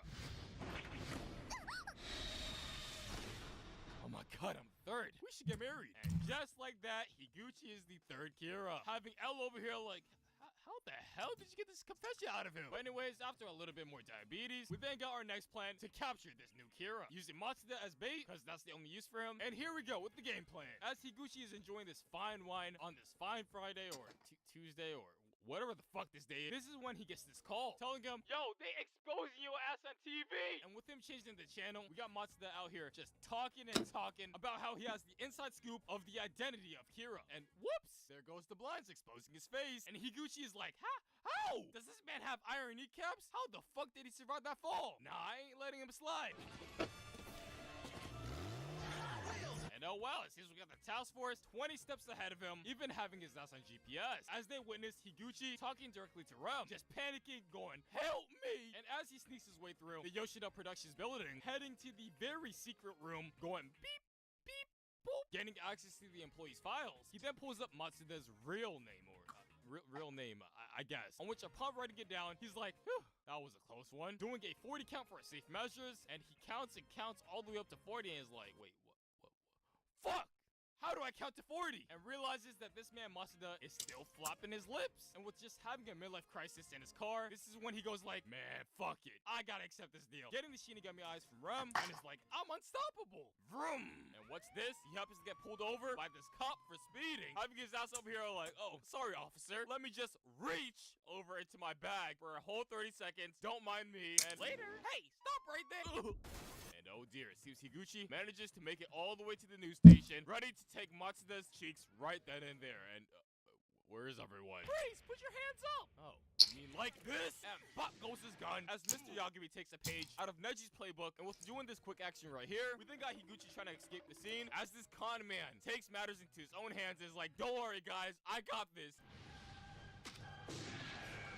Did this man just shoot one bullet and gave up? Now we really gotta do a background check on which side this guy is actually on. But once again, it seems we got Higuchi on the road again, just zooming out here with 5 stars on his ass and bumping into this very unfortunate blockage, having this man shitting himself. But he's like, wait a sec, I can just go backwards, taking this nice little U-turn. But this is when L's man's Watery pulls up, hitting the craziest quick scope, making this man spin like a Beyblade into the wall. And just look at this walk of shame this man has to take out of his car. He's like, I wonder if Misa will still let me hit. While Mr. Yagami inspects the car and is like, oh look, a notebook. And oh well, it appears that he can see Rem now. Having all over here like, bullshit. Let me get a hold of it. Oh, she fine as fuck. On which has Lay over here like, yo, let me get a lick. Making contact with the Death Note once again, having his ass go. Oh my, this nut must be hitting different. On which has his ass delivering his iconic line, I'm sorry, me no speak Nihongo. But with Light regaining his memories, we got the real Light Yagami back in action, pulling out his sick customized watch with a little cheeky pocket installed into it, sending Higuchi to the gulag. And with some very convincing, high level, and exceptional porn acting here, going, what the heck is happening? He's dying. He manages to get away with the W, which moving forward past all of that, it seems we get a nice little rest session to reset, relax, with everyone gathered up at Task Force headquarters, going over the rules written in the Death Note, where they find this one very real rule written last minute before Light gave up ownership that states that if someone doesn't write names within a 13-day time span, that user will die. Having L staring over at Light like, oh, I guess you're innocent. But just to verify, Ram, was it? That's your name, isn't it? The white thing over there?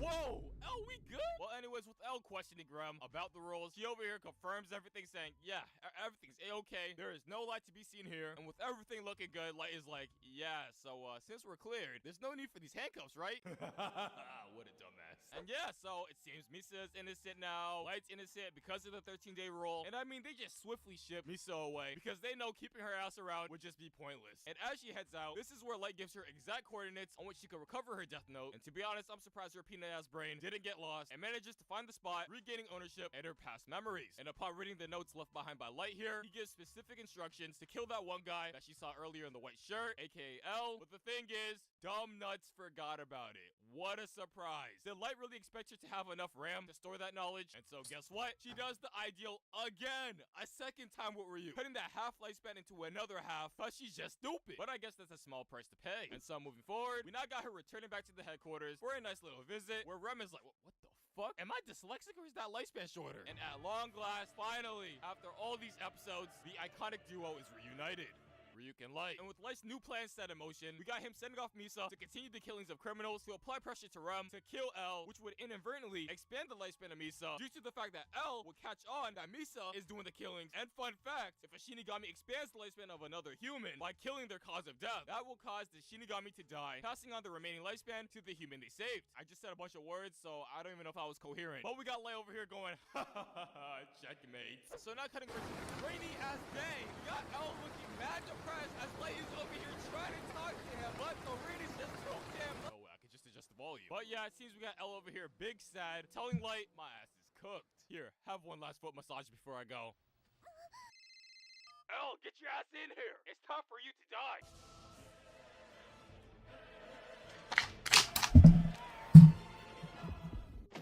And just like that, good night. Oh, wait, that's right. No! Who's gonna give me my foot rub now? Well, anyways, look at this dumbass saving Misa's life. And just like that, I'm the god of the new world.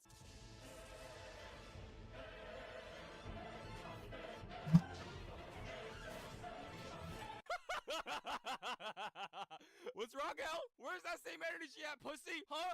I can't hear you! And so with L eliminated, it seems Light has become the new leader, the new L of the task force. And it seems there's no more threat for him because L is dead. And so we got times of peace, settling down with Misa, resuming business as per usual, the Kira case, even having meetings at various locations like Light's house, where this man Mazda decides to act like a freak, just eyeing down Light's sister, telling her, wow, Sayu, you're so little the last time I saw you, how about we get married? And the fact this man did this in front of the parents is just beyond me. But of course, we all know, this ain't no slice of life, and this is where Mr. Yagami gets a call, telling him, yo, one of our mans got bagged, having everyone involved with the task force, bolting their way back to the headquarters in dramatic fashion, because the director of the MPA apparently got kidnapped. And the kidnappers just want one thing, to free him, which of course is the Death Note, as you can see in the title of this anime. Having Light over here like, what the fuck? Who snitched? I thought we were the only ones supposed to know of the existence of this shit. But then realizes there may be someone out there that knows of the Death Note. And so like all of his problems, here's where Light resorts to his number one solution, killing it. And I mean not killing the kidnappers, but killing the kidnapped instead. Having Light over here like, well, that's unfortunate. Guess we can't do the Man, fuck this director. If you want your daughter to live, Sayu Yagami, pull up to LA and give me that damn notebook. Quit playing with me. And it seems Light made a slight miscalculation here, as it really looks like he has to go through with this deal now. Cause we got Mr. Yagami stressing, telling everyone, I'm the leader. Fuck the Death Note, I'm getting my daughter back. Having Light over here like, wait, Dad, we gotta take our time and explore our options first. I'm sure she'll be fine. On which we then got Light over here calling up the SPK, an elite group posted up in America, dead set on capturing Kira, and with him contacting them for assistance as L. This is where the leader of the SPK, N, or Nier, responds telling him, you ain't no L pussy boy, sit your ass down. I'm L in this bitch. I'm his successor. And from the voice changer, one letter initial, awkward ass seating posture, and lazy ass voice complexion, we got the conversation between Great Value L and Light, where Light was just not having it with his cocky L imposter, but then goes on explaining the situation of the MPA's chief's daughter, and Nier's like, oh, don't worry, I'll have people on standby in LA right away. Psych, you got this, L.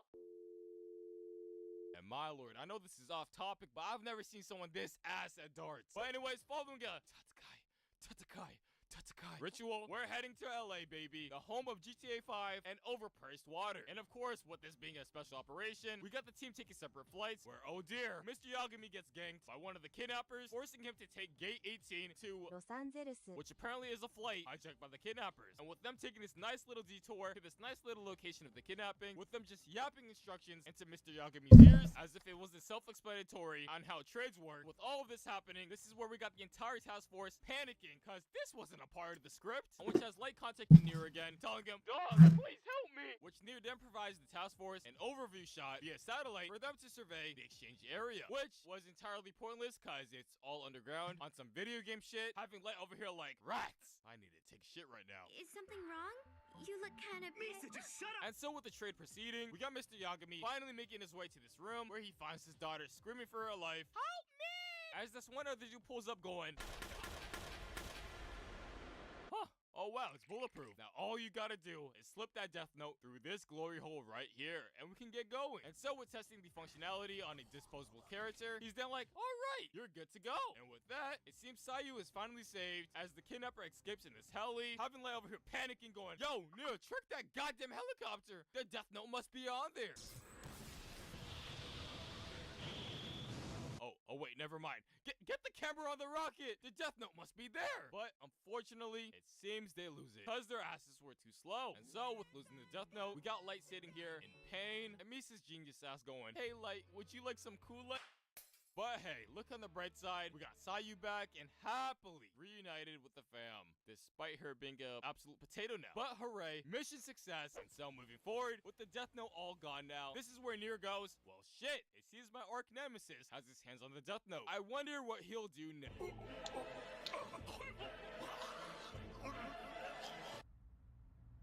Well, that was fucking petty. And so with all of this happening, here's where Nier decides to contact Light, confirming that the majority of his SPK pals have died at the hands of the notebook, revealing the identity of the man who did it, Mello, who is apparently his competitor in succeeding L. But he doesn't say that part. Instead, he just says, yeah, it seems this one other dude is just trying to compete with me to see who can take down Kira first. Having Light over here like, oh hell nah, y'all really out here 2v1ing? And so with the task force pulling up their Facebook profiles, they then learned that these two grew up at a place called the Whammy's house, a breeding ground / orphanage for L's successors. And Light Light is like, man, that ain't shit compared to L. This should be easy mode. And so we now got Light tracking down Mello and his fellow Mafia members, acquiring the identity of Cal Schneider, who is the new Death Note holder, confirmed via Misa's eyes. And by simply writing down his name in the Death Note to ship his address to him before, of course, unaliving himself, this shit comes in on some one-day shipping shit, having his egotistical ass going, haha, man, I'm just too good, and rewarding Misa with a happy ending. However, in the midst of this is where this one other Shinigami drops by from the Shinigami world, looking for his Death Note that Ryuk yoinked from him to give to Light. And using the address that Light has burned right here, he then heads directly to Mello's hideout, somehow locating it without a GPS, and jump scaring their shit. And upon them spraying a prank on him, doing absolutely no damage, he then goes, man, these bullets ain't shit, and follows through and exposing Light's added rules to the Death Note, saying that this 13-day rule thing is all bullshit. Having Mello's ass over here munching on his feastables, going, oh my god, so that means the real Kira used the 13-day thing to prove his innocence. God, I'm so smart. But speaking of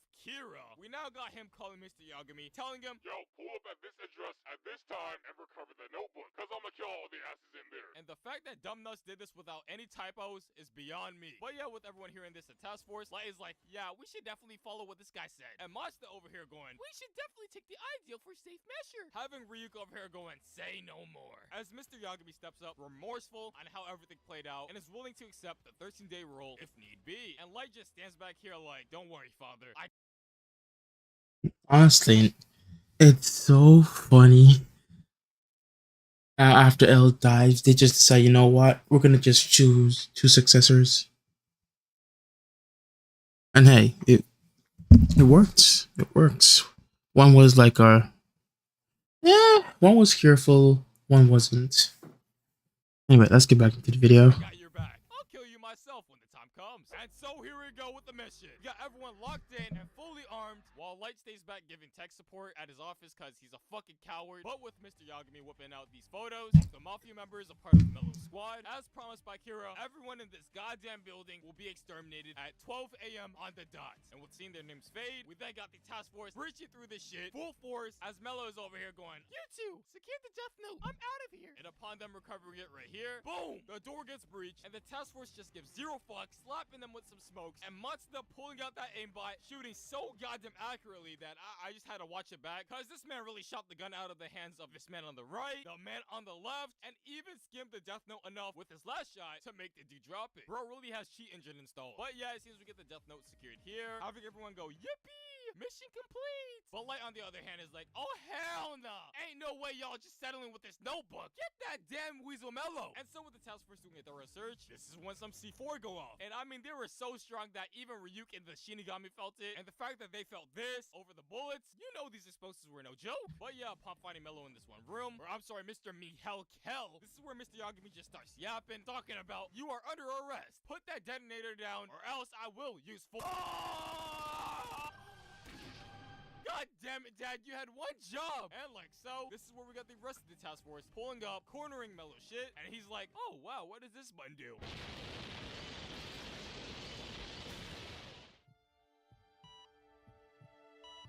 And would you look at that, we're now in the hospital, with Mr. Yagami the only one in critical condition, as the rest of the cast just has minor scratches. But I mean, they didn't eat an entire mag of an Uzi to the back, so that's understandable. And here's where we get this very touching moment between father and son, where Mr. Yagami is like, son, I always knew you weren't Kira, upon seeing his life points above his head. And through this entire wholesome exchange, this is where Light gives his part and is like, Dad, for the love of God, before you go, you have to write down his name.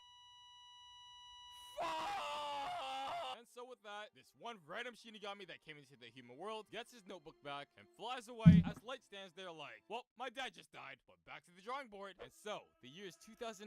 Mama's in shambles, the USA officially backed away from the Kira case, and the crime rate of Japan is at an all-time low. So I mean, looking at that, you see, Kira isn't all that bad after all. Cause with less crime, we're living in our prime.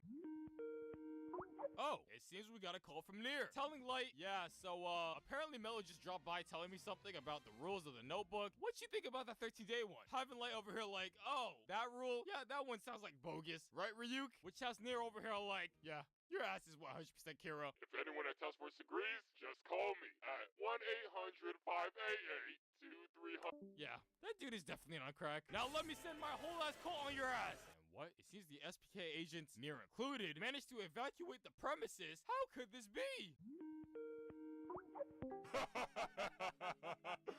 Your goofy ass really tried. Guys, I know this looks bad, but I swear I'm not Kira. And so given the situation, with everyone in the room now suspecting that Light is indeed Kira, even having Aizawa's rat ass contacting Nier, feeding him info of Light's incarceration, this now brings us to the awkward following morning, where Aizawa just straight up tells Light to his face, yeah, I contacted Nier. Also, let's get Misa's ass back on surveillance. Having Light over here like, oh, it's like that, huh? Well, go for it, pussy. And so with Aizawa and Mogi pulling up to Light's and Misa's place to do a nice and clean search in the apartment for any death notes laying around, we got Dumbnuts clueless as fuck, as this man Light was already 20 steps ahead of the game, having Misa relinquish ownership of her death note prior of the search and shipped to a new qualifying and upcoming Kira. After, of course, running Kira job applications to find someone who is reliable and mirrors his beliefs and will punish anyone who he sees fit. Like, you see these clout-chasing scrubs? Deletes! Deletes! Deletes! And this man is out here really hitting trick shots as he's writing these names. And who is this individual, you may ask? It is none other than the man himself, Teru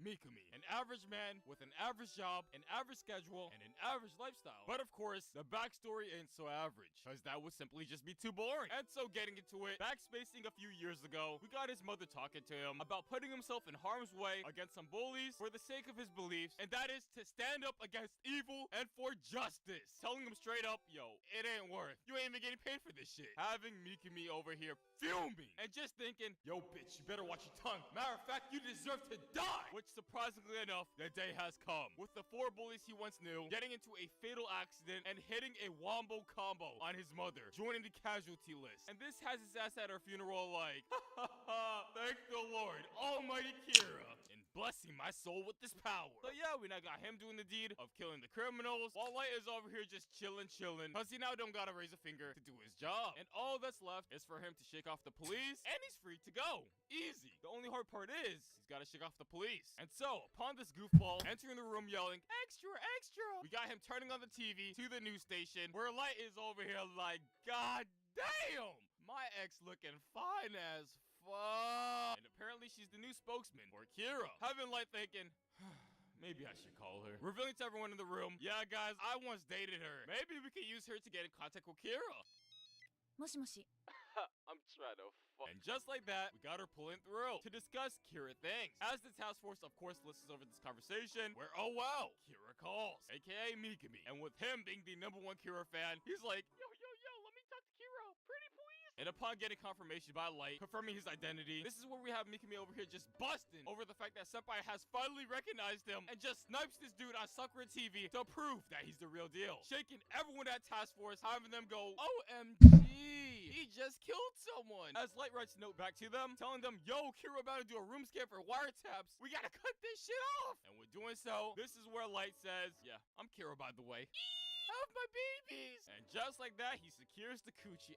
The cooperation of Kiyomi Takeda. Telling everyone back at Task Force, I just know y'all wish you were me right now. And so moving forward, with us now cutting over to the successor of L, now making plans to confront Kira directly in Japan. And the fact that this man is succeeding L and doesn't know how to book a flight, having this grown-ass man fly back from Japan to New York to fly with Nier back to Japan. Oh, hell no. But upon his arrival here, here's where we got him making contact with the Task Force once again, telling them, yeah, I'm in Japan now. Also, when I see Kira, it's on sight. Having Light over here thinking to himself, nah, you better join L, just watch. And I guess he's back to playing with Legos as Light continues his meetings with Takeda, having casual conversations on the surface as they pass around notes discussing their Kira moves. With Light telling her, my queen, you too can become Kira. Having her contact Mikami for some pages and telling him that Light told her that he must continue writing names in a fake decoy notebook for the time being. And so once again, we then cut over to the point of view of Budget L, going into deep thinking mode, and is like, aha! This Mikami guy on TV looks sus. We should survey him. So upon following him around, we have this one dude with some diddy ass riz pulling up on this one girl with a horrible hunchback. And with witnessing this harassment, Mikami couldn't just sit there and watch, and writes his name down in this very real notebook, having this dude drop dead to the floor. Which then the investigator is like, oh my god, this motherfucker slumped. And what is this girl doing just standing there and screaming instead of trying to escape the situation? That's that Misa IQ right there. But anyways, I digress. And with Nier's team on Mikami's ass, reviewing him in a crisp 240p. We then cut over over to Light and the task force setting up their next meeting with Takeda, with the wiretaps and what have you. And with Aizawa still on Light's dick, he then pulls out his trump card and is like, ha, I'ma get you with this shot right here, marking the notepads with his fingernail. Cause surely they're not passing around notes. And so it seems the time has come, with Light and Takeda meeting up once again, another night of small talk and and passing around notes, and we get some exclusive spicy drama between Takeda and her previous encounter with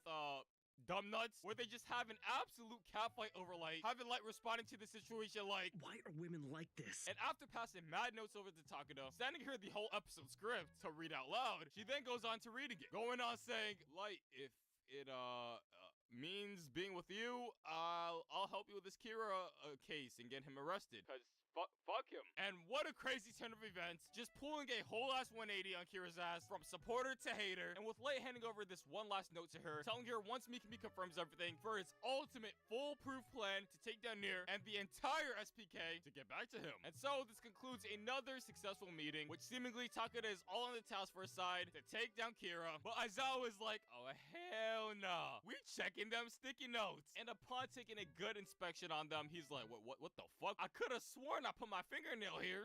I'm sure it was just the janitors, but Aizawa wasn't buying it. Having Aizawa going, I must contact Nier. Coming face to face with him, where he gives the inside scoop on Light, or I mean the second Kira, for being sus. On which Nier is like, I already knew this shit. Now get your silly ass out of here and let me do my job. Moving forward, following more investigative work on Mikami, putting them Skyrim skills to good use and gaining access to his decoy death note, discovering absolutely nothing aside from this inhuman ability of his to write in size 3 fonts with 0 mistakes. We got Light finally getting confirmation that Mikami is ready to proceed with the plan, the foolproof one. And with Nier contacting him on cue, we then got the both of them on the mic saying, pull up! And it seems to decide to meet up at an abandoned warehouse 3 days from now. And with that, we then get this very epic stare down moment where, they stare down or they do this thing, and Light meeting up with Takeda one last time to have this warehouse address delivered to Mikami, solidifying his W. His foolproof one. And so as the days go by, we then get this very dramatic cinematic of Takeda making her way to the news station with all her fans around, taking pictures left and right, cheering her on, and it just seems like an average day until it wasn't. Having this crusty ass red CGI car pull through, coming in just trolling and shooting a smokescreen before driving off. And what's this? We have Mello magically making his appearance on a motorcycle like, hey Kiyomi Takeda, big fan, wanna ride? And with her bodyguard, who's apparently an SPK agent, telling her, wow, he seems like a pretty trustable dude, you should go. And so with her boarding it to flee the scene, it seems the SPK was prepared for this moment, sending out 3 CGI black cars after Mello and a couple more after that one dude who shot the smoke screen. And this chase went on for so long that it is now nighttime, which has this dude getting out of his car like, alright guys, I know I have me trolled a little, but I know for a fact you wouldn't shoot me over this.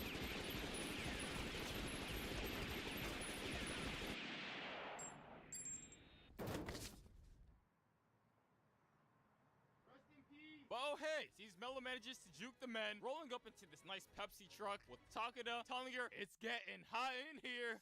Now take off all that clothes, on which she happens to do. And using the classic bra pocket strat here, she manages to keep a page of the death note with her, and with Light conveniently telling her to watch out for this one dude named Mello, providing her with his real name, as Mello drives out, mentally prepared for what's to come, cause he full knowingly knows his ass is about to get cooked in a sec and join L in the process. Takeda then writes Mihail Kell's name down, and with Mello taking the L and crashing the truck, this is where Takeda calls Light, telling him, save me! I'm stuck in a Pepsi truck! Or, I'm sorry, a transport truck. Also confirming that she has done the deed in killing Mello. Having Light over here like, yippee! Well, sucks to be you. Oh yeah, we should save her. And so, with Light and the task force boys heading out to save her based off of the vague instructions she gave us, this is where Light is like, yo, Ruth, some dumbasses for allowing me in the back. And upon making the way to the church where the truck is parked at, what the fuck? Where did this fire start from? Was Takeda secretly a firebender? Well, there's no time for questions, because this is game time, baby. Although it is looking quite damp outside, the time has finally come to take down this off-brand L. And after this short little meeting with him to confirm the preparations of this meeting, here we go, setting sail on the highway to the highly awaited warehouse, with Light over here oozing in confidence, cause his foolproof plan just simply can't fail. Cause it's foolproof. And with the task force now arriving at the warehouse, we of course gotta add some slow motion in this bitch. And here we have it, the confrontation. With Nier wearing a mask of, Is this supposed to be L? Nah, that gotta be disrespectful. But anyways, upon making intimate eye contact with one another in silence for a straight 30 minutes, with immaculate and therapeutic Rain ASMR playing in the back, Mira's like, oh, alright, I guess it's time I could take this off. And something about the smile makes me angry. But of course, with this being Death Note, we got Nier going on about every single detail about how this ex-Kira, aka Mikami, will be here in a few moments, and oh, there he is!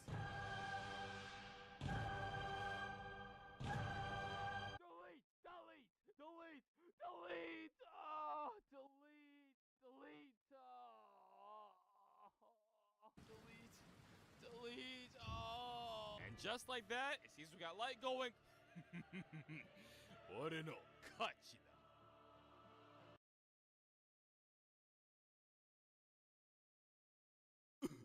What happened to my foolproof plan? And it seems Light's plan has unfortunately all crumbled beneath him, with the real notebook getting replaced by the real fake due to the fake real getting exposed for being fake when the real was discovered to be real. And so using the real to make it fake real, that is ultimately what resulted in Light's foolproof plan into being non-foolproof. Having Light over here flabbergasted and looking dumb as fuck, unable to fathom how a main character could be put into such a predicament. But don't let this take away from the fact that this man Mikami was out here making typos in his writing. Like, how the hell do you spell Anthony and Tohi? What the fuck? And so, with being exposed as a fraud and his back against the wall, Light then goes, objection! Following up with, absolutely nothing. And says, fuck it.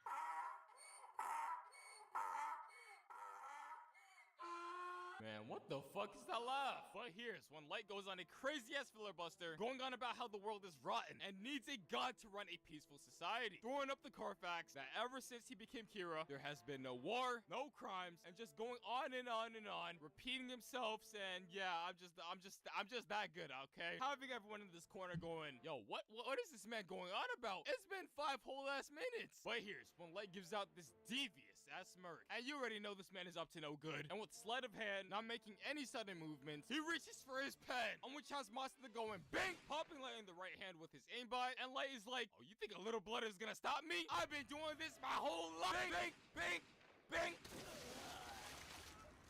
Well, shit, I think he might be dead. But of course, the power of plot armor prospers, as this is where everyone forgets that Mikami was the character, just performing seppuku with a pen, having his ass squirting all over the place, while Light is over here like, huh, later losers, making his grand escape. And not gonna lie, this man gotta work on his cardio. This man already out of boy. There's his pass, but upon somehow outrunning the task force, making it all the way to safety with a few minor scratches on him, which I'm sure he'll be able to recover from after a few days, we got him just chilling on these flight of stairs, and it's like, I'll get near next.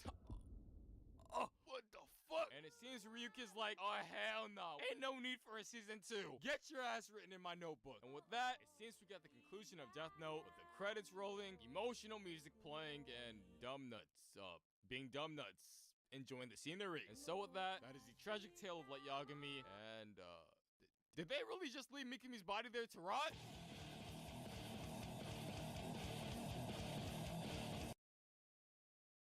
Huh.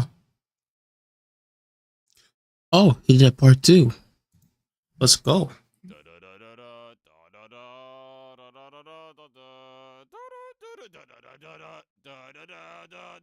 Wait, what? Why am I doing this again? Let's just continue where we left off, where we now finally have the Straw Hats all reunited at Sabaudi Archipelago, now heading to the next destination, Fishman Island. And as the Straw Hats are leisurely making their way towards it, here's when they get into a little bit of a dilemma, getting absolutely rolled by this one current on their way in, splitting up the crew in the process, on which we now have Luffy's group, consisting of Chopper, Sanji, and Usopp, waking up in Fishman Island after being saved by some mermaids. And oh wow, they reunite with Cammy, and after catching up with her, they then head out to explore a bit, heading to a higher level of the island, where they meet up with some other mermaids, and discussing about Jinbei's whereabouts. However, in the midst of this conversation, they are then approached by the Neptune family's princes, who are a part of the Fishman Island's royal family, if that wasn't obvious. And they're out here looking for the Straw Hats, who have trespassed this land. And with Sanji splooging over here due to an Opie overdose, their cover is quickly blown, and Chopper says that Sanji is in need of a blood donor, or else he'll die, because apparently that nosebleed was just too strong. And so with Cammy coming in clutch, she pulls up with an escape vehicle, allowing them to all get away, where we soon learn that it's forbidden for fishmen to donate blood to humans. But by some miracle, Sanji still finds a way to get a blood donor, or blood donors, and oh wow, he's still alive. And so with Sanji recovering, Chopper decides to stay back with him as Luffy, Kemi, and Usopp head out following their little chat with Kemi's boss, Charlie, who happens to be a fortune teller. Which shortly after them leaving, Charlie then foresees the future with Luffy destroying Fishman Island and letting the whole town know. And so moving forward, as Luffy's group is having a nice walk around Coral Hill, this is when they reunite with Papeg, Brook, and Nami, where they are then approached by the king himself, Neptune, inviting them to his palace, which Luffy says, fuck it, let's go. And so upon their arrival at the palace, they find the palace looking rather fancy like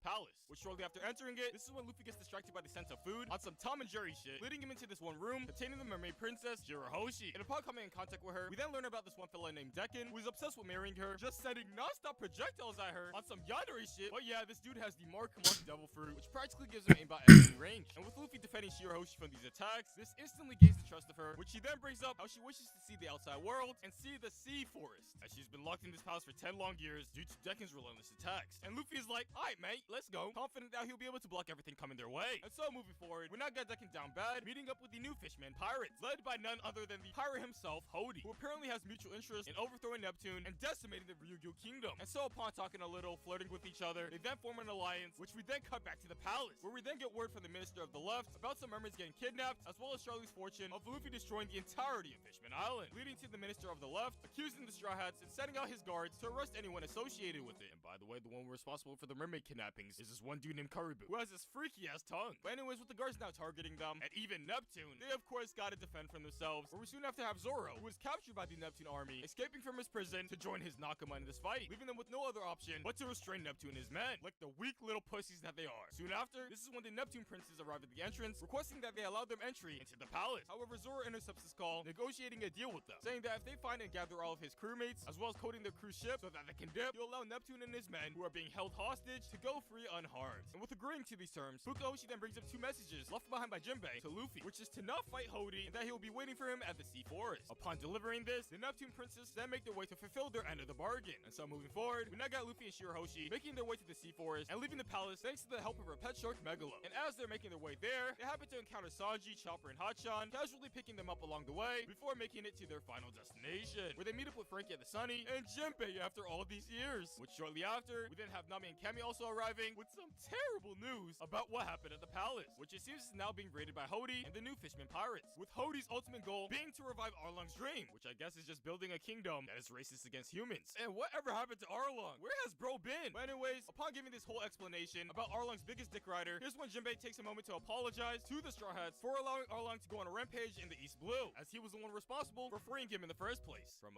Impel Down, which has Nami like, oh, so you were the source of my PTSD, huh? Demanding that he elaborates, which has him going over the whole entire lore of Fishman Island and how it was once taken over by humans. But one day, the legend himself, with that one legendary quote, Whitebeard, came around saving them. However, for some reason, that didn't really do much for the dynamic between humans and fishmen, as they all still hated each other in the end. But this is when we have two important people risen to power, advocating for the coexistence of humans and fishmen, which the first person we got here is Queen Otahime, the wife of King Neptune, who is out here farming petition signatures, even managing to get a signature by the world nobles. However, it seems her efforts were all for nothing, with someone just wanting to create a bonfire with these papers to roast some marshmallows, and on top of that, even hitting a trick shot on Otahime, killing her as a result. Where we soon after learn by Hody that it was indeed a human that did the act, exposing him to the world. Which following that, this then brings us to our second person seeking peace between the fishmen and the humans, Fisher Tiger. Which upon hearing the news about him freeing the slaves at Marijois, this has Jinbei like, you know what? Let me just instantly resign from the Neptune army and join him and his crew, the Sun Pirates, who in turn brought him together with pirates like Arlong. And following 3 years together sailing the seas, this is when they end up meeting this one girl named Koala. What the fuck? On this one island, and she happens to be an escapee from Marijois, and are told by the people here if they can assist in taking her to her hometown, which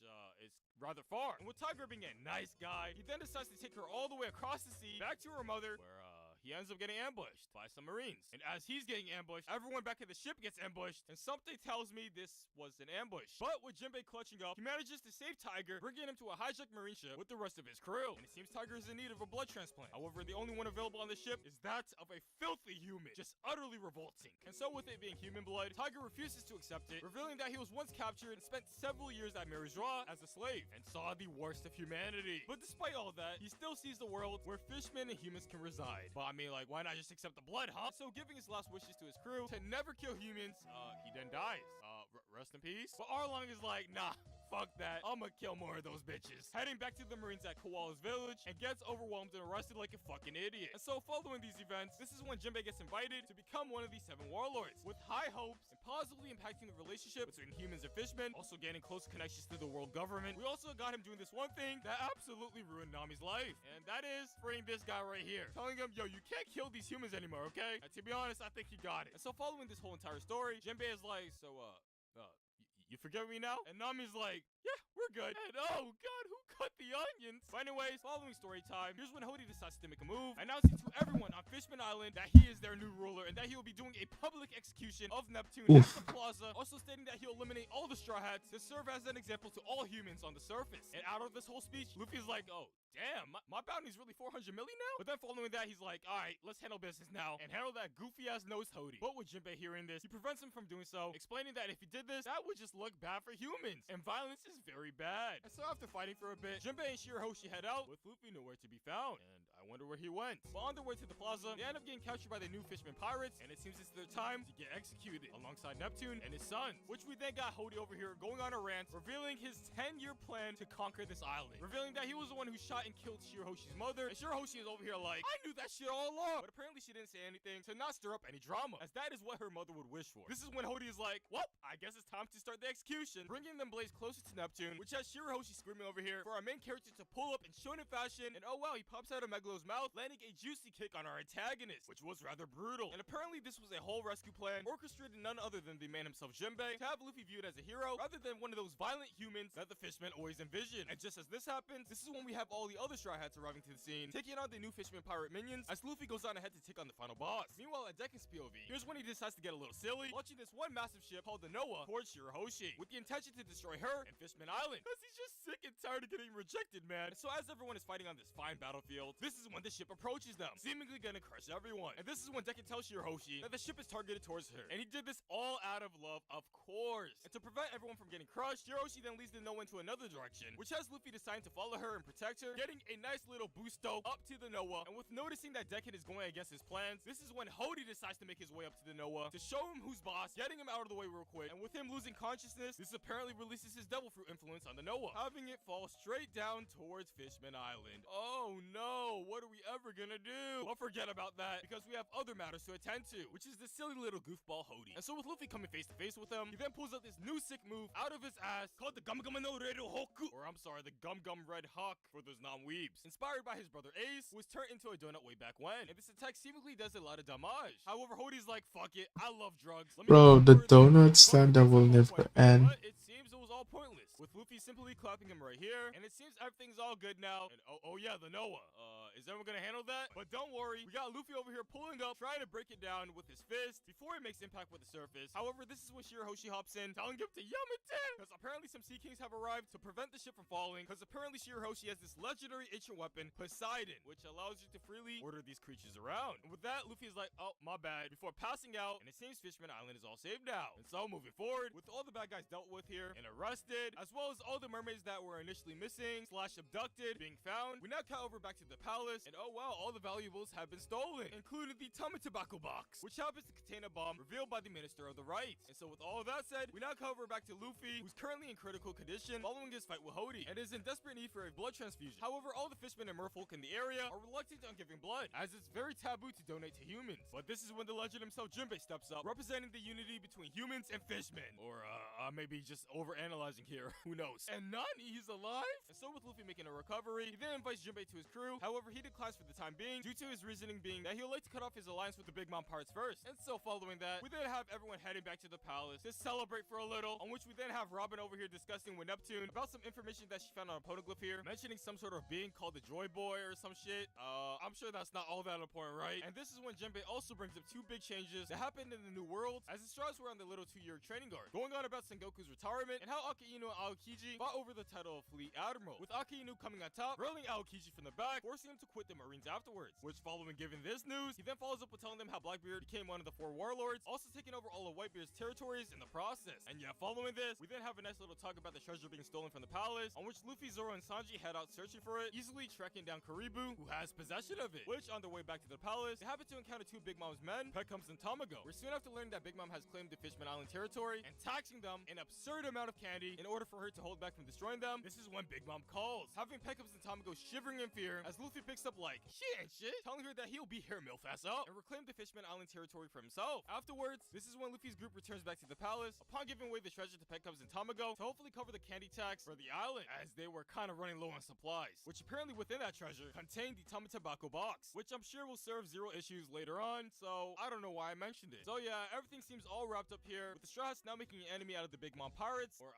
I mean just Luffy, and this is where we have all of them boarding the Sunny, and as they're heading out, this is when the Minister of the Left gives Nami a new world log pose, which is a log pose capable of recording magnetic fields of 3 different islands at the same time, opposed to 1, allowing them the luxury of choice. And so with that, they then set sail, saying their goodbyes, and Pinky promising to Shirahoshi that they'll one day return, which I'm sure that one day will happen. And so with leaving Fishman Island, they now enter the second half of the Grand Line, the New World, with this one volcanic island being their first destination, called Punk Hazard, despite their log poses pointing away from it. And so shortly after their arrival, here's when they receive a distress call from someone on the island saying that they're being attacked by a samurai, which Luffy is like, wow, that's cool, we should definitely go. And with Zoro, Robin, and Usopp, they then head straight into the action while the others stay back on the ship, on which they soon have to get captured by some men in hazmat suits and end up in a cell on the island, except Brook, of course, who they thought was dead because skulls equals dead. And during that one distress call, we also got Smoke over here at Raijin Island, who happened to intercept it and is now setting sail towards Punk Hazard to capture those meddling Straw Hats. And so cutting back to Luffy's squad, they happen to encounter this one dragon, on which Zoro does the honors in clapping it, and this is where they soon have to encounter these pair of legs embedded into it, on which upon pulling it out, they find out that it is capable of speech and is looking for a certain warlord. Afterwards, this is when Brook contacts Usopp, updating him about the situation, that Nami, Sanji, Frankie, and Chopper have been captured, and that they've probably been brought to one of the buildings in this one icy biome, which I swear this island is just built like Todoroki. And oh wow, it seems that biome is coincidentally in front of Luffy's group. And so with the help of Usopp spawning his banana boat, they make their way towards it, on which they encounter some hostile senators. But wait, hold up, let's just cut over to Sanji's group back at their cell, where they too encounter a severed body part, revealing that he is looking for his son Momonosuke, also revealing that he's a samurai from the Wano country. Afterwards, they end up managing to escape their cell, but they soon have to find themselves in this one room called the Biscuits Room, with a bunch of supersized children. And with the guards approaching them, this is when the kids in the room beg Nami to save them from this place. And so with Nami being the very considerate individual that she is, she then brings them along in search of an escape route, which, moving forward, we now cut over to the Marines over here, now arriving on the island upon hearing the distress call, on which they are then greeted by Law, who reveals that he is one of the 7 warlords and got this position by shipping 100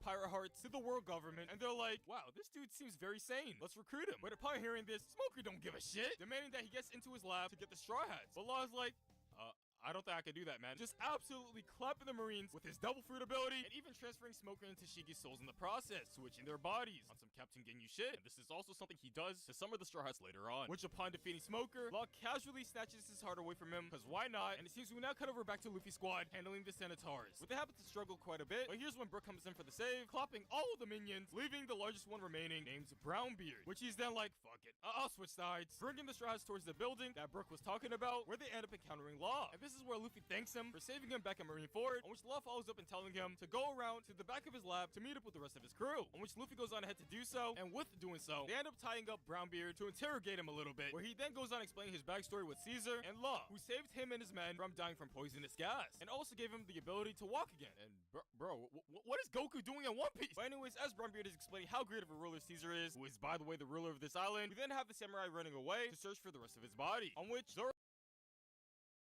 and bro, what is Goku doing in One Piece? But anyways, as Brownbeard is explaining how great of a ruler Caesar is, who is by the way the ruler of this island, we then have the samurai running away to search for the rest of his body, on which Zoro, Sanji, and Brook head out to search for him. And upon them leaving, this is when the children just go absolutely berserk, screaming and demanding that they want some candy, which upon testing them, Chopper reveals that they've been exposed to some form of an addictive drug and are suffering from withdrawals. And with that said, the Straw Hats then restrain all of them, because what else can you do? And with seeing the state of these children, this then has Luffy, Robin, Frankie, and Usopp heading out to search for Caesar, on which shortly after leaving the cave, they then hear a huge explosion come from it, and upon their return, they encounter the Yeti Cool brothers, who are apparently working on the Caesar, and they just said, fuck it, let's just kidnap their waifu Nami before retreating. And so with chasing them down, here's when Law appears to help them out, saving Nami in the process, and they're proposing that he forms an alliance with the Straw Hats, going on about how there are 2 ways to survive in the New World, which is to either live under the 4 emperors or go against them. And with Luffy having common interests, going up against them, and wanting to take down all 4 of the emperors like gym leaders, Law is like, perfect, let's make our first target Kaido, on which Luffy's like, bet, joining the Heart Pirates on their plan to annihilate him, on which Law then goes on explaining the lore of Caesar because we gotta have a backstory in this bitch. And he goes on about Caesar's background, about him being a former government scientist and becoming a criminal 4 years ago, acquiring a 300 million berry bounty. On which he then follows up saying, yo, we gotta capture him to go through with this plan. Having Luffy over here like, oh, we got this, easy. And so now cutting back to the cave with the children, we now have Caesar approaching them, popping all the strats there in the process, and getting the children back to his lab. To think they did all that work for nothing. Which, moving forward, with all the strats and the Marines on this island, making their way towards the laboratory, this is when Caesar over here is like, hee, let me just release this deadly chemical weapon, Slimy, that initially caused the destruction of Punk Hazard, releasing this one poisonous gas called Shinakuni, which upon exposure turns people into stone statues on some Dr. Stone shit, or I mean Medusa, or I don't know, whatever the fuck. Which luckily all the Straw Hats, excluding Frankie and some Marines, managed to make their way into the laboratory before getting hit by this gas. And oh yeah, somewhere in between, this one samurai manages to find his full body, introducing himself as Kinemon. This is when Law over here is like, alright, let me just recover you guys' body, returning Shigi and Smoker back to their original bodies after making an agreement with Smoker to obey his orders, and hunt down this one man named Virgo, who apparently has possession of his heart. Because long story short, Caesar has two close individuals working under him, next to Law being the third, named Monet and Virgo. And in order to acquire the trust of Caesar, Law gave his physical heart to him, because I think a vital organ is enough to gain anyone's trust. However, somewhere in the process, his heart ended up in Virgo's hands. And it's also revealed here that Virgo and Monet are actually working undercover for this one warlord named Doflamingo. And so with now everyone in this laboratory, Law then mentions that there is only one escape route to escape this island, and that is the R66 gates, which is found in building R of this building. And with given this information, Smoker orders his underlings to rescue the children and head to the R66 gate afterwards, instructing that Tashigi takes command, on which he then heads out with Luffy and Law to handle business. And so moving forward, we now got Luffy and Smoker making their way towards Caesar's room, where Luffy just gets straight into the action with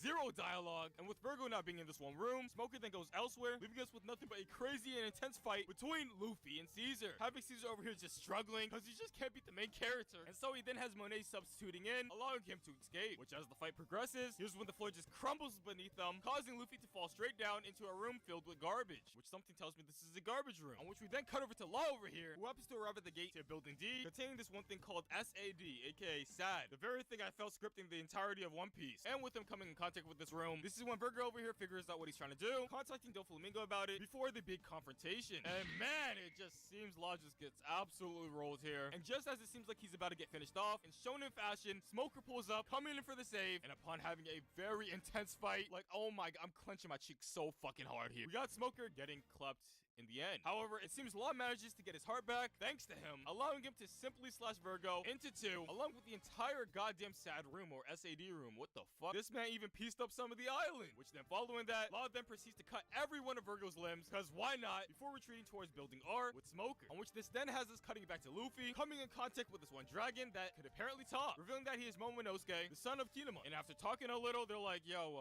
I think we should escape. And so they head out of the garbage chute together, where Luffy interrogates some guards about Caesar's whereabouts. And upon being guided, he is then brought to the R66 gate, bumping into Brownbeard, who is now getting bullied by Caesar. On which, of course, we got Luffy coming in for the save, where he then follows up and questioning Caesar's reasoning for being on this island. On which he then goes and explains the reason for Law trying to capture him, which apparently he's the only person capable of producing SAD, a substance able to produce artificial devil fruits called Smiles, that Doflamingo's business heavily relies on. And with Doflamingo running this business, he sells these artificial fruits to big names such as Kaido. And yeah, with messing with his business, this will ultimately make big names like Kaido very angry and possibly shake up the entire world. Which Luffy is like, real cool story, bud. Bopping Caesar across the face, forcing Caesar into his second phase of the boss battle. But Luffy's like, get out of here with all that, clapping him once again, and in the process breaking the R66 gate wide open, allowing him and his allies to escape. And so with that, we now got these Straw Hats, the Marines, and the children all arriving at Building R upon being rescued. And yeah, we got a nice little roller coaster to our escape from Punk Hazard and its poisonous gas. But this is when Doflamingo orders Monet to wipe out everyone on the island with the island's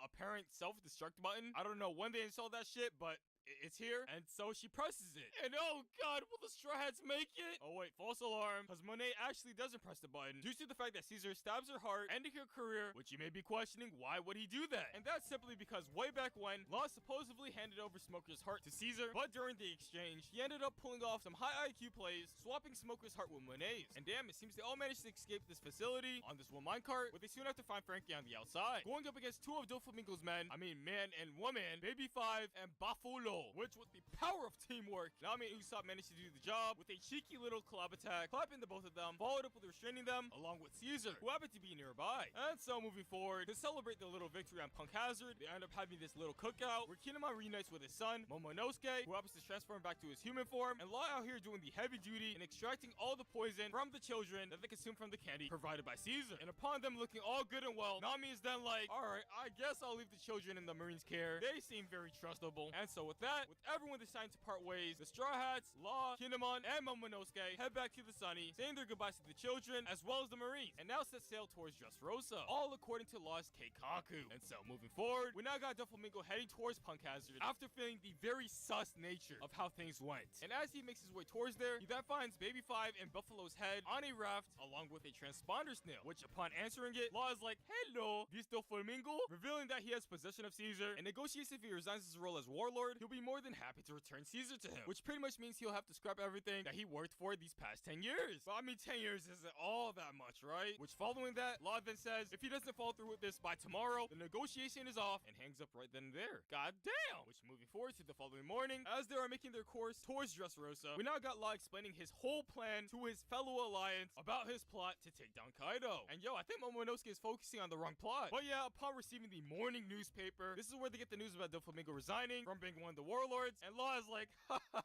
Kakadori, calling Doflamingo, telling him he'll return Caesar as promised, giving him a designated drop-off point, which will be north of Dressrosa, called Green Bit, which upon letting him know, Law simply hangs up like a savage, explaining his ulterior motive to the Straw Hats to lure Doflamingo so that he can finally destroy the Smile Manufacturing Factory on this island to completely and utterly destroy his business, which we then follow up with a nice and casual lunch, having Kinemon over here explaining why him and Momonosuke were at Punk Hazard, and pretty much how things went is that they were on their way to this one island called Zo, got shipwrecked, ended up on Dressrosa, got attacked by Doflamingo's men, and in the midst of the attack, Momonosuke boarded this one ship like a dumbass with some children seeking medical attention, making Kinemon go after him, leaving their samurai buddy Kanjuro behind to hold off the threats. Meanwhile, not cutting over to the Marine headquarters, it's apparently revealed that Bucky became one of the warlords during the time of the Straw Hats training guards. I don't know like what happened there, but I guess that's valid. Which I guess now moving forward, we now get the Straw Hats arriving at Dressrosa, where Law gives Nami a Vivre card that points directly towards Zo, where the rest of the Heart Pirates are posted at, in case anything happens to them, but I'm sure nothing happens here, where they'll have to resort to that. And so upon Law delivering the game plan to locate and destroy the Smile Factory, we then have everyone dividing into 3 groups, with Momonosuke, Chopper, Nami, and Brook protecting the Sunny, Law, Usopp, and Robin delivering Caesar at the drop-off point, and Law, Sanji, Zero, Kinemon, and Frankie heading downtown to do some silly old exploration, where they happen to go into this one diner, finding this one blind dude who is apparently a Marine named Fujitora, with the ability to manipulate gravity, on which we then get Zoro's swords randomly getting yoinked by some random individual, which then has Zoro, Sanji, and Kinemon chasing after it as Luffy interrogates this one thug about the Smile Factory, on which he then brings up this one Kurita Coliseum, talking about how the grand prize is Ace's Devil Fruit, the Flare Fruit. Luffy's like, oh, you for real? Let me get that shit real quick. Heading off with Frankie to gatekeep this Devil Fruit from anyone else, on which they then encounter this one talking toy soldier named Thunder Soldier, who I guess is the front desk to this Coliseum, and Luffy proceeds to sign into the tournament under the alias Lucy. And so with Luffy entering the tournament as a participant, this leaves Frankie and the Thunder Soldier talking about the Don Quixote family, aka the Don Quixote pirates, ran by Doflamingo, which is then revealed by the Thunder Soldier that he too has the objective to destroy the Smile Factory and end Doflamingo's reign. And with having mutual interest, Frankie and him head out to do things as Luffy gravitates towards the Coliseum to get that succulent Flare fruit, getting absolutely dripped out as a gladiator, meeting up with this one dude named Cavendish, who ends up expending his intent to kill the Supernovas for stealing his spotlight in the newspapers 3 years ago, and just hating Luffy most out of all of them. But luckily this is Lucy and not Luffy. And so following that, we then got Luffy staring at this one statue, in which this one girl pulls up named Rebecca, explaining that this is the legendary gladiator Heroes, who managed to acquire 3,000 victories in a row before mysteriously disappearing 20 years ago, and how she plans to acquire the Flare Devil Fruit to kill Doflamingo. Which, before heading off, she then reveals that she's in Block D, which in turn has Luffy revealing that he's in Block C, which, if you don't know how everything worked out in this Coliseum, basically there are 4 total blocks, A through D, and each individual block has a battle royale to determine a single winner, on which by the end of all of this, there should be 4 contestants remaining to compete for the grand prize, which, of course, is the Devil Fruit. And speaking of which, Block A concludes with Burgess from the Blackbeard Pirates winning, bringing us to Block B. And oh wow, this one pirate named Bartolomeo happens to be the winner here, and is apparently Luffy's #1 fan. But now cutting back to our boy Sanji, we now have him getting distracted by this one dancer named Viola, which following her performance, he then requests if he can escort her into another town to kill someone. what? With Sanji being Sanji, he's like, yo, I got you. Because he's out here just speaking with his dick, assisting her in this operation, bringing him to this one location where Viola's like, haha, gotcha, bitch. Knowledgeable of his identity. And wait, what?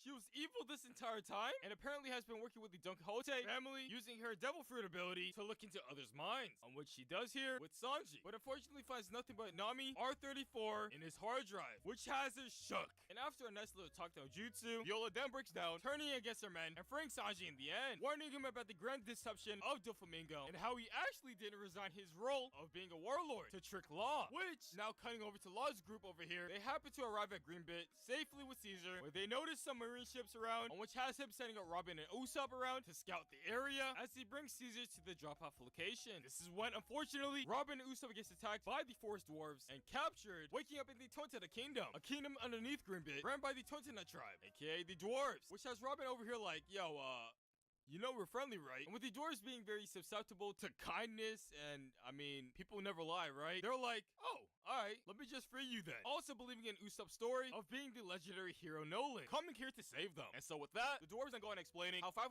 of their people, including their princess, are being held at a smile factory as working slaves, revealing its hidden location, which is directly below the Colosseum. And with agreeing to help, Usopp and Robin then head over to the Tontata tribe's secret headquarters beneath the Flower Hill, discussing their plan to destroy Doflamingo and his factory, with Frankie and Thunder Soldier arriving here shortly after. Which now cutting over back to Law, he happens to get a call from Sanji, warning him about what he heard from Viola, telling him that he's been scammed, and this negotiation with Caesar was all a setup. But unfortunately, like any drama show, it's always too late, with Admiral Fujitora, Doflamingo, and the Marines quickly closing in on Law's location, and it seems he's in a little bit of a pickle here. Meanwhile, cutting over to the Sunny, Nami's group happens to get invaded by a member of the Don Quixote family, Joda, putting them through a whole ass acid trip. But this is when Chopper calls Law for some help, which he tells them to simply sail towards Greenbit to help him out of his predicament, because he's the only one that matters, right? As for the ones on the Sunny, oh wow, it seems Brook manages to handle the threat here, restoring the Sunny back to its original state, allowing them to head straight towards Law, and Law is like, yes, finally, my ride is here, warping his way back to it with Caesar, telling the Straw Hats to head straight towards Zoe, and oh dear, it seems Doflamingo is charging towards them, which upon dropping off Caesar, this is when Law allows the Strass to blast off towards Zoe to retreat as he drags both him and Doflamingo to this one secluded bridge to settle things. On which Law then brings up this one thing about him wanting to make Doflamingo pay for what he did to him 13 years ago. Which now cutting back to Luffy, Block C is starting, and to stay undercover, he holds back from using his devil fruit abilities and strictly sticks to taijutsu. And oh my god, we got nothing but an insane fight here in this intense battle royale. And oh wow, would you look at that, the main character wins.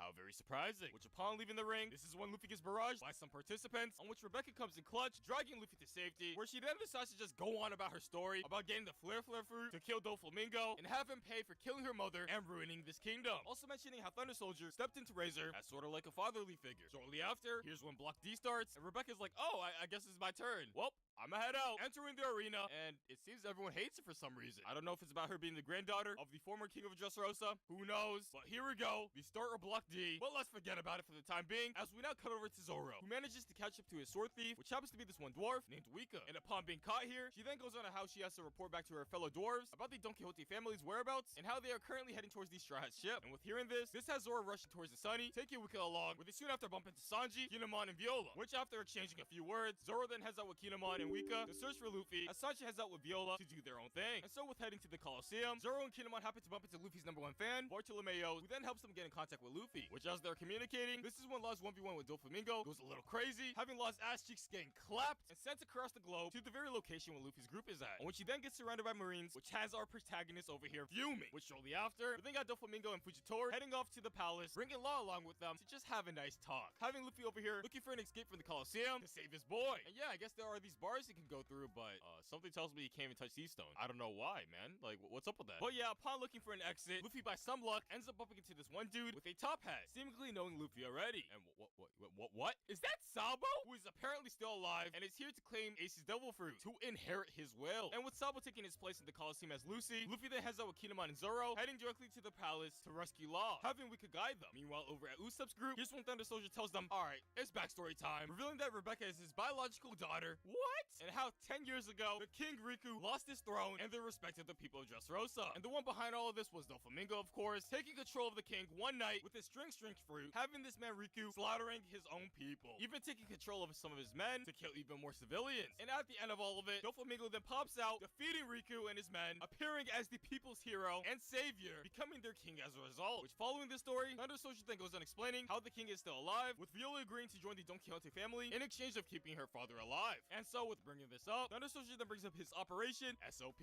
with the objective to wipe out Sugar, who is the devil fruit user responsible for turning all humans into toys here on Dressrosa, and to destroy the facilities in which the dwarves are being held at, which he happened to pinpoint Sugar's location in this one underground trading port that apparently he has a secret passageway to. However, with Frankie being too dummy thick for it, this led him to go to another area of the facility, which is the toy house, where he then causes a little bit of a distraction, allowing the others to execute the plan. And with their arrival at the underground port, they just find a bunch of these toys slaving away against their own will, and this is when Thunder Soldier heads into this one elevator all alone with the ambition to assassinate Doflamingo, which I guess leaves Usopp in charge of the dwarf army to take out Sugar. And upon approaching Sugar at the executive tower, the dwarves then devise a plan to have her consume this very one sussy-ass grape with hot sauce to knock her out. Honestly, sounds foolproof, something I would definitely fall for. However, surprisingly, it falls short, with her quickly realizing, and goddamn, it seems some of the dwarves get turned into toy bears as a result. How very unfortunate. Which we then have Sugar's bodyguard Treble appearing and splurging all over the dwarves with his colossal bukkake, and apparently it's flammable. And upon igniting it,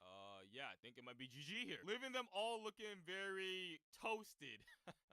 Which now cutting back over to Luffy's squad, making their way to the palace. They happen to encounter Viola, willing to assist them entry into the palace through this one very secret passage. And with going through this passage, they find themselves at this one gate leading to the lower floors of the palace, on which Luffy and Luffy Fashion stealthily makes his way through, allowing them all to enter. Where Doflamingo over here in this room is like, wait a sec, how is he on this TV but like here at the same time? Like, this shit ain't adding up. But yeah, we got Luffy's group progressing through these floors, easy peasy lemon deezies. And here's when Kinemon decides to go out on his own to search for his samurai pal Tanjiro, taking Wika along for instructions on where he could possibly be at. But of course, Luffy, Zoro, and Viola are like, whatever, making their way closer to Doflamingo, where they are then intercepted by Pika of the Don Quixote family. And this man is just out here using a stone golem on them, on which Zoro is like, I got this, no worries, allowing Luffy and Viola to proceed forward, bumping into Thunder Soldier along the way, and ignoring every threat around, cause we only really care about the final boss, which he happens to be in this one room called the Suit Chamber. And they find Law here being interrogated by the man himself, Doflamingo, accompanied by a couple of his other subordinates. And this is when Thunder Soldier's over here like, you know what, it's backstory time. Recalling the time when he was in his human form and was a fellow named Kyros, a godlike gladiator, and was that very person in that one statue that Luffy was staring at way back when. Crazy how things come full circle like this. And somewhere down this flashback, Kyros manages to become the captain of Riku's royal guards, and in the process saves his eldest daughter, Scarlet, from kidnappers, and marries her, eventually pooping out Rebecca. But of course, the happy times never last, and it ends abruptly with Doflamingo making his appearance in Dressrosa, with his grand scheme to take over. And with Kyros trying to check in on the palace during the attack, here's when he ends up getting ambushed by the Don Quixote family, getting turned into a toy like a little scrub. He manages to escape, rescuing King Riku in the end. So I guess that's all that matters. But unfortunately, due to the influence of the hobby fruit, aka the fruit that turned him into a toy, the king doesn't recognize him, because anyone who gets turned into a toy apparently gets forgotten about. And so moving forward to days later, Kyros witnesses Diamante of the Don Quixote family murdering his wife Scarlet just right in front of him like that, with her giving her final wishes to him to take care of Rebecca. And speaking of Rebecca, oh wow, she happens to win Block D all by herself for sure. However, walking off like, that was some slight work. Which now brings us to the final round of the Coliseum for the grand prize, the juicy Flare fruit, with all of the winners of their block heading out to pursue it. Also having Diamante making his appearance, cause I mean, why not? And pretty much how this final round goes is that there will be a bunch of deadly fish in the water, with one of them having a chest strapped onto it containing the devil fruit. And so it seems the final round is starting here, on which you then cut back to the underground trading port, with Usopp pulling up as if he was the main character, trying to save the dwarves, taking on Trouble and Sugar at once, and shooting his little slingshot thing and doing absolutely no damage, which honestly, how very tragic. And oh wow, it leads up to him getting rolled by Trouble, and here's when Sugar pulls up to do a little trolling, like, oh my, this is just bad. And oh wow, she feeds him the sussy spicy berry, which it backfires on her, having Usopp jump scaring her with his reaction and knocking her out with a heart attack. Not too shabby. And so with her going unconscious, all of the once human turned toys began reverting back to their original forms, and I guess Operation SOP was a success, with Doflamingo over here looking very salty, and with all humans being freed from the toy state, Kyros manages to regain his original body, just automatically charging straight towards Doflamingo, doing quite some damage here. Oh my god. And it seems King Riku gets freed here. And so with all the threats pretty much taken care of, here's when Luffy attempts to free Law, but this is when Doflamingo casually talks, detached from his body, telling everyone, since it just has been a disaster for him today, I guess I have no other option but to pull out the birdcage, which Law is like, Masuka. And this is when Pika pulls up, getting everyone on Luffy's team out of the room as Doflamingo carries on with the birdcage thing. And this practically just puts everyone on Dressrosa in this one indestructible cage with the intention to leave no survivors. And honestly, I'm kind of scared, man. And just like that one night with King Riku and his royals, he even starts taking control of some of the people on the island, forcing them against each other on some villainous shit. And I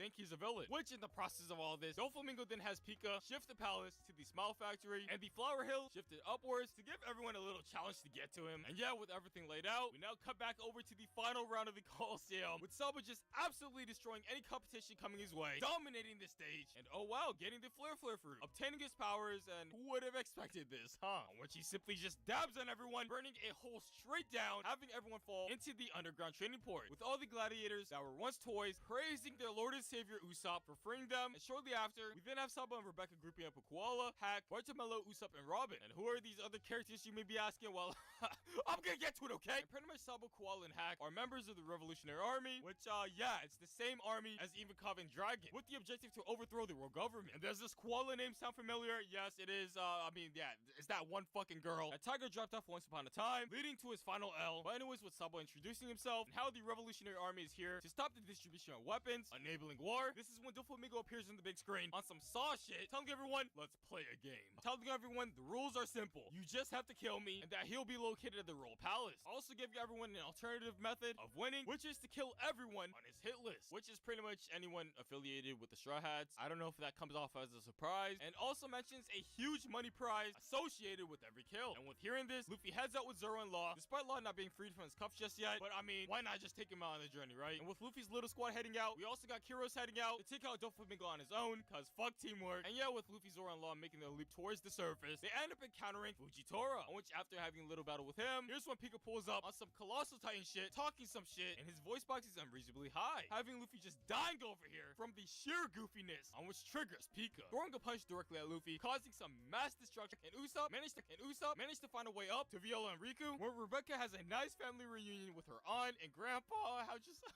very wholesome. And Viola reveals that she has found the key to Law's cuffs, on which she entrusts it to Robin, Bartolomeo's, and Rebecca's care to bring it over to him. Which now cutting over to the Smile Factory, where we have all these enslaved dwarves being held at. We have the guards promising if they work hard, they will be able to cure the princess, Monshiri, from her illness. But this is when the Pink Bee Squad pulls up, telling them that they're fucking idiots and that they've been fooled by the guards. And with finding out the truth, the dwarves then end up revolting against their overseers, and Frankie pulls through, freeing them from the factory by opening the front gates for them, as well as making out with the factory's boss.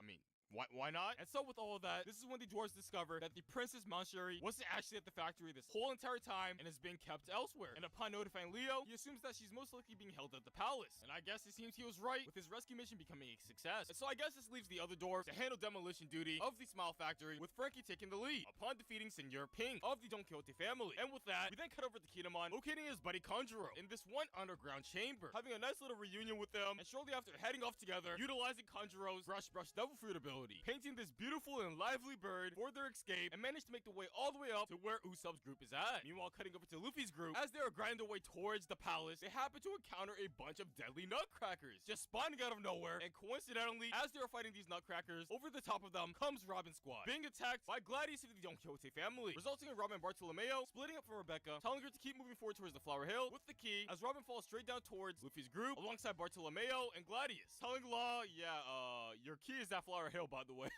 My bad. Giving them the right of way to head straight towards there, as everyone stays back to hold off the opposition. And so with Luffy and Law making their way there, thanks to the help of Bartolomeo's beautiful stairway, they managed to make their way to Rebecca, who is apparently being attacked by Diamante, on which Kiros pulls up here, using that very stairway, taking him on in a 1v1, as Rebecca gives the keys to Law's cuffs, freeing him at long last. And upon thanking her, Luffy and Law then says, yeah, I think Kiros got this. Let's just head straight to the palace to eat Doflamingo's ass. Cause yeah, Kiros over here is just dominating this bitch, avenging his wife's killer in this one very epic battle. And as Law and Luffy are making their way towards Doflamingo, oh god, it seems Sugar has reawakened, hungry for revenge. But luckily for them, Viola spots the threat with her Devil Fruit ability, allowing her the ability to view areas within a 4,000 kilometer radius. And before Sugar is able to reach them, Viola and Kanjuro do a combination attack using her eyes and Kanjuro's special ammo, and with Usopp lining up the perfect shot, hitting it right on the mark of Sugar and knocking her once again, due to yet again another jump scare, hitting her up with back-to-back heart attacks. And so following this allows Luffy and Law to fling all the way up to Doflamingo's location, no problem, coming face to face with the Sajin himself, with him just bullying Horo Bellamy over here, who was that one dude back on Jaya hundreds of episodes ago. Like, who is this guy? And apparently he's working under Doflamingo, on which this is when Doflamingo just decides to talk some shit towards Law after being upset that he has meddled with his plans. On which, oh god, it seems we get this one very epic battle with Luffy and Law versus the final boss at long last. And oh god, it seems they end up getting rolled here. Oh, Doflamingo decides to go on about his life story here, like just yapping, revealing his family's past, of how his despicable father made his family fall out of the life of luxury, and how his mother died of illness because of it. Which of course had Doflamingo over here very angry, just casually killing his father as a result, in hopes of restoring his status as a world noble. However, I don't think that really worked out as planned. And so I guess this left him with no other option but to destroy every part of the world that the world nobles rule. Because I guess if you can't join them, you just destroy them. And so after explaining all of that, Doflamingo then reveals the full potential of Law's Devil Fruit, which is the ability to grant eternal life, at the cost of the user's life, of course, because we all gotta respect the law of equivalent exchange. Which has Law like, you know what, I think it's time for my backstory, going on about how 16 years ago, he met up with the Don't Kill. Alright, so let me just take a look back at this.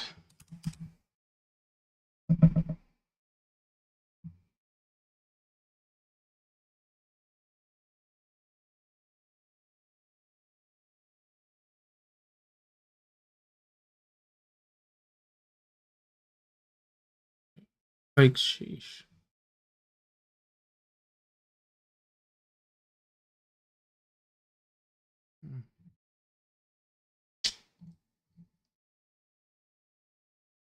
Well,